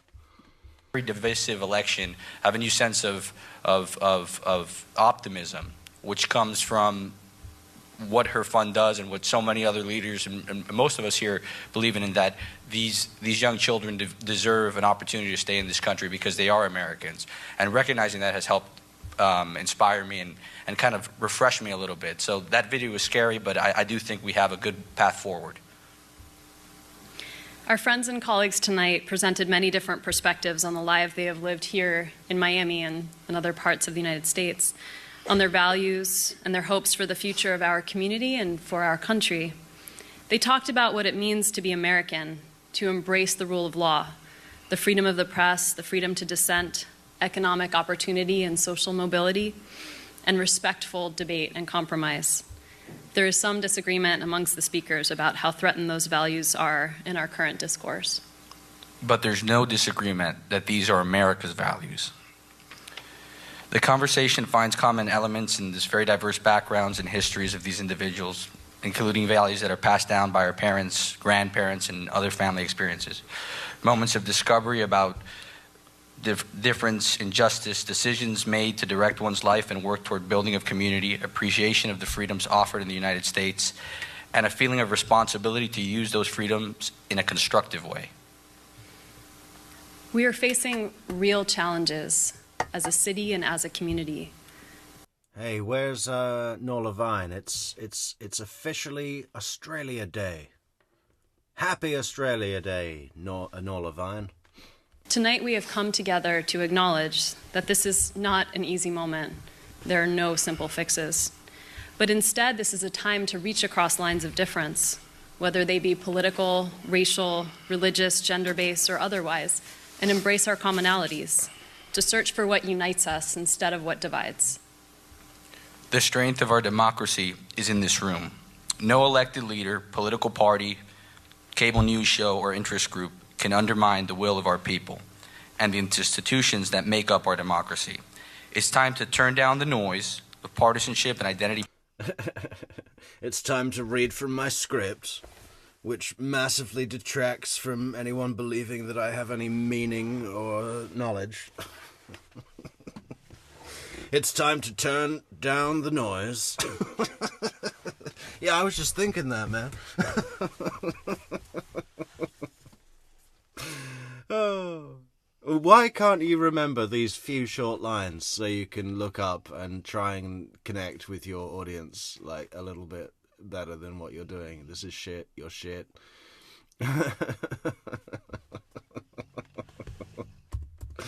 Oh, I want to see him again, this big, the finale. To search for what unites us instead of what divides. The strength of our democracy is in this room. No elected leader, political party, cable news show, or interest group can undermine the will of our people and the institutions that make up our democracy. It's the institutions. Yeah, no one can undermine the institutions.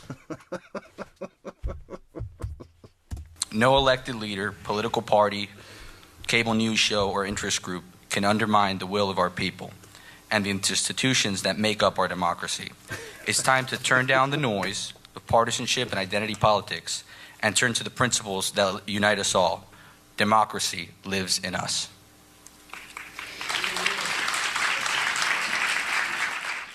Wow, thrilling stuff. Thrilling stuff. I wonder if all those people in the audience have watched the trials. Some of them. Oh look, there's that speaker that did that thing in white, in a white dress. Ah, Wendi, Wendi, Wendi.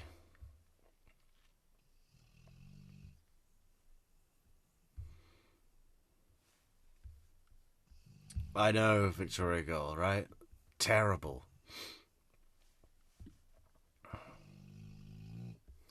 Yeah, I don't know what it is with people, you know. If you don't know how to do it, don't try and do it. I mean, that's not how it's done, as Charlie would say. Was tea behind what happened to me.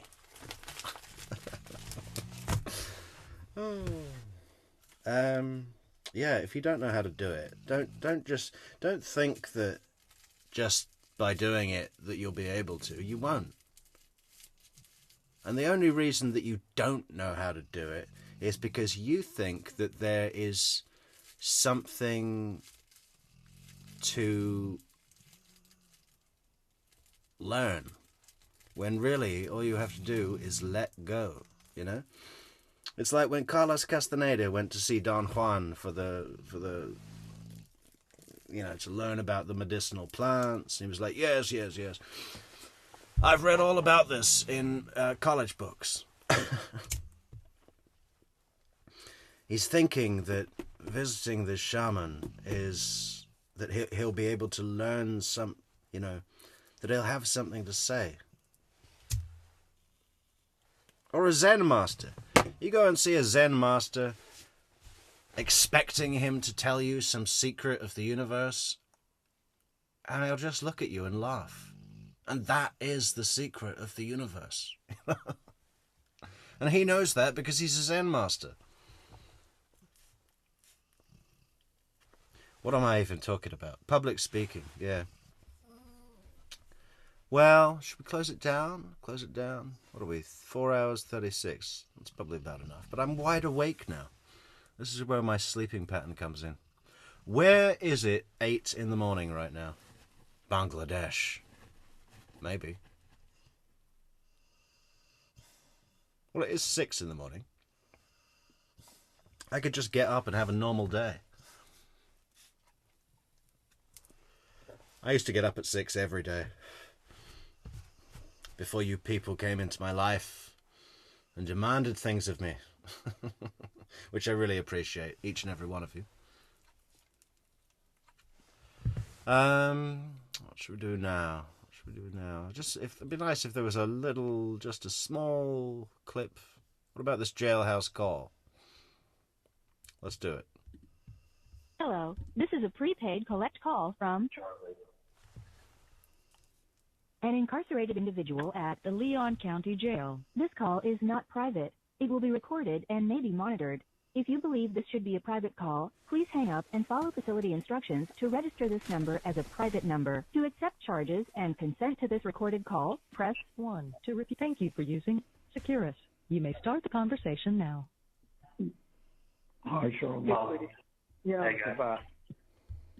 Yeah, I don't know why it's doing that, but no, it's just I had so much hope, and like the crazy thing is that I really wasn't getting that excited until this past weekend, and then after that, you know, you had Thursday, Friday of the week before, then you had this whole week, last whole week, and then I had the Wendi and Charlie testified on Friday, actually on maybe Thursday.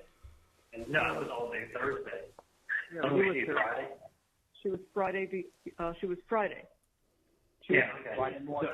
Friday morning. Yeah. So I sat up there and testified from Thursday at 8:45 till 5:45 at night. I come back, they put me on the stand for another hour Friday morning. And Templeman had me for another 2 hours. 2 hours. And like, okay, full-on questioning, ask me anything. It doesn't come down to that. Like, and Dan said to me, he said, if I were to give you a score, I think you'd get a 95. He said he was very happy with how I testified. You know, my demeanor, my delivery, how I was like to the point, but like not, you know, elaborated on some stuff, was personable. Like he came across fantastic. Everybody, Bree was telling me, like, reading to me things that people were finally writing online about, like, positive things. Where are all these things that were written online about positive things? What were they reading? I mean, yeah. You know, I remember watching the Charlie Adelson trial live, and I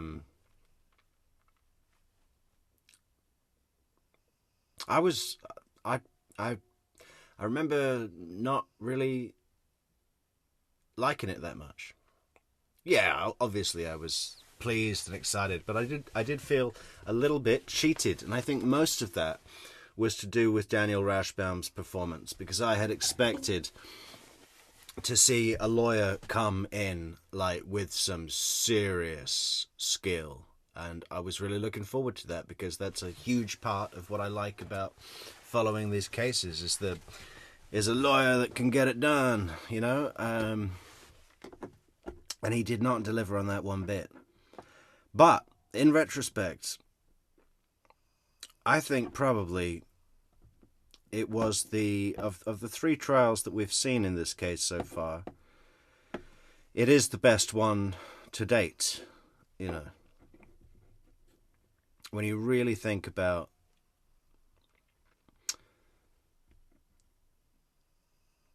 the impact and, well, yeah, I don't know. I think it's a very, very good trial.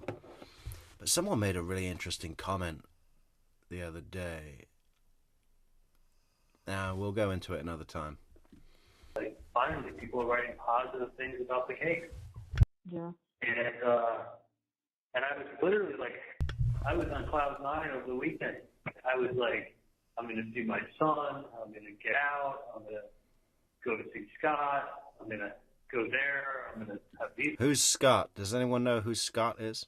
Plans over there. I'm going to have these plans. I'm going to enjoy my time with my dog. I can't wait to be on my boat. I can't wait to see my son. I'm planning on what restaurant I wanted to go to. Like, I'd given away my food on Sunday night, because I'm thinking, like, okay, like, they're not going to let me go from the courthouse. Like, I'm giving away all my food to two guys and friends, and like, I'm feeling good. Like, I was so sure that I was going home that, like, I didn't want to have people just pick my food. I'd rather give it to the two guys I'm friends with. So they gave me 2 packages of fish back, and once I go back to the pod, they'll give me some of the food back. And they just walked me through the pod, and I'm like, go get me some tuna fish. And I went up and got them. Go get me some tuna fish now. I need a can of tuna fish right now, okay? I just got a life sentence. Get me that tuna. I was like, you know, like, oh, I was like 90-something%. People said he has an answer for everything because it's the truth. Yeah, Katie had better attorneys. Miss Adelson. This is all about you, right? There's 100 people in this courtroom, probably thousands watching, and it's all because of your bad marriage, right? What else does DeCoste say? Well, maybe you are guilty. You already know. Maybe you are guilty. Well, what fun he had with Wendi Adelson. Where is he now? What case is DeCoste on now? I want to see another trial with Christopher DeCoste. He was great. Truth. Okay? Then they said, I believe him. He was definitely not part of this killing. Another one. Yeah, no, made her look absolutely desperate several times with incredible reaches like, quote, "You're untouchable, right?" She had to go to those kinds of traps because they have nothing substantial. He will walk. You may think he's guilty, but they haven't been close to proving it. And no. Do you think these people were gaslighting them or what? I mean, they're fucking delusional. Georgia Kappelman did not come across as desperate for a second. She came across as a boss. You know, like, just total boss. Owned his ass in front of a crowd, baby. Another one. If I were on that jury, there's no way I could say 100% he's guilty. The ex-girlfriend is totally It doesn't have to be 100%. It's beyond a reasonable doubt. That's part of the jury instruction. A reasonable doubt is not a mere possible doubt. Or, what is it? Whatever it is, you know. Believable. She was shown to be such a liar. I mean, on and on and on and on. Well, When these ex is not believable. Reading me what they're saying. Like, Bree's reading to me what they're saying. I'm on cloud nine. I'm making phone calls over the weekend. I spoke to John Hader. I spoke to Mike Miz. I was like, just feeling great. Tuna pouches, yeah, I guess so, because you could make a shiv pretty easy out of a fucking tuna can.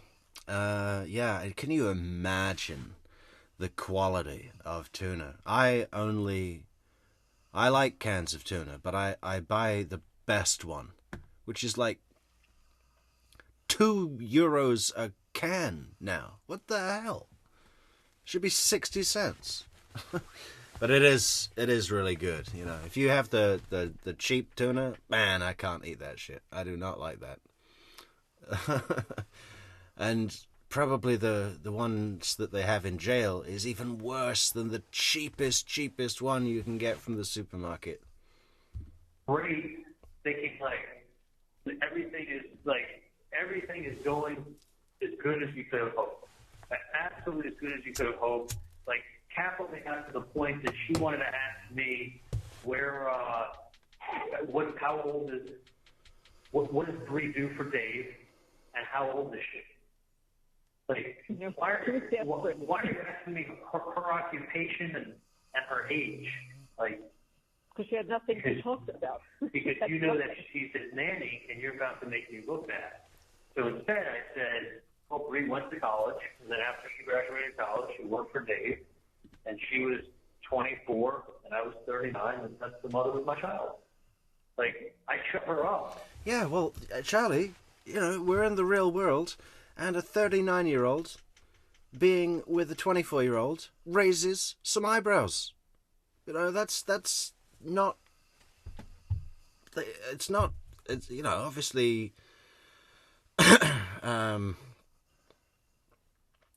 love knows no bounds, but, you know, we all know your game. You like them young. And, you know, it's not... I don't think it's super common. I'm, you know, it's, I just don't think it's, like, yeah. Like, she didn't have anything to say about, you know, how old is, you know, she was hoping that it was going to be, oh yeah, she's a nanny and she's 17. And then she'd have another Georgia Kappelman. Whoa! Did you get in trouble? No. No, she was actually... Christopher DeCoste is representing Jonathan Uddy. Is that coming up? Is there a trial? Are we gonna see a televised trial with Christopher DeCoste representing? Is he sole counsel, joint counsel, co-counsel? What? 25, not 24, but like, I mean, it was like. Okay, I guess it's past 1 o'clock in the morning in Eastern Standard.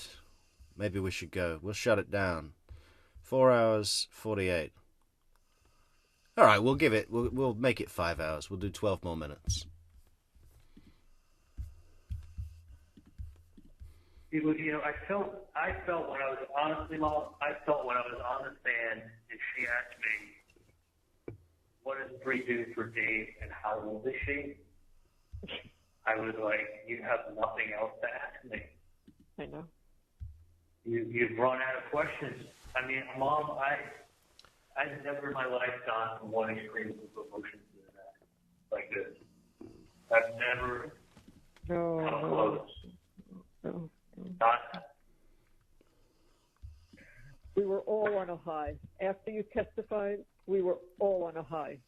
And Bree is right. All these messages Yes, came in positively. last call for coffees. Last call for coffees. If anyone wants to support the channel, buy us a coffee on buymeacoffee.com/True Crime Metrix. Maybe even more than one. But we'll see. We'll see. Hot chocolates, coffees. Maybe I will have a coffee right now. I don't know. Should I go to sleep? I was asleep, and Amy woke me up. Champion Amy woke me up. Good. I did have an alarm set, but, those are easy to snooze right on through. Miles called up. He couldn't wait to tell us. He said, kid's totally innocent. I love it when we hear Harvey talk. Miles called. We got a call from Miles. He couldn't wait to tell us. It's just... Totally innocent, and his son-in-law, who's a lawyer, called. He is totally innocent. He said he's getting off because they have absolutely nothing. I mean, this is from... Did you catch that phrasing? He's getting off. That's not what you say when you're innocent. He's gonna get off. That's what you say when you... Like Casey Anthony got off, right? That's just not what you say when you're innocent. He's gonna get off. Intelligent people. That's my problem. Yeah. That's the problem. Yeah. Oh, hang on. Are we gonna start Tallahassee hating now? Intelligent people. If they had intelligent people on the jury instead of those bumblefuck country bumpkin... Yeah. Miles called. They didn't listen. He couldn't wait to tell us. He said kid's totally innocent. Totally innocent. And his son-in-law, who's a lawyer, told. He is totally innocent. He said he's getting off because they have absolutely nothing. I mean, this is from intelligent people. That's my problem. Yeah. That's the problem. Yeah. That's the catch. That's the jury of my peers. The jury of my peers was not there. There was one juror, number 15, that he would have said he's a juror of your peers. He knows that if you're going to find a guy guilty of first-degree murder, you better be so sure you know what happened. See you later, Carrie. Thanks so much for being here, hon. Better be really, really, really, really, really sure you know what happened. But they just had Georgia going, listen, if you use your common sense and you see what's going on here, all this code talk, just, you know what guilty is. If you feel he's guilty, vote guilty. If y'all think guilty, vote guilty.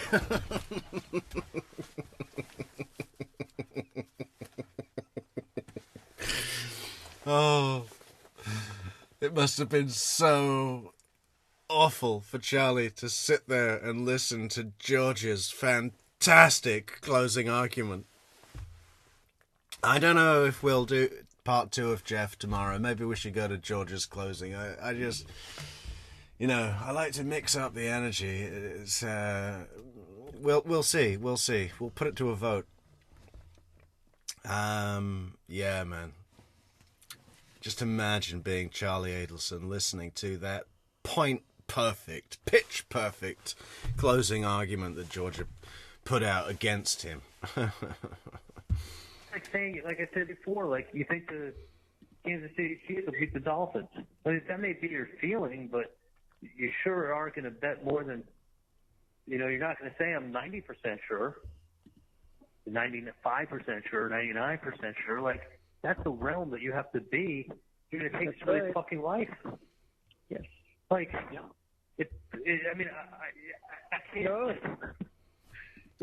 Charlie, you still have your life. It just sucks.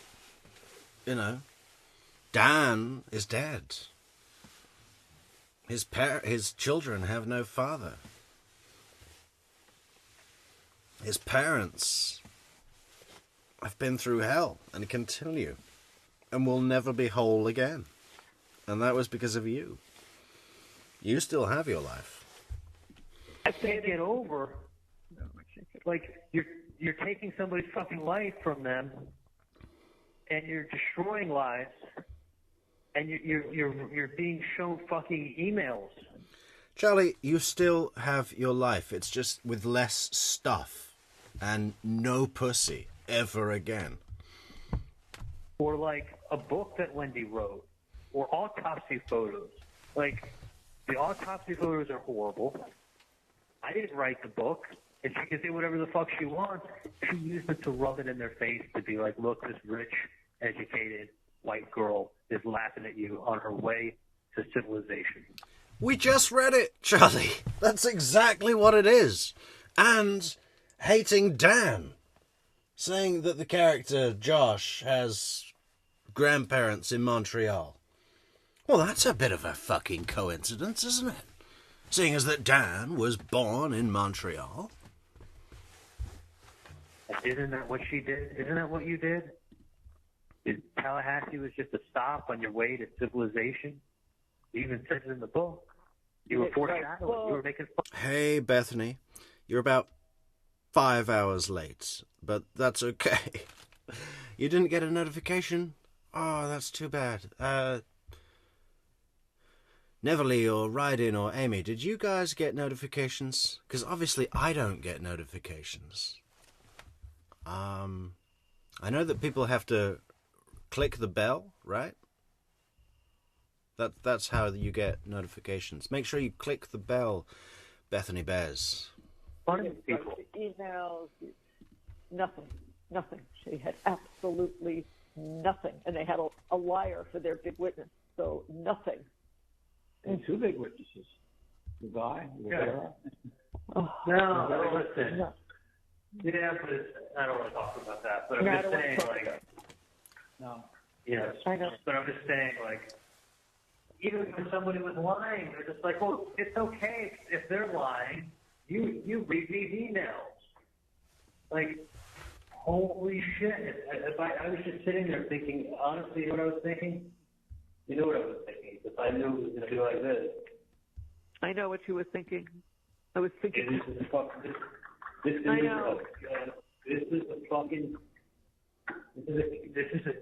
fucking TV production. It was a 2-hour Dateline special with autopsy photos. How many times does he say that? He says that almost as much as he says, was T behind what happened to me. This guy. Oh. I wonder if he... I mean, I know that he has some concept of the podcasters and the streamers that cover this case. He knows that there's a lot of social media attention. But I don't think he imagines, like, what it is that we do here at True Crime Metrix. With the gift that keeps on giving. The golden goose that is Charlie Adelson. Production she's putting on. To wow everybody. Like, look at the audience, and look at the TV production, and look at Miss Tallahassee putting on her show. It might like that. Like, Dan couldn't have done a better job. He could have done the case 100 times up here. With an Adelson attached to the case, he wasn't going to. I know it. He knows it. Yeah, believe me, heart and soul into it. He did. He is sick about it. Because I don't think Dan's blowing smoke up my ass when he tells me things. No. And he made it like, he's very straightforward. You know, and he dissected the case and broke it all down. He never planned on walking into a circus with a TV show. No, he did not. He did not. He was excellent. His opening with everything he did, his cross-examinations. I mean, he was terrific. He really was. Yeah, I mean, there were people he knew he didn't want to beat up on the stand, and he just let him go. There was nothing to beat him up on. Like, right.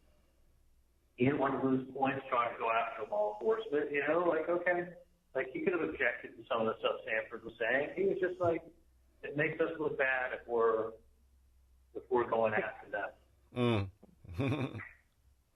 Meanwhile, yeah, Dan was just sitting there catalog shopping while Sanford was testifying. Yes. What about the credenza? Should we get the credenza? And what about in the guest bathroom? Should we put a bidet, or should we... Maybe if we just put a bidet in the master bathroom.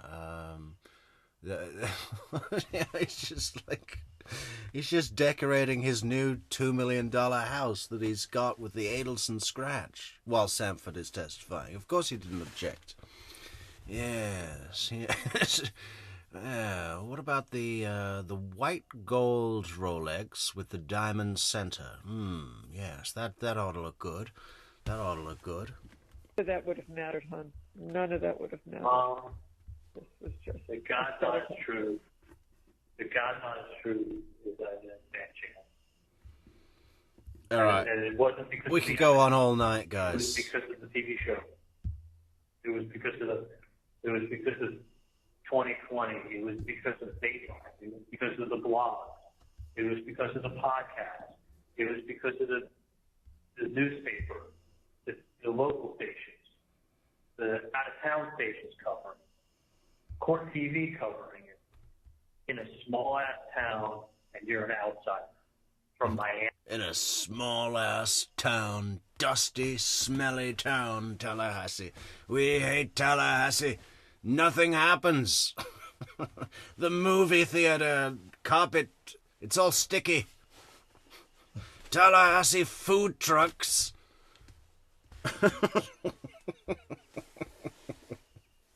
I cannot wait. I'm going to fly into Miami International.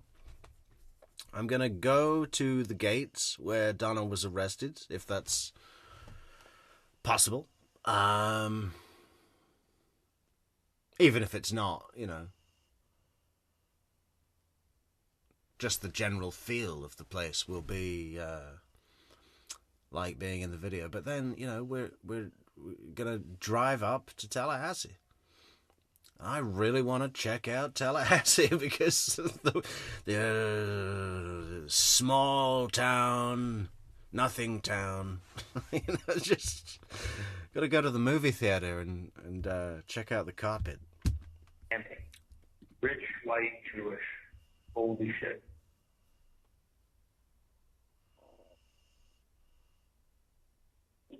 Yeah. Well, I think we should close it off. I mean, it seems nuts because there's still 95 in the chat. With a good average viewer duration tonight, guys. Well done, folks. But I just don't know. I just don't think making streams longer than 5 hours is good in the long run. That's asking a lot for people. Yeah. So we will be back tomorrow. I think we're going to try this reading Wendi Adelson's book as well in the daytime. If we do a chapter per day, we will have the whole thing done by March. I think that's realistic. We'll make a playlist. We'll put up the whole damn book. Okay. We are going to signing right off for tonight. We'll be back tomorrow, I promise. I feel like I've caught up on some sleep. A little. Yeah, I promise. We'll be here a little bit earlier, maybe. Let's try... How about 7 o'clock? Oh, it's Sunday tomorrow as well. Sunday Fun Day. We need to come up with a fun Adelson content video to do tomorrow. Any ideas, please do hit me up in Discord or the emails, truecrimemetrics@gmail.com, but mainly Discord. We're all in Discord all fucking day, every day. It's fantastic. And links are in the description. Yeah, okay. So we will sign off. Thanks so much to everybody in chat. Amanda Stander. Okay. Jeff Lacasse and Wendi are both very clever individuals. In my opinion, they both outsmarted everyone.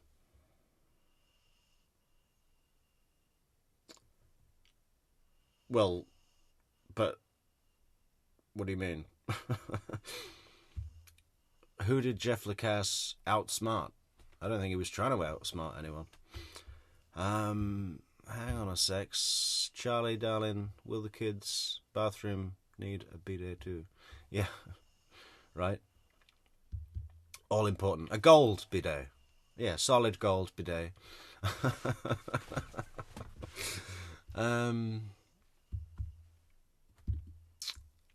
Yeah. Good night, Riding. Locked and loaded as usual. Neverly, our resident stylist. Yeah, you should take me, Neverly. When we meet up in Miami, you can take me for some new threads. You know, you can be my stylist. I trust you 100%. I look good in earthy, watery tones. Blues, browns, and dark greens. Okay? Yeah, Victoria. Fire, fire.